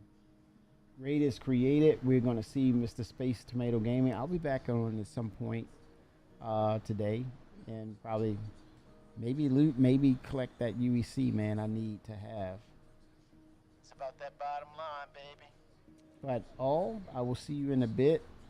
First leg of the stream is done for a while. I'm gonna get some food. Damn, I need this place to clean. Is this a reclaimer? What the heck is going on? I don't own the reclaimer. I don't claim the oh my gosh. It's a step up from Pyro, a step up from Grimhex, for sure. Pyro is a different story. Oh, I shouted myself out. Damn it. I'll get it right, Coffee. Everybody, 07s. Let's go, y'all. We're gonna head over there. 07s.